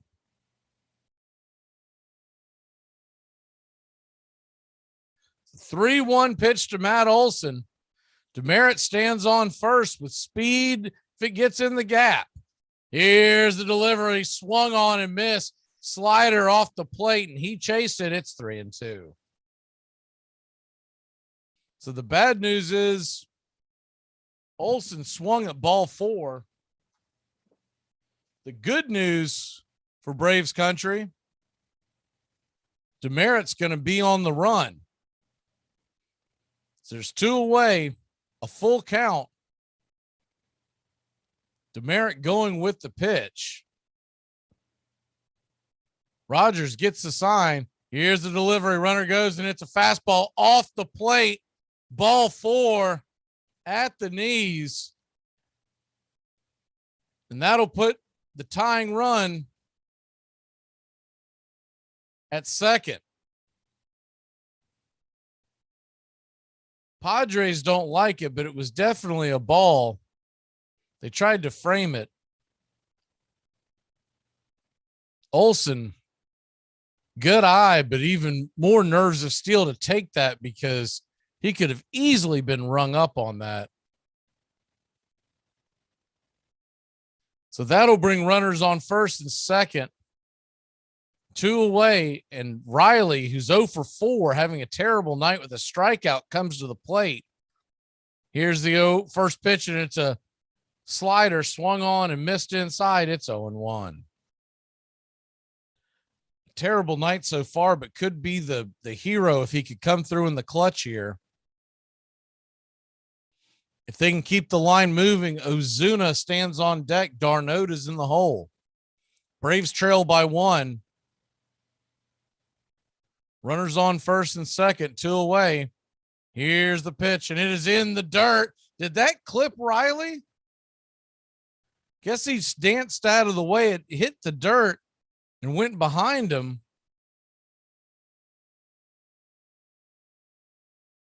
And somehow that ball missed him. And it's 1-1.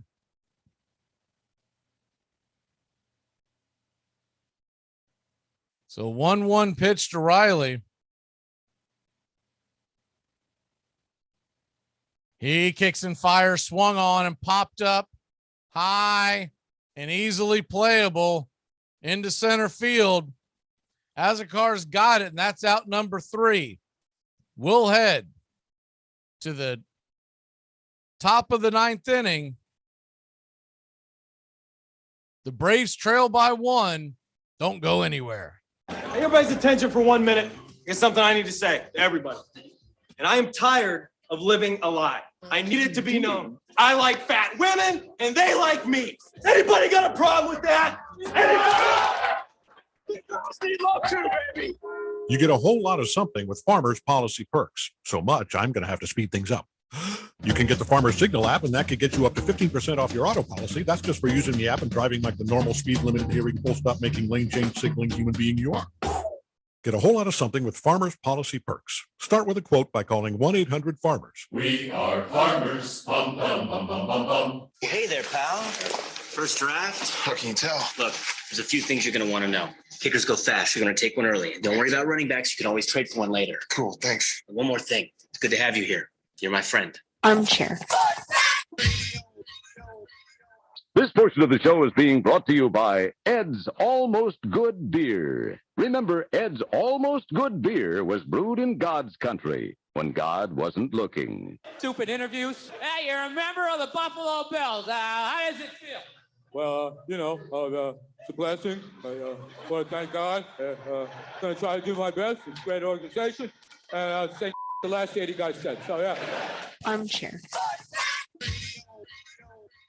Everybody had a team. At Orting, Washington, the Fats took on the Leans. In Kansas, crowds watched the Mother Hubbards, men playing in women's clothing. Under guard at Fort Sill, Oklahoma, Geronimo's Chiricahua Apaches played ball against the U.S. Army and won. At some games, a keg of beer stood just to the side of third base for encouragement. Any man who made it to third was entitled to a dipper foot.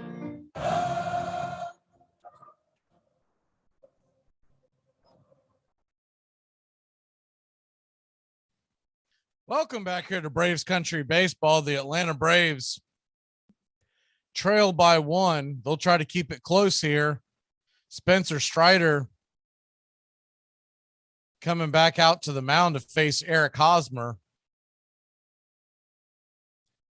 Strider came in last inning, struck out 2, had a clean inning. Here's the first pitch, and it's a fastball outside, taken for a ball. It's 1-0. Hosmer has raised his batting average to 372, 2 for 4 on the night. Here's a fastball swung on and fouled out of play, 97 miles an hour, and it's 1-1. Spencer Strider, who was drafted in the 4th round in the 2020 draft by the Braves. Here's the 1-1 pitch, and it swung on and fouled down the left field line again. Couldn't quite catch up to it, and it's 1-2. If you remember, that was only a 5-man draft. This was the 4th round pick by the Braves. He has skyrocketed through the Braves system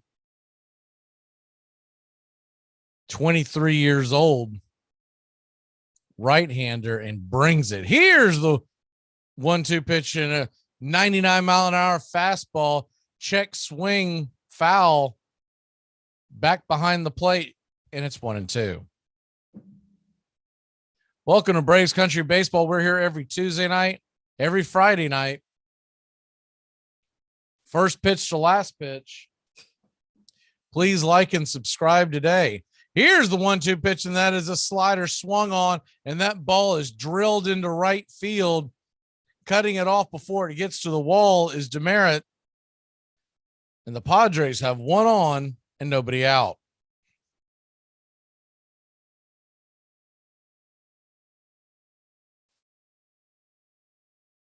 Braves have an opportunity to pick up on a game on the Mets. They can somehow come back and win this one. Mets lost tonight 2-1 to the Seattle Mariners.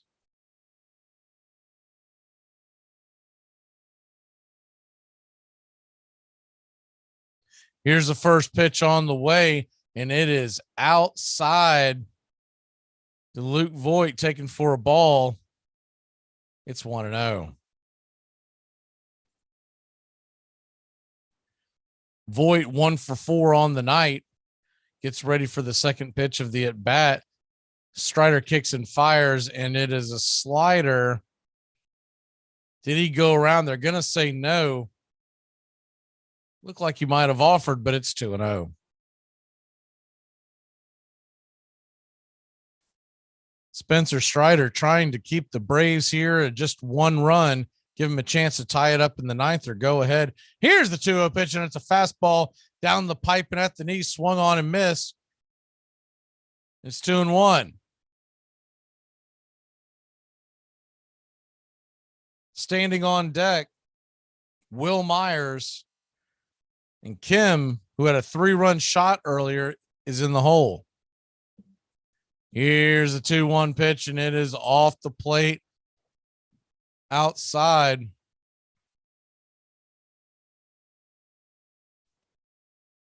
And it's 3-1. Strider starting to struggle with this command a little bit here. Here's the 3-1 pitch to Voit, and fastball. That ball is ripped down the left field line.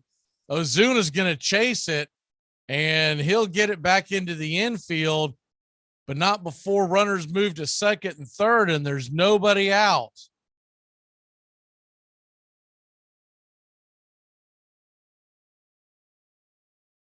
Luke Voit just hammered that ball down the left field line, well over the head of Austin Riley. Even though he did try to leap for it, it was several feet over his head.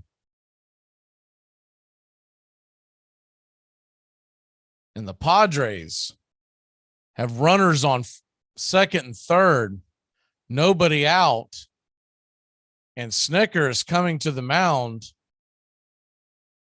See if he actually pulls Strider this time.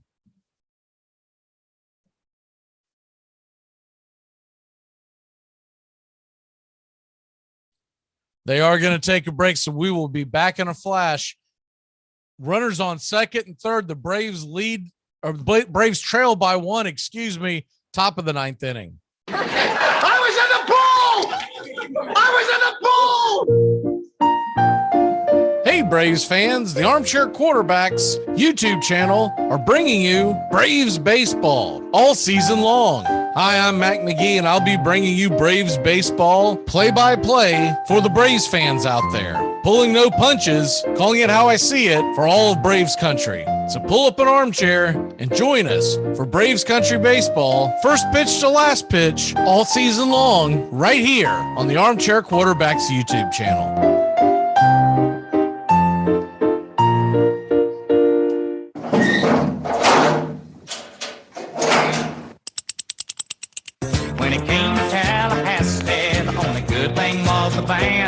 But now them Fighting Seminoles are the best team in the land.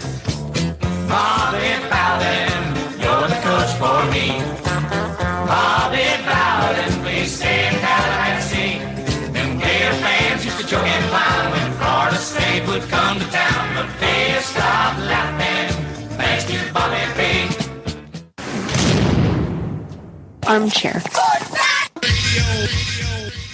Stupid interviews. Hey, you're a member of the Buffalo Bills. How does it feel? Well, it's a blessing. I want to thank God. I'm going to try to do my best. It's a great organization. And I'll say the last 80 guys said. So, yeah. By the spring of 1861, there were 62 member clubs in the National Association of Baseball Players. Free blacks in northern cities had established their own teams. And Henry Chadwick was trying to start a baseball club in Richmond, Virginia, when the new season was suddenly interrupted.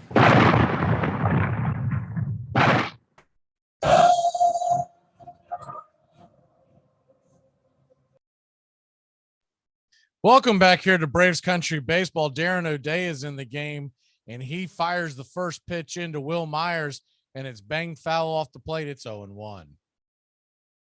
O'Day, the sidewinder right-hander, 2.35 ERA on the year. He's being set the daunting task of trying to keep runners from second and third, nobody out from scoring. And here's the 0-1 pitch, and it's a slider way outside, almost got away from d'Arnaud. Good defensive play by d'Arnaud, and it's 1-1. The Braves infield is in. O'Day tends to get balls hit on the ground. That's what they're trying to do here. Here's the 1-1 pitch, and it's another slider way outside, not even close. And it's 2-1.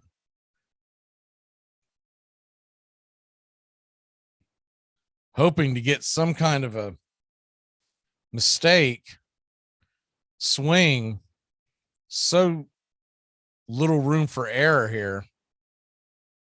Here's the 2-1 pitch, infield drawn in, and it's swung on, and that ball is hit into center field, and it's caught by Duvall. He fires it home, but easily scoring is Hosmer on the tag, and it's 8-6 San Diego. The throw was cut off. He wouldn't have had much of a chance of making the tag, so they did keep the runner at second, which could be key because the Braves will come up in the bottom of the ninth. You'd much rather be trailing by 2 than be trailing by 3. And that's going to bring up Ha-Seong Kim to the plate. Kim is 2 for 4 on the night. Batting .214, but he had a huge home run earlier. Here's the first pitch from O'Day to Kim, and it's outside. Slider taken for a ball. It's 1-0.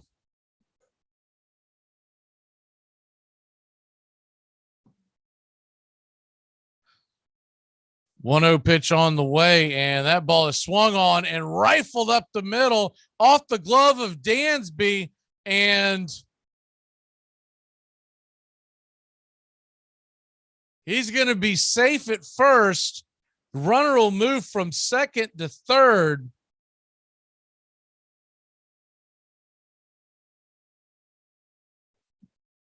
Voit was not going to be able to score from second base, probably even if he was airlifted.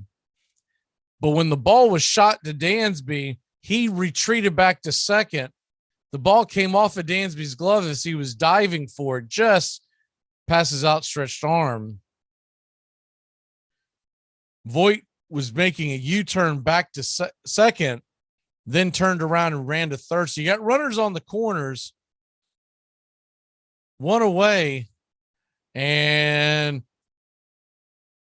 it's like a sinker off the plate, take from for a ball. It's 1-0. Austin Nola 1 for 4 on the night, a double in the third, trying to break this game wide open. A fly ball here would give them a more comfortable 3-run lead. O'Day fires it over to first to try to catch Kim napping. No such luck, and we'll do it again at 1-0.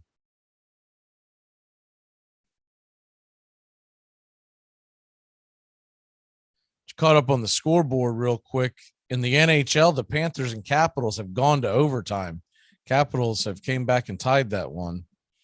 Here's the 1-0 pitch and showing bunt, but pulling it back. The ball was way outside, and it's 2-0.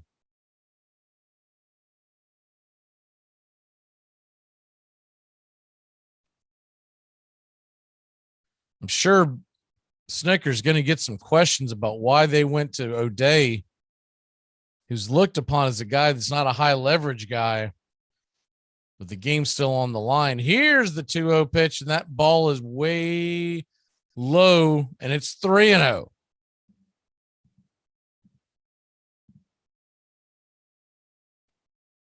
Little surprised that wasn't McHugh. Or maybe even Minter coming into the game. Here's a 3-0 pitch on the way. And just off the plate again, 4-pitch walk. We'll see what Snicker decides to do here. The bases are now loaded with one away.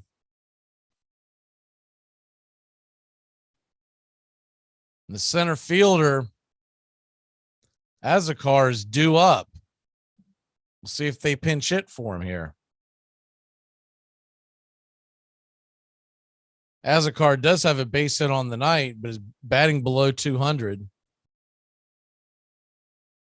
But with the lead and a good defensive center fielder, probably won't pull him. Looks like Snicker's going to roll the dice here. It's going to be very hard to double up. They are going to go to pinch hit, and it's Trent Grisham. Grisham, dangerous hitter from the left-hand side of the plate. He's got speed of his own right. So the bases are loaded, one away, and the first pitch is a strike fired down the hatch. Fastball at the knees, and it's 0-1. Earlier tonight in the NHL, the Rangers force a Game 7. That game will be in New York on Sunday.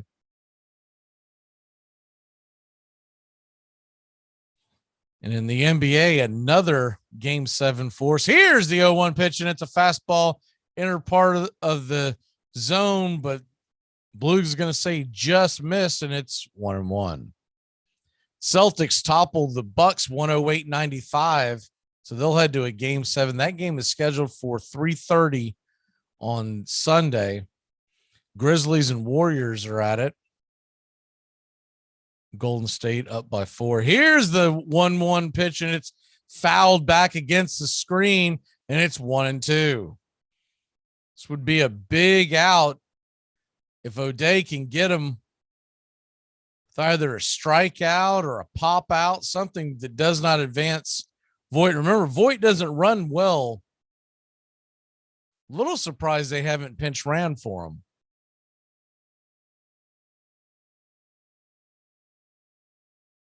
So here comes the 1-2 pitch on the way to Grisham. Day kicks and fires, and it's fouled back out of play, and it's 1-2.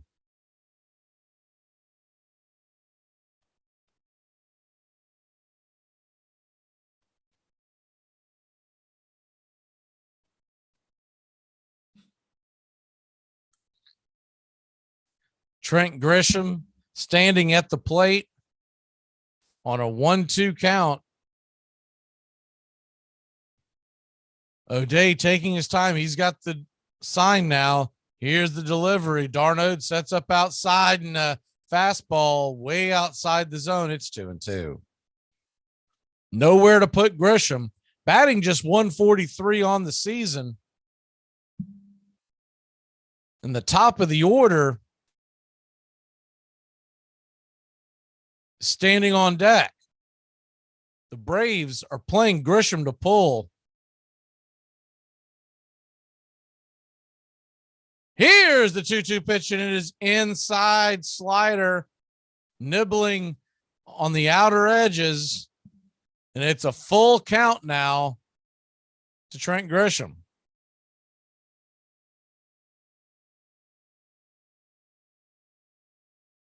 Granitz is on the phone with the bullpen, but it could be too little too late. As O'Day has struggled to find the zone. Here's a 3-2 pitch and swung on and fouled back out of play. We'll do it again at 3-2.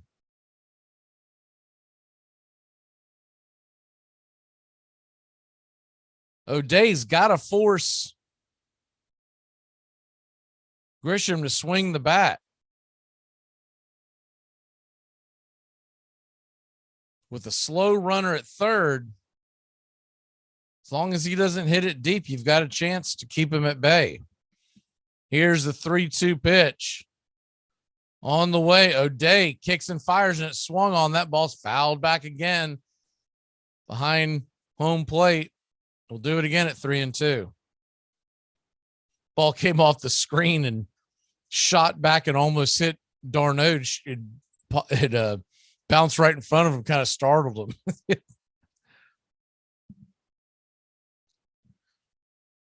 So the bases are juiced. The count is full. Game on the line here.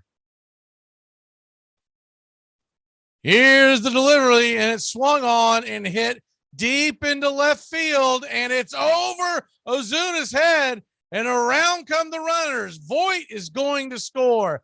2-run score. 3-run score. They've blown it wide open. It's 11-6 San Diego.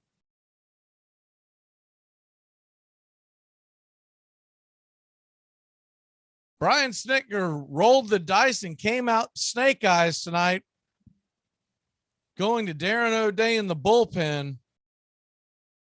Trent Grisham, who was hitting 143 on the year, could not get out of this mess, and that ball was absolutely hammered over the head of Ozuna. Ozuna had no shot of making that. Gave a valiant effort, but went over his glove by a good 3-4 feet. So 11-6 your score now. Padres over the Braves. Here's the first pitch, and it's on the way. Swung on and missed, and it's 0-1 to Cronenworth. Cronenworth 1 for 5 on the night. Singled in the 5th and scored a run. Here's the 0-1 pitch, and it swung on and hit high and deep into center field. Underneath it is Duvall. He'll fire it into the infield. Grisham is tagging and moves to third. There's 2 away.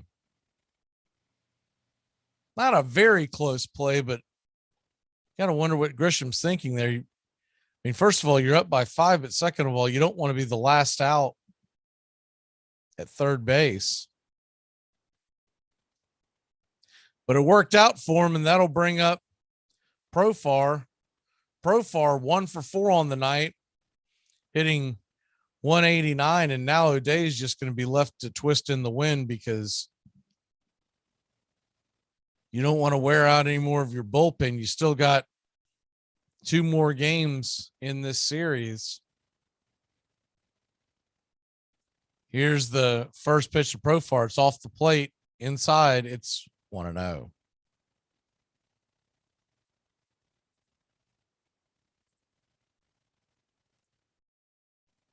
Pitch on the way to Profar. And here's the delivery. Kicks and deals, and it's on the outer edge. Called for a strike.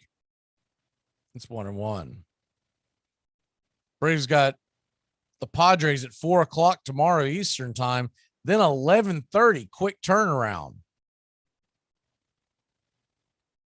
They're doing that as the National Peacock game.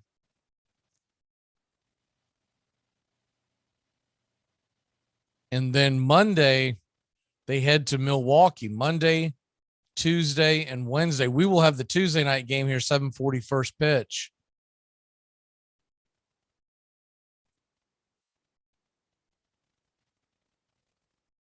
here's the 2-1 delivery, and it is swung on and popped up. Can of corn in the infield. Riley's underneath it, and he'll give it a squeeze. Well, the Braves trail by 5, but this has been a high-scoring game. It ain't over yet. Heart of the Order's coming to the plate. We'll be back in a flash. Hey, does Tay Diggs follow you on Twitter? No, but Kraft Singles does. Big news and the big games covered in the Big Ten by the Armchair Quarterbacks all year long. Just under 38 on 44 kicks this year. Nice high kick, got a little wind under it, and it runs Howard back.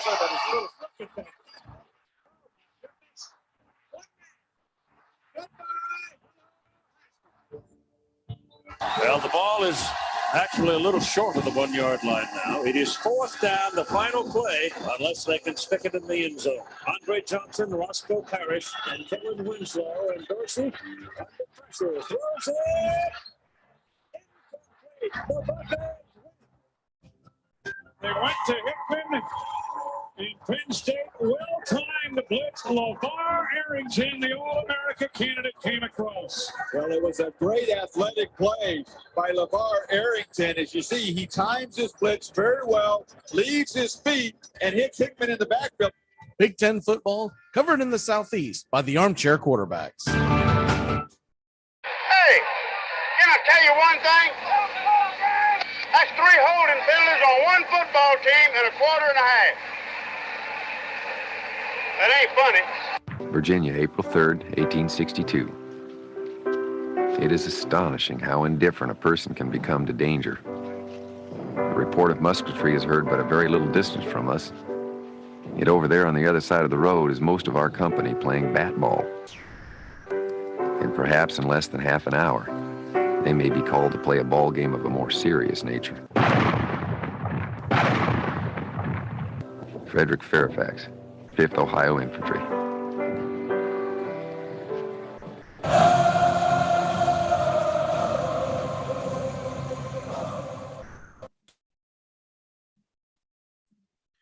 Welcome back here to Braves Country Baseball. The Braves trail 11-6. High-scoring affair. And we'll have the heart of the order coming up here. Ozuna, Darnode, and Albies. You can't quite say it's over. There's been 28 hits tonight in this game. So you never know here. Rogers will go back out to the mound, try to secure a save. Here's the first pitch to Ozuna, and it's high, taken for a ball. It's 1-0. Base runners is what they will need. Trent Grisham stays in the game to play center field for the Padres. Here's the 1-0 pitch on the way, and it's low and inside, taken for a ball. It's 2-0.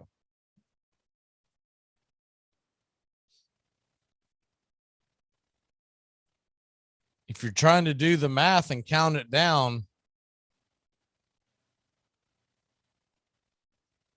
Dansby Swanson represents the go-ahead run, the winning run, 6 batters away. Here's the 2-0 pitch, and it's a fastball at the knees, taken for a strike, and it's 2-1.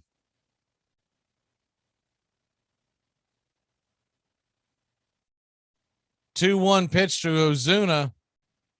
Bottom of the 9th inning. Braves trying to rally. Here's the delivery. It's off the plate. Ball 3. Good eye by Ozuna.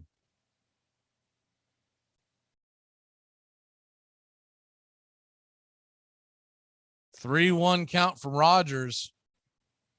Coming back out.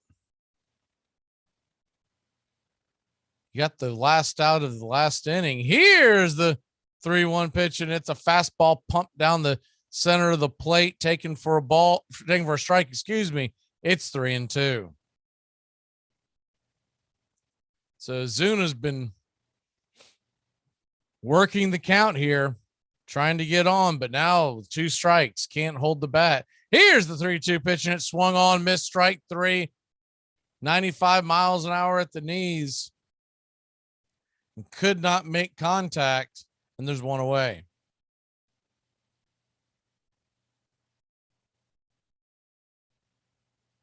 Travis Darnode comes to the plate. Travis Darnode 0 for 4 on the night. He's been hitting really well.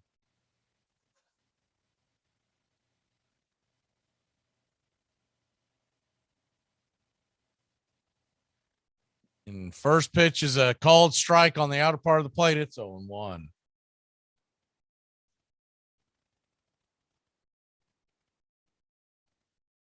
Braves trail 11-6. They'll be right back at it tomorrow, 4 p.m. Eastern, first pitch, and then 11:30 Eastern, 11:30 a.m. Sunday, first pitch. 0-1 pitch is swung on and banged foul. It's 0-2.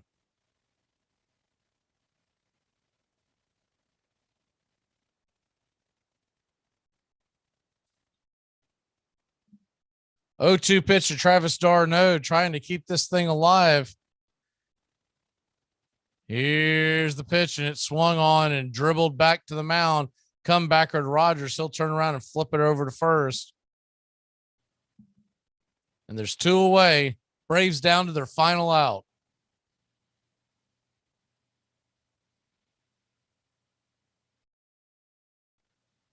The bad news is it looks like this could be a Braves loss. The good news is Braves got some good hitting, came alive a little bit. The pitching kind of faltered, especially late in the game with the bullpen, but the Braves didn't use any of their big horses in the pen.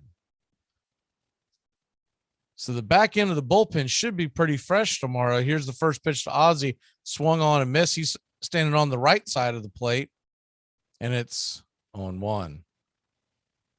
Ozzie's 2 for 4 on the night. A double, a single, and a run scored. Rogers winds and deals, and slider inside, swung on and missed. The Braves are down to their final strike.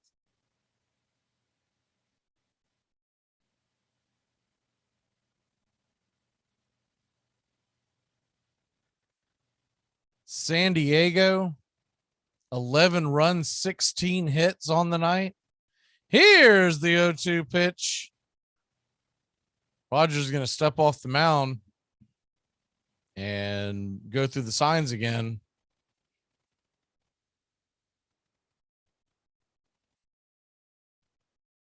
Total of 17 runs and 28 hits tonight. Here's the 0-2 pitch, and it swung on and banged foul. Ozzie stays alive. It's 0-2. Golden State leads Memphis 39-37 early in the second. Memphis trying to force a game 7, which would be back in Memphis if they could do it without their star Ja Morant. Here's the 0-2 pitch, swung on and missed, strike 3, and that'll do it. The Friars come in and take the first of a 3-game series in Atlanta. The Braves will be back at it tomorrow. San Diego wins it 11-6. San Diego with 11 runs, 16 hits, and no errors. Atlanta, 6 runs, 12 hits, and 1 error. You could point to a lot of things in this game, but when you give up 16 hits, realistically, it was not a great night by the bullpen. Thought Max Fried pitched a pretty good game, ran out of gas there at the end. The bullpen just could not pick him up. Spencer Strider, who's been really good, just had a bad second inning, and Darren O'Day couldn't get anybody out. But we'll be back at it tomorrow. The Braves be looking to still salvage the series. They play 4:00 Eastern tomorrow and 11:30 Eastern on Sunday. Then they'll take on the Brewers. We will have game 2 of that series Tuesday night, 7:40 first pitch in Milwaukee. And then next Friday night in Miami, that is an early start, 6:40 first pitch. We will have that as well. So for all the guys and gals behind Armchair Quarterbacks Radio, And YouTube, the Braves lose 11-6. Thank you for spending your Friday night with us, and have a great rest of your weekend.